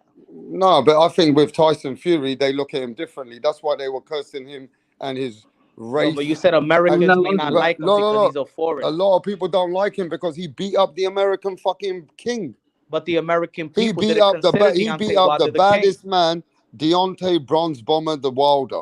He beat the fuck out of him, bro. Never captured the American imagination. Well, there was a lot of people which were. You just talk about the LDBC. Just keep it real. You're not the Americans. So you're telling me in America? You're telling me in America that's the only LDBCs the fans are Deontay Wilder. Deontay Wilder did never capture. Okay, is Deontay Wilder got a statue? Wilder never captured. Has Deontay Wilder got a statue in his state? Deontay Wilder never captured the American. Has Deontay Wilder got a statue in his state? No, he had a statue in his little county. That's what he got. Yeah, okay. Is that in his state? Just like Gary Russell Jr., they name a street over. Okay, but has Deontay Wilder got a statue of him in his state? Deontay Wilder was never big, and any American will tell you he never captured the American. Well, I thought Deontay Wilder was the American king, bro. It's hard to capture the American public when you're no good at what you do, and he's no good at what he do. Deontay Wilder was representing the United States, wasn't he? After He Mike was, but he Tyson, never captured. wasn't A lot of Deontay people. Wilder? It's Saddam not like Ali. Deontay Wilder's Tom Brady. Wasn't Deontay Wilder the one man knocking everybody out? Yeah, but he didn't capture the American public. So what you're saying, Punch, is the only people that Deontay Wilder captured is the fucking LDBC. Is that what you're saying, bro? What I'm saying that you're trying to say that Deontay Wilder, that Tyson Fury beat the American guy, that he still didn't capture the American public like that. So Like the only people he captured was the fanboys, Holyfields, like the Riddick the Bowles, the LDBC Mike boys, Tyson. That is what you're saying. He didn't capture the American market, the American public like that. Right. And I kind of agree with you then. So the only people who went crazy for him is the Alphabet Boys in the United States. Is this community? And then let me just say this: the Alphabet Boys have got a massive following. They got a huge network selection. And YouTube, like they got a massive network going on. So that's also a big part of Deontay Wilder. Yeah, and YouTube. Let me go back to Teal for a minute. Let me just for 1 minute. I want to put on a record here because I put it on a record somewhere else. I know, but when Teal fought Lomachenko won that fight by 1 round on my card. When Teal fought Kambosos, I had Teal winning that fight. So I have it flip-flop. I have Teal losing to Lomachenko, and I have him beating Kambosos. I don't give a fuck what the judges said. The only scorecard that matters to me is mine. He lost to Loma, and he beat Kambosos on my card. Just throwing it out there.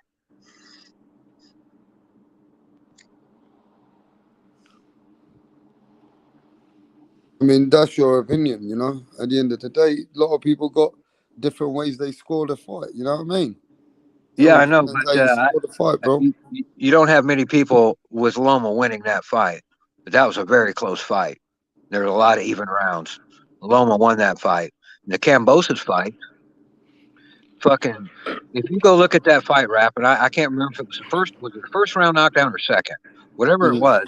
If you go back and look at it, you'll see that, and this is bad technique on TEOFIMO, he got caught with his feet right under him. And Campbell timed him with a right hand, and he went down because he was off balance. And his feet should have never, ever been in that fucking position, and they should have got fixed after that fight. And I don't believe that they have. He's still scooting around the ring. He's putting his feet together and scooting around the ring, and that's not even amateur. That's bad. And so he's got to fix that. And his dad obviously doesn't know how to fix it. So you think that his dad can't even improve his style going forward? Well, I don't think anybody here is prepared to argue that Teo's taken any steps forward since he fought Loma. He's not any better now than when he fought Loma. In fact, he might be a little worse because of what's going on between his ears. But his skill set's not any better. And if he doesn't fix that foot problem, go look at that knockdown. His feet are right under him, and he has no balance. So when he got hit, he fell down. Yeah, that's why I agree. It was poor footwork. So he's got to have now. Whether his dad can fix that, I don't know, man. I don't know. Why does he stay in that position, Punch? Why does he stay? I thought he's more versatile. I agree with that because when why does he do that? He felt because the times that he fell, the time he got the one time he got knocked down, and the other one that didn't call the knockdown, it was right there on my corner where I was sitting at, and I said to the guy next to me, and I said, "Yo, his back is all fucked up. It looked like his knees be just buckling and shit like that." So I agree with what he just said because I said the same thing even in watching the fight live. Well, I wasn't talking about that. I was talking about against Kambosos when he got knocked down against Kambosos. Well, I saw it yesterday too. So. And Cambo, are you saying he did? I haven't seen that, to be honest with you. Are you saying he did the same kind of thing with his feet and they were out of position and he got caught? Yeah, I felt like that. Okay, well, see, where he wasn't really hurt, right? He just got caught and he was off balance and went down. Mm-hmm. Man, you can't do that. You can't do that. That's bad footwork. And I think that he's always been doing that since. If you watch the first time he got his glove touched the canvas, I think that was the second or third fight. It was the same way. The same way. If you look at that replay. Okay, Yo, so yo, yo, we got my friend in the background. What's going on, Frankie? Frank? Yo, what's up, rap? What's up, panel? You know What's who it up, big is. bro? What's Yeah, up? What's man. up? Where you? I know you've been listening. I've been seeing you in the Yeah, chat. man. So where are Good you show. coming into this conversation, bro? You know what? I've been going back and forth with people about T.O. I'd rather see T.O. than anybody else in the big fight.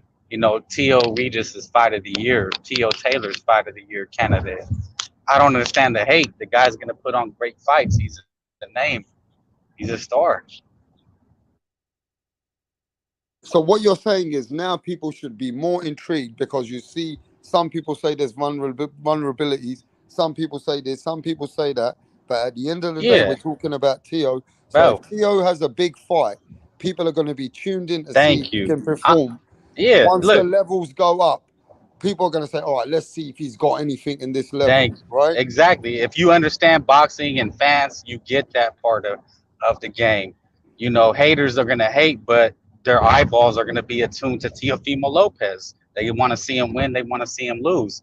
It's the same thing with the fighters that I used to look up to, Felix Trinidad, Fernando Vargas. They took bad losses, and guess what? People still tuned in. That's what this man brings. He's gonna bring excitement. He's gonna bring exciting fights. Do you want to see Sandor versus Regis Prograis? Does anybody in the chat or the panel really want to see that? Think about how that man fought, how he danced it and did nothing. Is that what you want to see?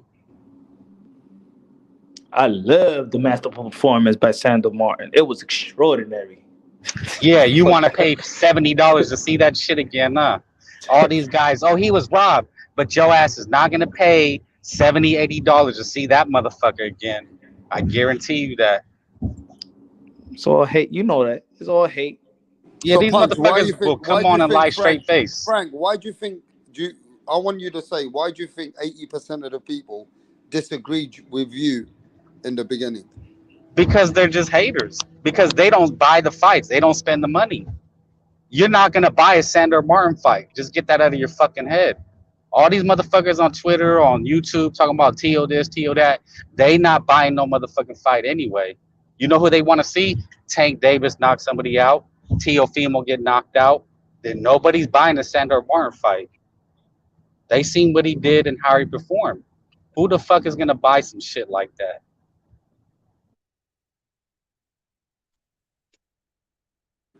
So you're saying that it's not criticism, it's hate.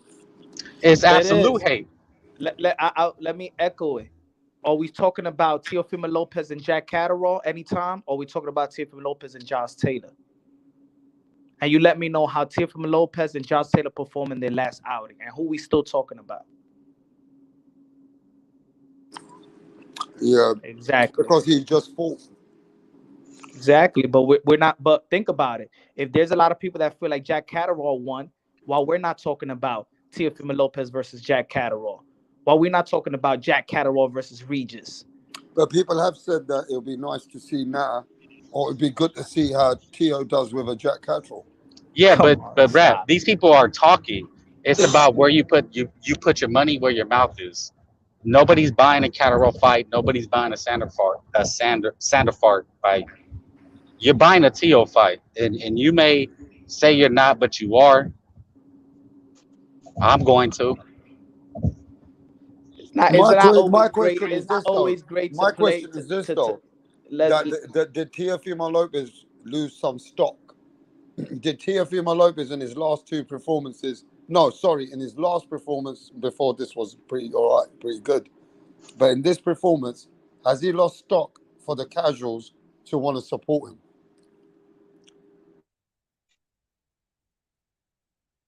No, he's bringing the eyes and attention. Look at your own channel. How many more eyeballs are on this Tio fight? The numbers don't lie. Look at this. Look at the analytics. Look who's being trended. Teofimo Lopez. Look at the last trending.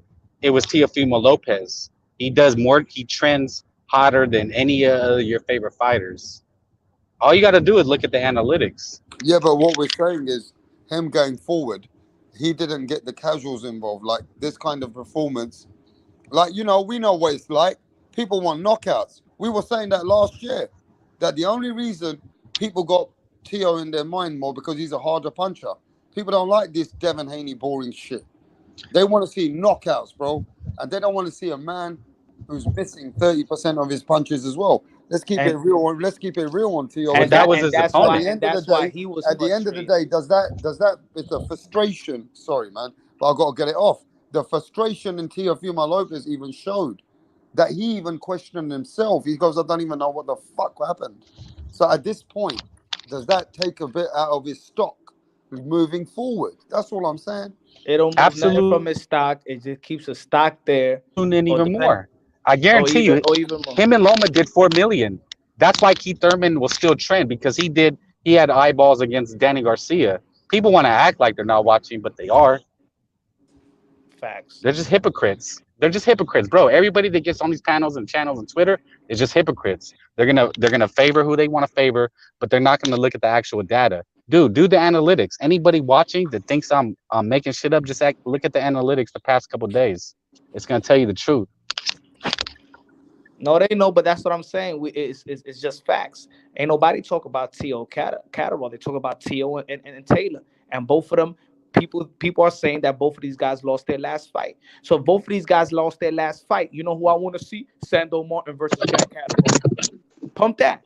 Make anybody content creator, make that your next video. Exactly. These motherfuckers. And then people come and support that shit. Like, get the fuck out of here. You ain't supporting that shit.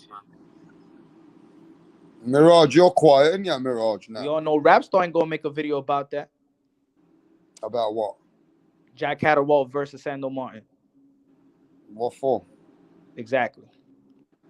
I ain't making no video about that for sure. Yeah. But Mirage is all of a sudden. Yeah, even if you said Sandor won, what the fuck you gonna watch his next fight? You gonna buy his next fight? The fuck you are. You know how it is. Let's see. Sando Martin next fight. We want to see how many people going to tune in. We want to see. Bunch of hypocrites. Sandor was robbed. He won. Yeah, go buy his next fight.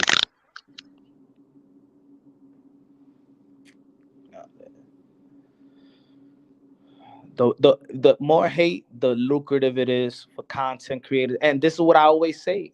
The boxing community, the hardcore boxing fans, they are the one that drive boxing down. All we want to see is downfalls. All we want to see is downfalls. All we want to do is hate on the guys that's actually doing something and actually keep them boxing relevant. It's keep them boxing talk. You know what I'm saying? Even no lie, when I was thinking about that shit, I'm like, why even criticize a guy too much like Edgar Berlanga anyway? Motherfucker ain't lost. He ain't lose. Fuck a 23-year-old having lost and we talking like he a loser. Nah, man. I can't wait for his next fight. Put it that way. I can't wait for his next fight.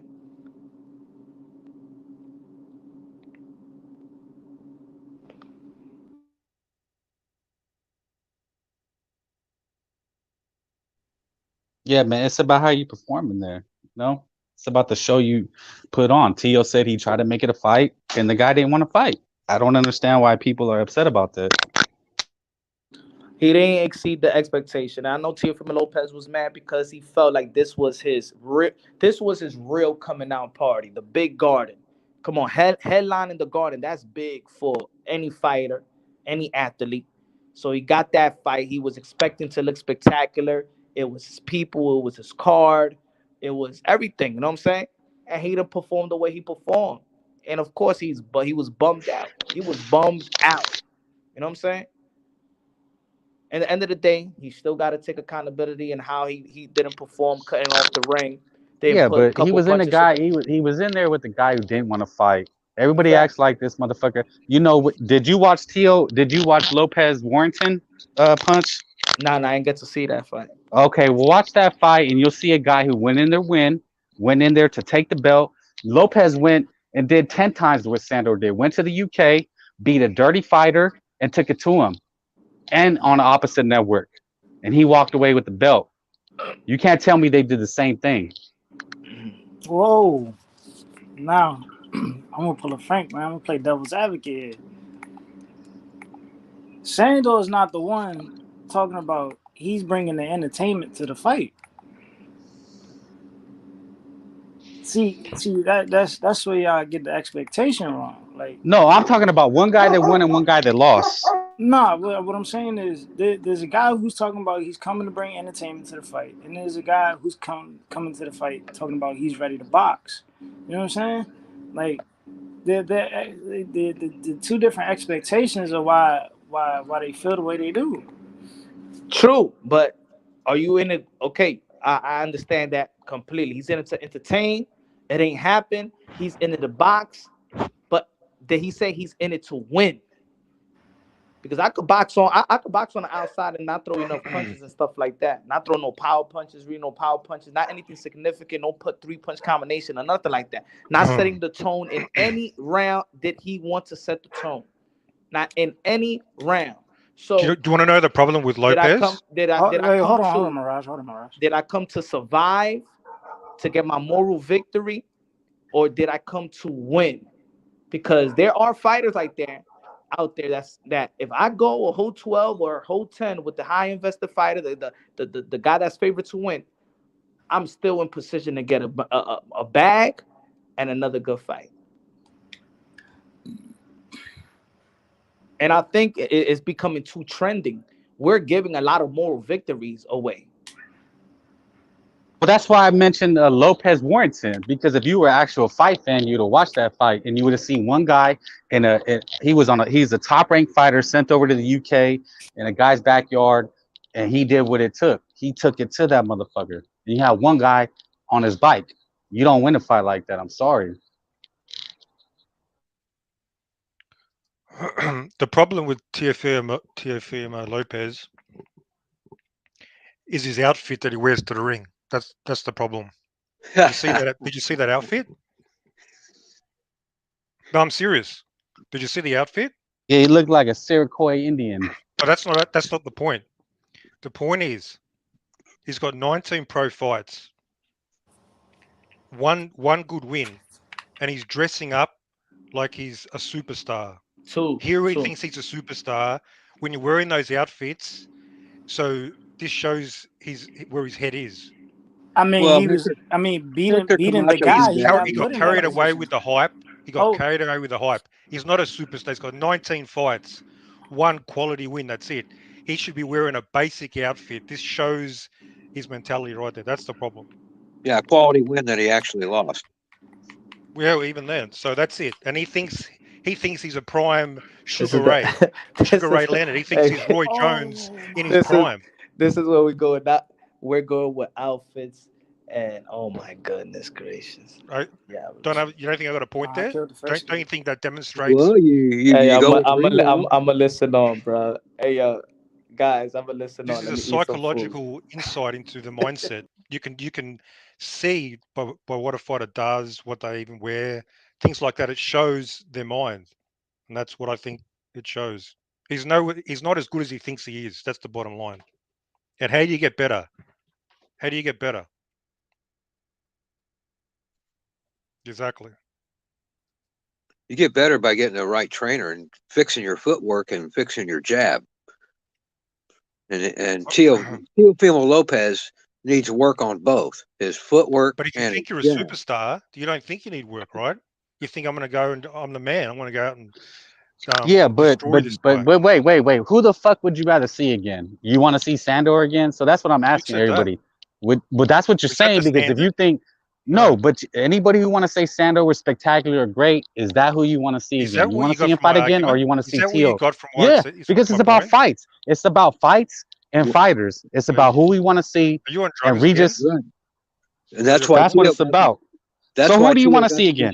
Who would you rather see again? Teo got the decision. Well, who would you rather see again? Exactly, but I'm asking you. You the critic, the critic. Who would you rather? But answer the question. Who would you rather see again? So we can't criticize him because we want to see him again. I'm answering it. Obviously, nobody wants to see Sandor Martin. He's trash. So then, why the fuck would you want him to win? No, what do you mean? If he won the fight, he won the fight, man. This ain't a popularity. But he didn't. That's the thing. He didn't win the fight. He's by God sure did win that fight. Knocked the motherfucker down twice in a 10-round fight. How did he fucking lose? He knocked him down once and he didn't win any rounds. You tell me that Teofimo Lopez won 8 or he won 6 of the 8 other rounds? Just based on the numbers, yeah, but actually fighting, yeah, he did. No, I don't think so. He didn't win 6 rounds. Even in your own mind, you don't want to see Sandor again. So how could you argue for him? Because, dude, I argue for him. I argue for him because he won the fight. It doesn't have anything to do with seeing the guy again. But he did win the fight. Can you tell me? But wait. Can you tell me the rounds that he won? Can you actually tell me the rounds that he won? Clearly. Can you tell me the rounds that he won that he dominated and was clearly the obvious winner? Yeah, that is the point because you're trying to argue that he actually won. The 2 rounds that he knocked Teo down, he won both those rounds 10-8 on my card. That's crazy. That's crazy to say. Who wants to see Sandor again? That's like saying who wants to see Erislandy Lara again? Like, it's the truth, but that's the truth. But that's the truth. You can say that it's not, but it is. Who wants to see Lillian White again? Who wants to see Boo Boo Andrade again? Nobody. What the fuck does that matter? It doesn't. You guys come up with these phony fucking arguments. No, because you're trying to say that he won, and I'm trying to ask you, well, how the fuck did he win? What rounds did he win? He knocked a motherfucker down twice. That's one time. It's just one. So stop saying the 2. No, you want to say it was 2 was 1. Yeah, let's stick to the facts. The ref said it was. Okay, well then you should just give up. Just give up if you want to hold to the 2 because only 1 was counted. So just give up then. By the ref. Well, you just want to hold to your opinion, but your opinion don't matter. He won the fight and only 1 was counted. I get to judge. But that's what I'm saying. What rounds did you give him? What rounds did you actually that you feel that he clearly dominated and won? That he clearly won. There was 8 rounds that Lopez had to win, and you're telling me no. But you want to say he won. So what rounds did he clearly win? I already told you. You didn't say. I want to hear you tell me what rounds did he clearly and obviously win. Huh? I just told you. What? No, you didn't say. What rounds? When he knocked his fucking ass. So he won clearly and obviously. He only won 1 round according to you. You can't name any others. No, that other round's a knockdown. You tell me that wasn't a knockdown? Are you fucking? No, serious? you're just exactly. You're only pointing to 1 round. You can't tell me the rounds that Sandor won. Listen, that's what I'm talking about. You're full of shit. What you're telling me? No, you're trying to tell me he got robbed and won, but you can't tell me the rounds that he actually won. Said he got robbed. Don't put words in my mouth, boss.